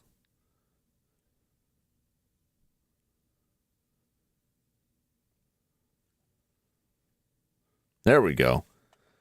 Boy, that doesn't make me happy. Burp, burp, burp. Sorry about all the banging and clanging on there.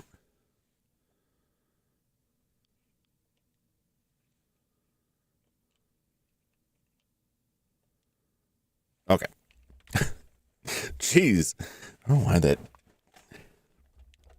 It's always something, man. And it usually just need to be restarted, but it's aggravating. All right.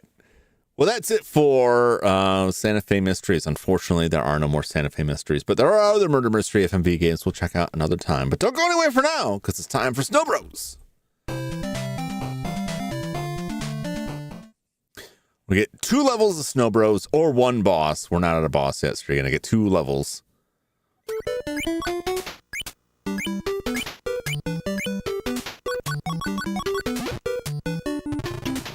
Oh, come on up, come on up, come on over. Take a jump. Come on. One of these guys is going to come up here before the Pumpkin Man shows up.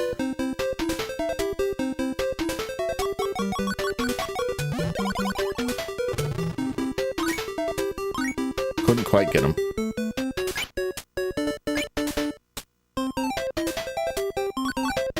Oh no! God, wow, how can he set me on fire while he's turning into a snowman? That angers me. Oh well. I was trying to get all of them, but it never works that way.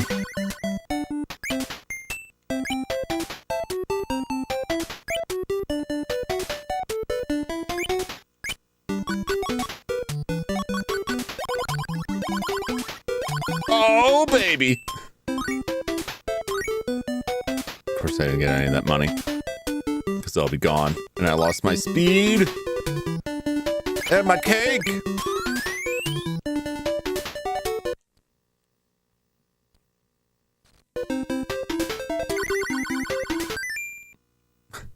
Oh, he's coming right for me.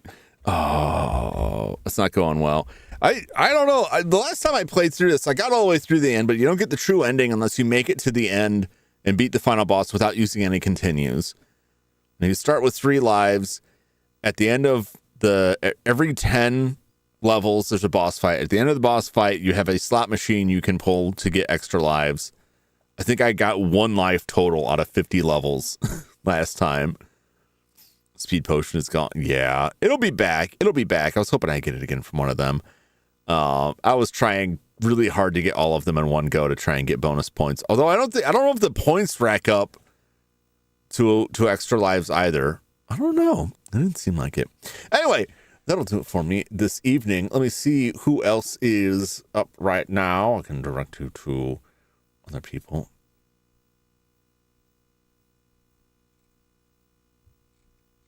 I see.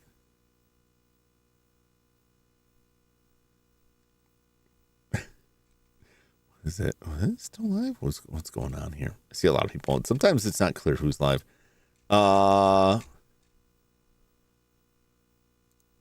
It's Kirby's Epic Yarn. There's Neo Kaiju. Code Vein 2. I don't know if you know they made it Code Vein 2. All right.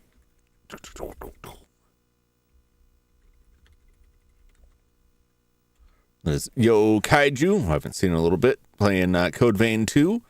If you feel like that. Neil Bunny? Who's Neil Bunny? I have Neil Bunny. I think I am subbed to Neil Bunny.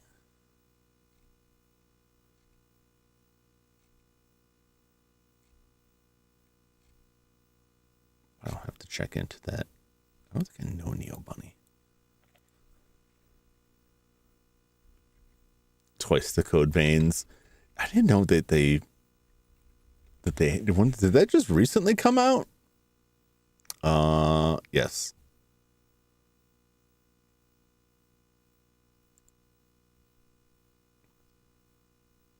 Need to subscribe so I can see them in the future. Okay, well, there's that link for Yo Kaiju. I will be back tomorrow night, slightly earlier than usual. We're going to have a collab with Sky and Perhenmo and Anna Delna. We're going to play Ocarina of Time, Legend of Zelda Ocarina of Time Randomizer. I haven't played that game in decades, and I've never done a randomizer, so I'm going to be lost and stuck and trapped a lot, and they're all going to laugh at me, and you can too. Tomorrow night, 6 p.m. Eastern. So make sure you stop in for that. Thank you so much for hanging out with me. I hope you enjoyed the Santa Fe Mystery as much as I did. I hope you'll stop back again for the next one.